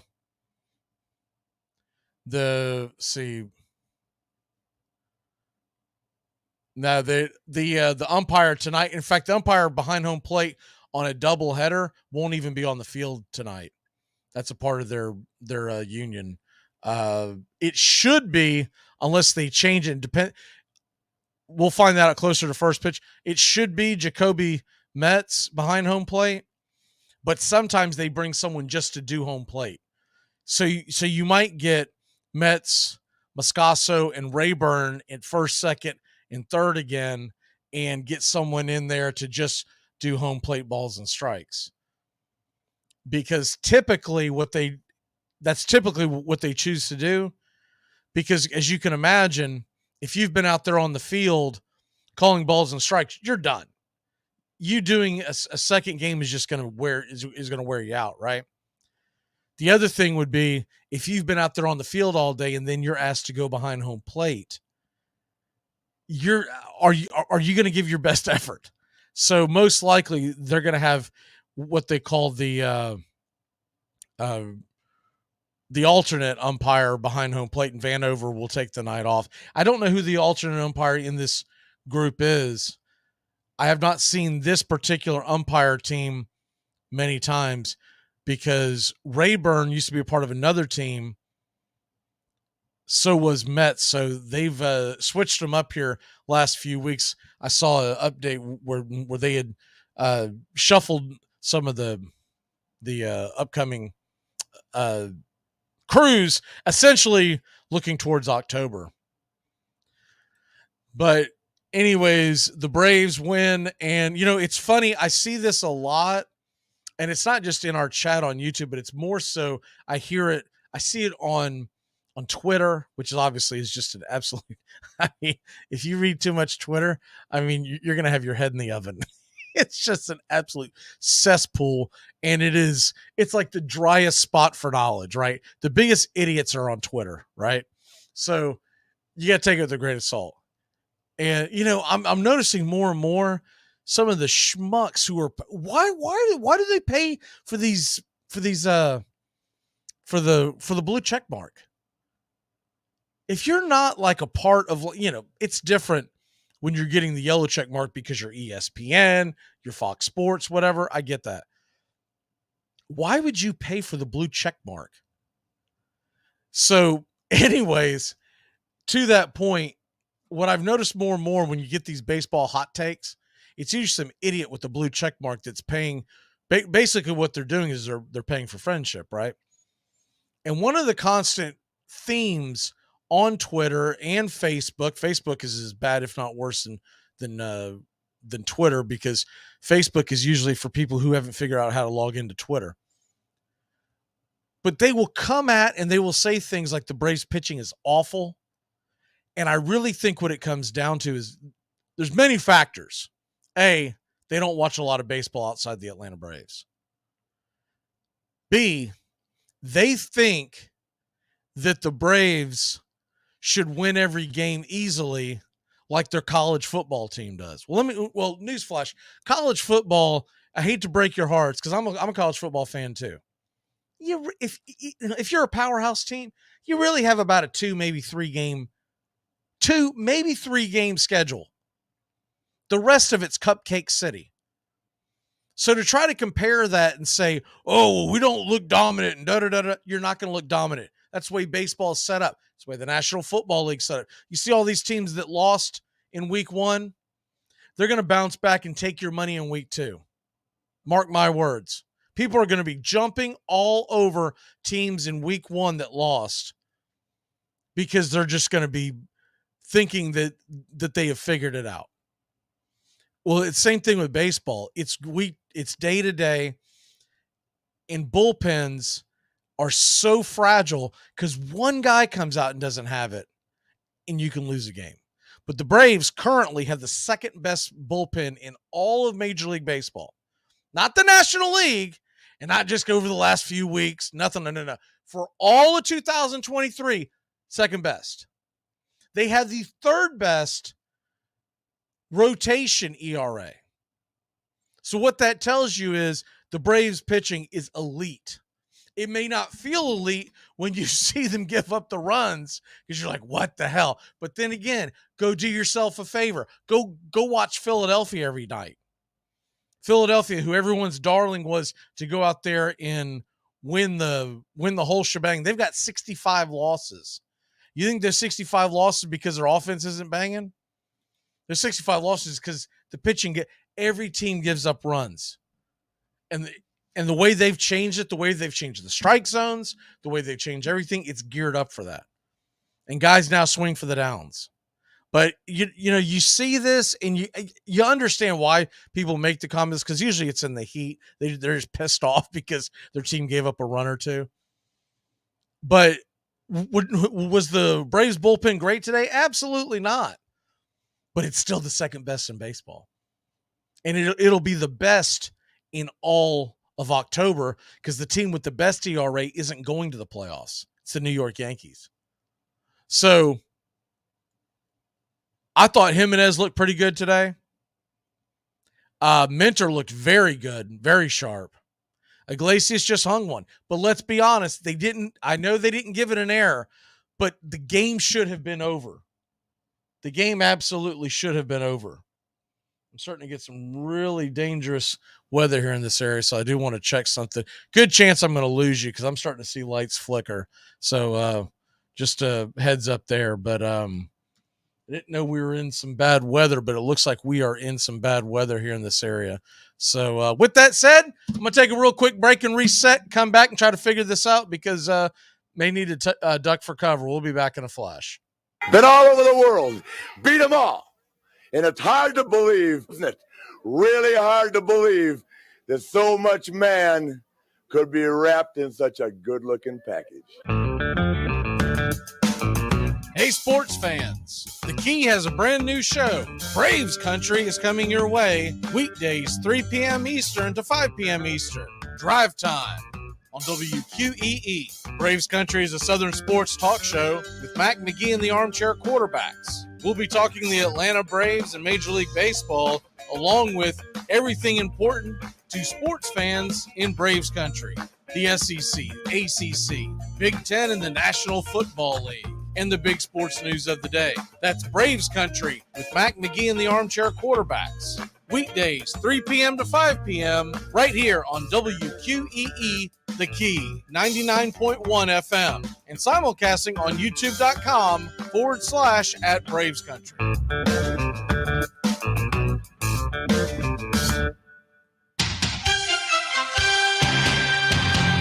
Hey, y'all, I'm Mac Magee, and you don't want to miss as we covered the entire NFL on Armchair Quarterback Radio. 12-0 Chicago Bears. If they could go all the way, they would be 19-0. The last undefeated team in pro football history, these Miami Dolphins. 72, 14-0 regular season. After the Super Bowl, they were 17-0 for 3rd down and 6. Cooper, Moore, and Clayton. Out of the way. Into the arms of Clayton. Oh, and are things going right for the Dolphins tonight? 42-yard touchdown, batted into the air at the line of scrimmage. This is vintage Monday Night Football. Final seconds ticking off. Bears will not go undefeated. But what a victory for the Dolphins. And Dan Marino reigns supreme once again. Welcome back to Braves Country. Mac Magee and the Armchair Quarterbacks, weekdays, 3 to 5 p.m., drive time on WQEE.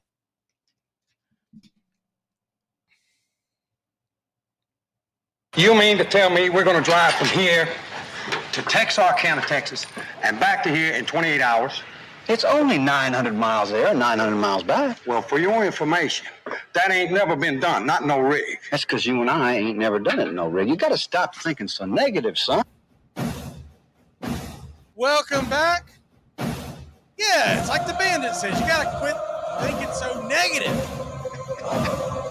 Ain't no one ever won a World Series with eyeglasses, Kirby Yates slamming the door. That's because no one ever tried it before. Atlanta Braves, 4. Magic number has gone down to 4. As far as the National League, if you want to take a quick look at that, the National League are, so technically, if you do the math, I don't know if I've ever gone over this with everyone before. If you're trying to do the magic number by yourself, we always update it during the games. But the magic number in baseball, it's sports in general, but in baseball, is you take how many wins your team has, you subtract it from how many games are played, you take that number and you subtract the team chasing you with their losses. So, for instance, the Braves, 94 wins now with 162 games. If you do the math there, 163 from 94 is you got the number 69, right? And Philadelphia has 65 wins. So the magic number is 4. Now, the difference between this and what used to be, so usually that was just it. Because used to in baseball, when you had a magic number, there were no tiebreakers. There was no nonsense like that. And if you ended up tied at the end of it, when it's all said and done, you didn't get to the 4, so you got to 3, then you would have a playoff. They don't do that anymore. So you really have to factor that in now.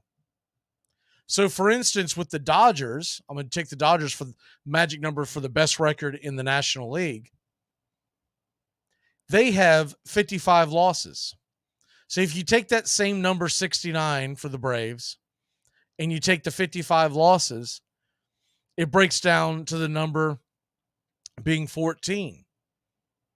But it's really 13 because we have the tiebreaker against the Dodgers. You can't factor that in yet with the Phillies because we still have 6 more games with them. And so you can't play that out, right? But if the Braves end up having a better record, season record against the Phillies, then realistically that 4 is really 3. But for the purposes of this, we never factor that in because you get way too lost in the weeds. I am factoring it in with the Dodgers because I know what the real number is. So some will tell you that the magic number now after we won today is 14, but it's really 13 to win the National League best record. Same thing with the Baltimore Orioles. We won the season series against them. That number has gone down to 17, but it's really 16. Because once again, we have the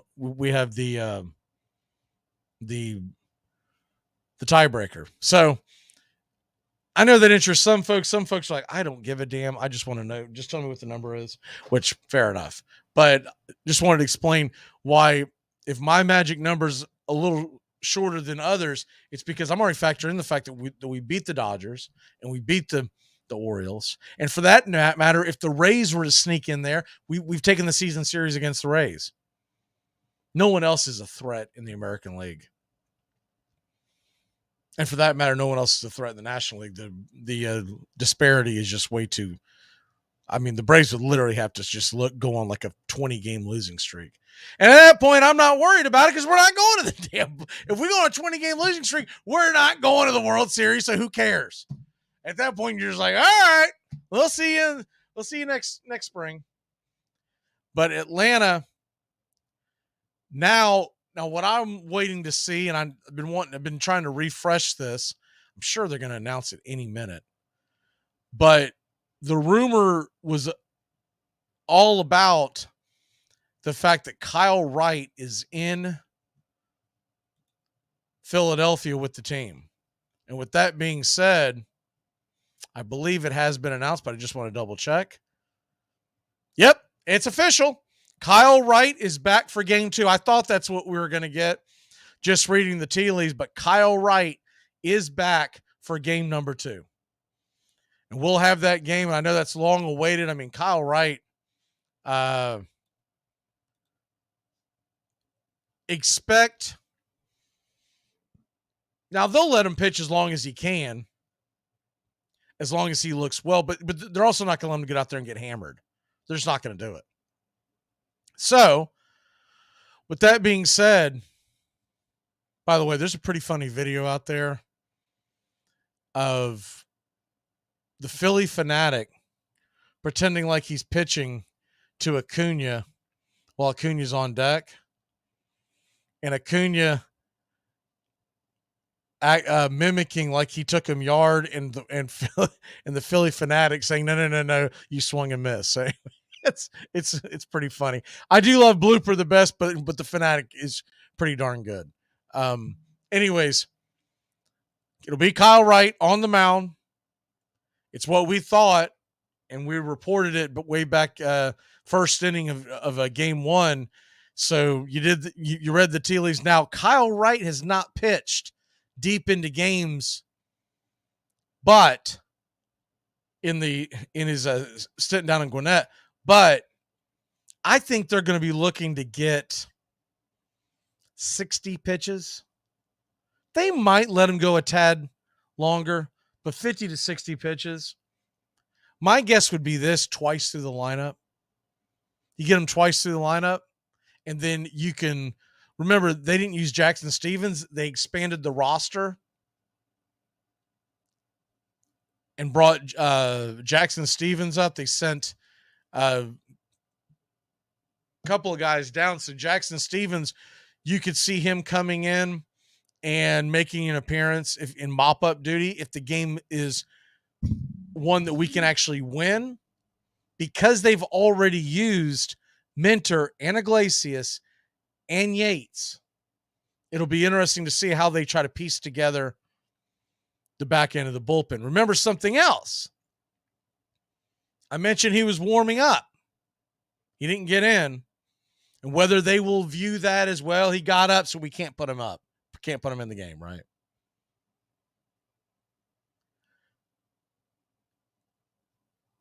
AJ Smith-Shawver is back with the team as well.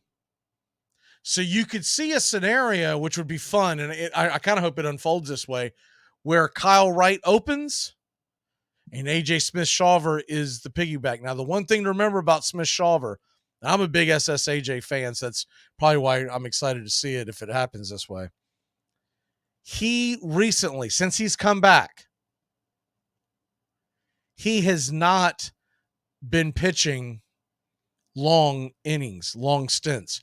AJ Smith-Shawver has been being worked in as a bullpen. And remember when they sent him down a couple of months ago and everyone was up in arms? We're all saying, he's to me, he looks like the best pitcher out there, et cetera, et cetera. And look, he did.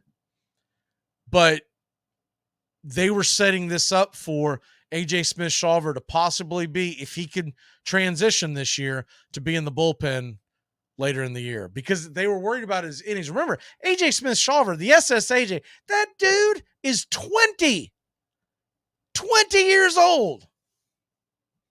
You're not trying to have his elbow fall off his arm at 20. So between him, I know there's still a lot of speculation on whether or not Waldrop will pitch this year. If he does, I think it would be in the back end of September and not going into October. Not that he doesn't have good stuff, he does. The kid's season started in January with the Florida Gators baseball team. That's when he first started getting loose. So it started in January to be ready to play baseball games in February. He has been pitching ever since. The guys who are professionals and are used to this, they started their season warming up to get ready to pitch in March. And some of them are breaking down. So you really want to do that to your number one pick? That's pie in the sky stuff. I've seen a lot of folks on the cesspool that is now known as X, preaching about this. And I'm like, it's nonsensical. If you did that and there's any injury comes about, they will always point to that and say that that's what ruined the kid's career.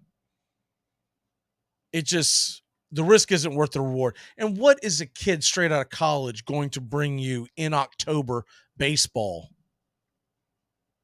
I mean, if it was your only option, I get it, but that doesn't make any sense to me. I don't even think we'll see him in September, but if we did, don't think he's going to be heading, because for him to have been on the roster, he had to have been on the roster at some point before September 1st. The only other way around it would be an injury, and so when you're going to take some kid, take one of our veterans, put him on the IL, to have a kid who's straight out of college, whose arm's probably deader than a wet noodle, to pitch against the Houston Astros in the world. I mean, what kind of video game world are you living in? Kyle Wright starts game 2. I want to see if we've gotten an answer about Philadelphia, because they had not rang the bell on who they were pitching. Let's see. Okay. It is finally now Michael Lorenzen. That's who it was originally rumored, and then they pulled him, and now they're going back to Lorenzen. So I don't know what the deal is with that, but Lorenzen will pitch in game 2.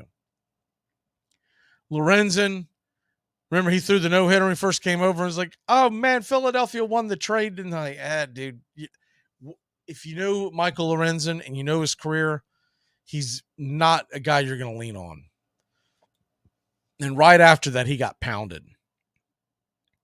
So he threw the no-hitter on August 9th.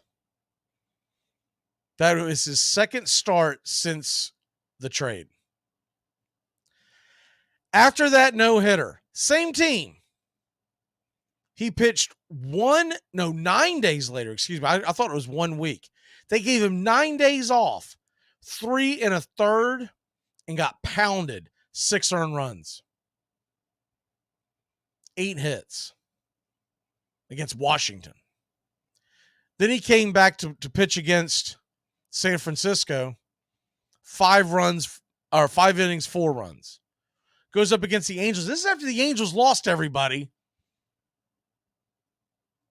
6 innings, 3 runs. And then his last time out, 6 innings, 6 runs. And it's funny, when he went out there and threw that 131 pitches, and I mentioned it to someone that day because they were going on and on and on. This is in one of the, social media chats. They were going on and on and on about how Lorenzen and the Phillies, man, they went and got him and da-da-da-da-da-da-da.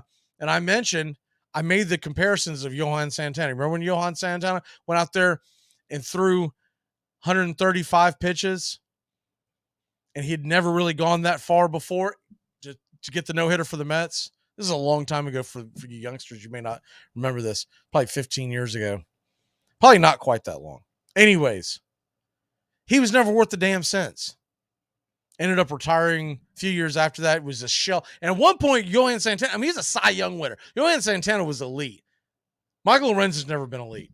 But since Lorenzen has come back from that no-hitter, you're talking about him going out there and giving up, 13, 19, 25 earned runs in 4 starts. 25 earned runs in 4 starts. And it breaks down, I have to do the math real quick in my head, but it breaks down to 21 innings. 21 innings, 25 earned runs. And I was scoffed at the time, going, he's going to be fine. What are you talking about? Like, see, you send this guy out there. I think he threw 126, 127. You send this guy out there just to get a meaningless no-hitter against the Washington Nationals, and a guy that you went to go get because you needed pitching help, and he hasn't been worth a damn cents. So I think the Braves are going to get to him. I don't know what we're going to bring to the table. Kyle Wright's first start in a long time, since back in May, right? Kyle Wright, even before that, now maybe had something to do with the injury, but Kyle Wright had a 5.79 ERA. So let's not get it twisted and think that Kyle Wright, was pitching this phenomenal baseball when he left. He was struggling. He has not pitched since May 3rd. I actually thought it was middle of May. May 3rd. That is a long time, my friends. 4 months. This is essentially like his first start of the year. And it's a rushed first start. I still felt like he needed one more start down on the farm. First start of the year, essentially. This is exactly, you could draw the same comparison. Remember when they ramped everything up and then shut it down because of COVID and then had to ramp it back up again? This is the same thing. Same exact thing. So he's been gone for 4 months. He comes back. What do you think he gets? Maybe 3, in a perfect world, 4 innings. Then you probably bring someone like Shawver in to spell an inning or 2. And then Tonkin will probably be asked to come in. If they didn't use him too much the other day, I noticed he was getting battered around the other day. This is going to be a tough one. And then the big question will be, who do you close the game out with? And it'll really come down to, do the Braves have a chance to win? If we're trailing by a couple of runs midway through, just remember, they're not blowing up their bullpen over 1 win. Their goal, bar minimum, is to just split this series. They've already got 1 win. They got to find 1 W in the next 3. we'd love to win the series, but if you can split it, you'd walk out right now and say, sweet, we'll see you. So right now, I mean, good Lord, if we put up 18 runs between the two of us in game one, game twos are usually quicker. They usually swing at the bat earlier. They're usually not very patient. So I'm going to say it's a little lower scoring, but not because the pitching is going to be better. It's just going to be the guys are going to be tired. So give me the Braves to win this one. Want to go not much lower scoring, 7-5. 7-5. Pick to click. I can't go Olsen 2 times in a row. I'm not going to go Harris because he just went. He just won the game ball, so you don't want to hit that 2 times in a row. And this is going blindly because they haven't released the lineups yet, but I'm going to assume that we're going to get. You know what? Give me a Ozuna. He almost hit that one out. A ball was stolen him at the wall. Give me Ozuna. I would think he's going to be the DH tonight. So Ozuna wins this one, or he gets will be my pick to click. I think he goes yard tonight, and hopefully we get a lot of the same characters in game. But they're going to get some guys the night off. You know, Nicky Lopez is probably getting a start. I would say Pilar probably gets a start, but we'll see how they play that out. And hopefully we get another. I mean, that was an exciting game. It was gut-wrenching, but that was an exciting game. I'll go Braves 7-5, Ozuna.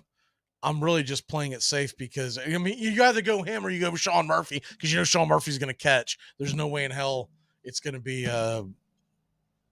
Darno after just catching. So there you have that. All right. We are going to take off out of here. Walk off for the day will be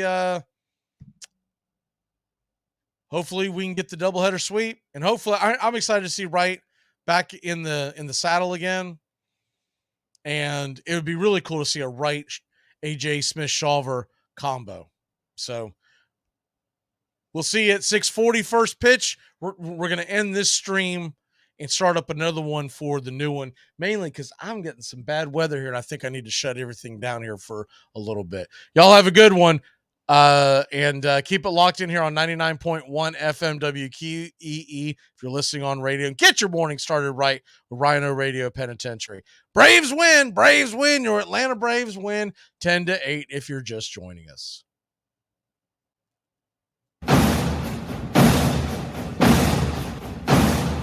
Goodbye, sweetheart, well, it's time to go. We're back tomorrow with another show. Well, unless we're fired, we'll talk to you then. Goodbye, sweetheart, goodbye. Goodbye. Guys and gals, it's time to go. We'll see you on the next show. Same bat time, same bat channel.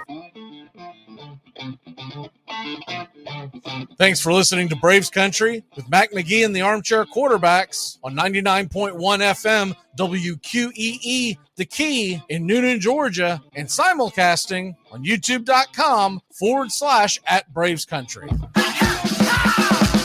Braves Country comes your way weekdays, 3 p.m. Eastern to 5 p.m. Eastern. Please follow, like, and subscribe today. Armchair Quarterback Radio, your first choice for Southern sports.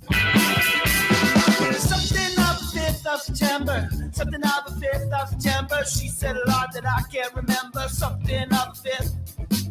Can I get another cigarette, please? Can I get another cigarette, please? Yeah, I know I live to regret it. Just give me another cigarette, please.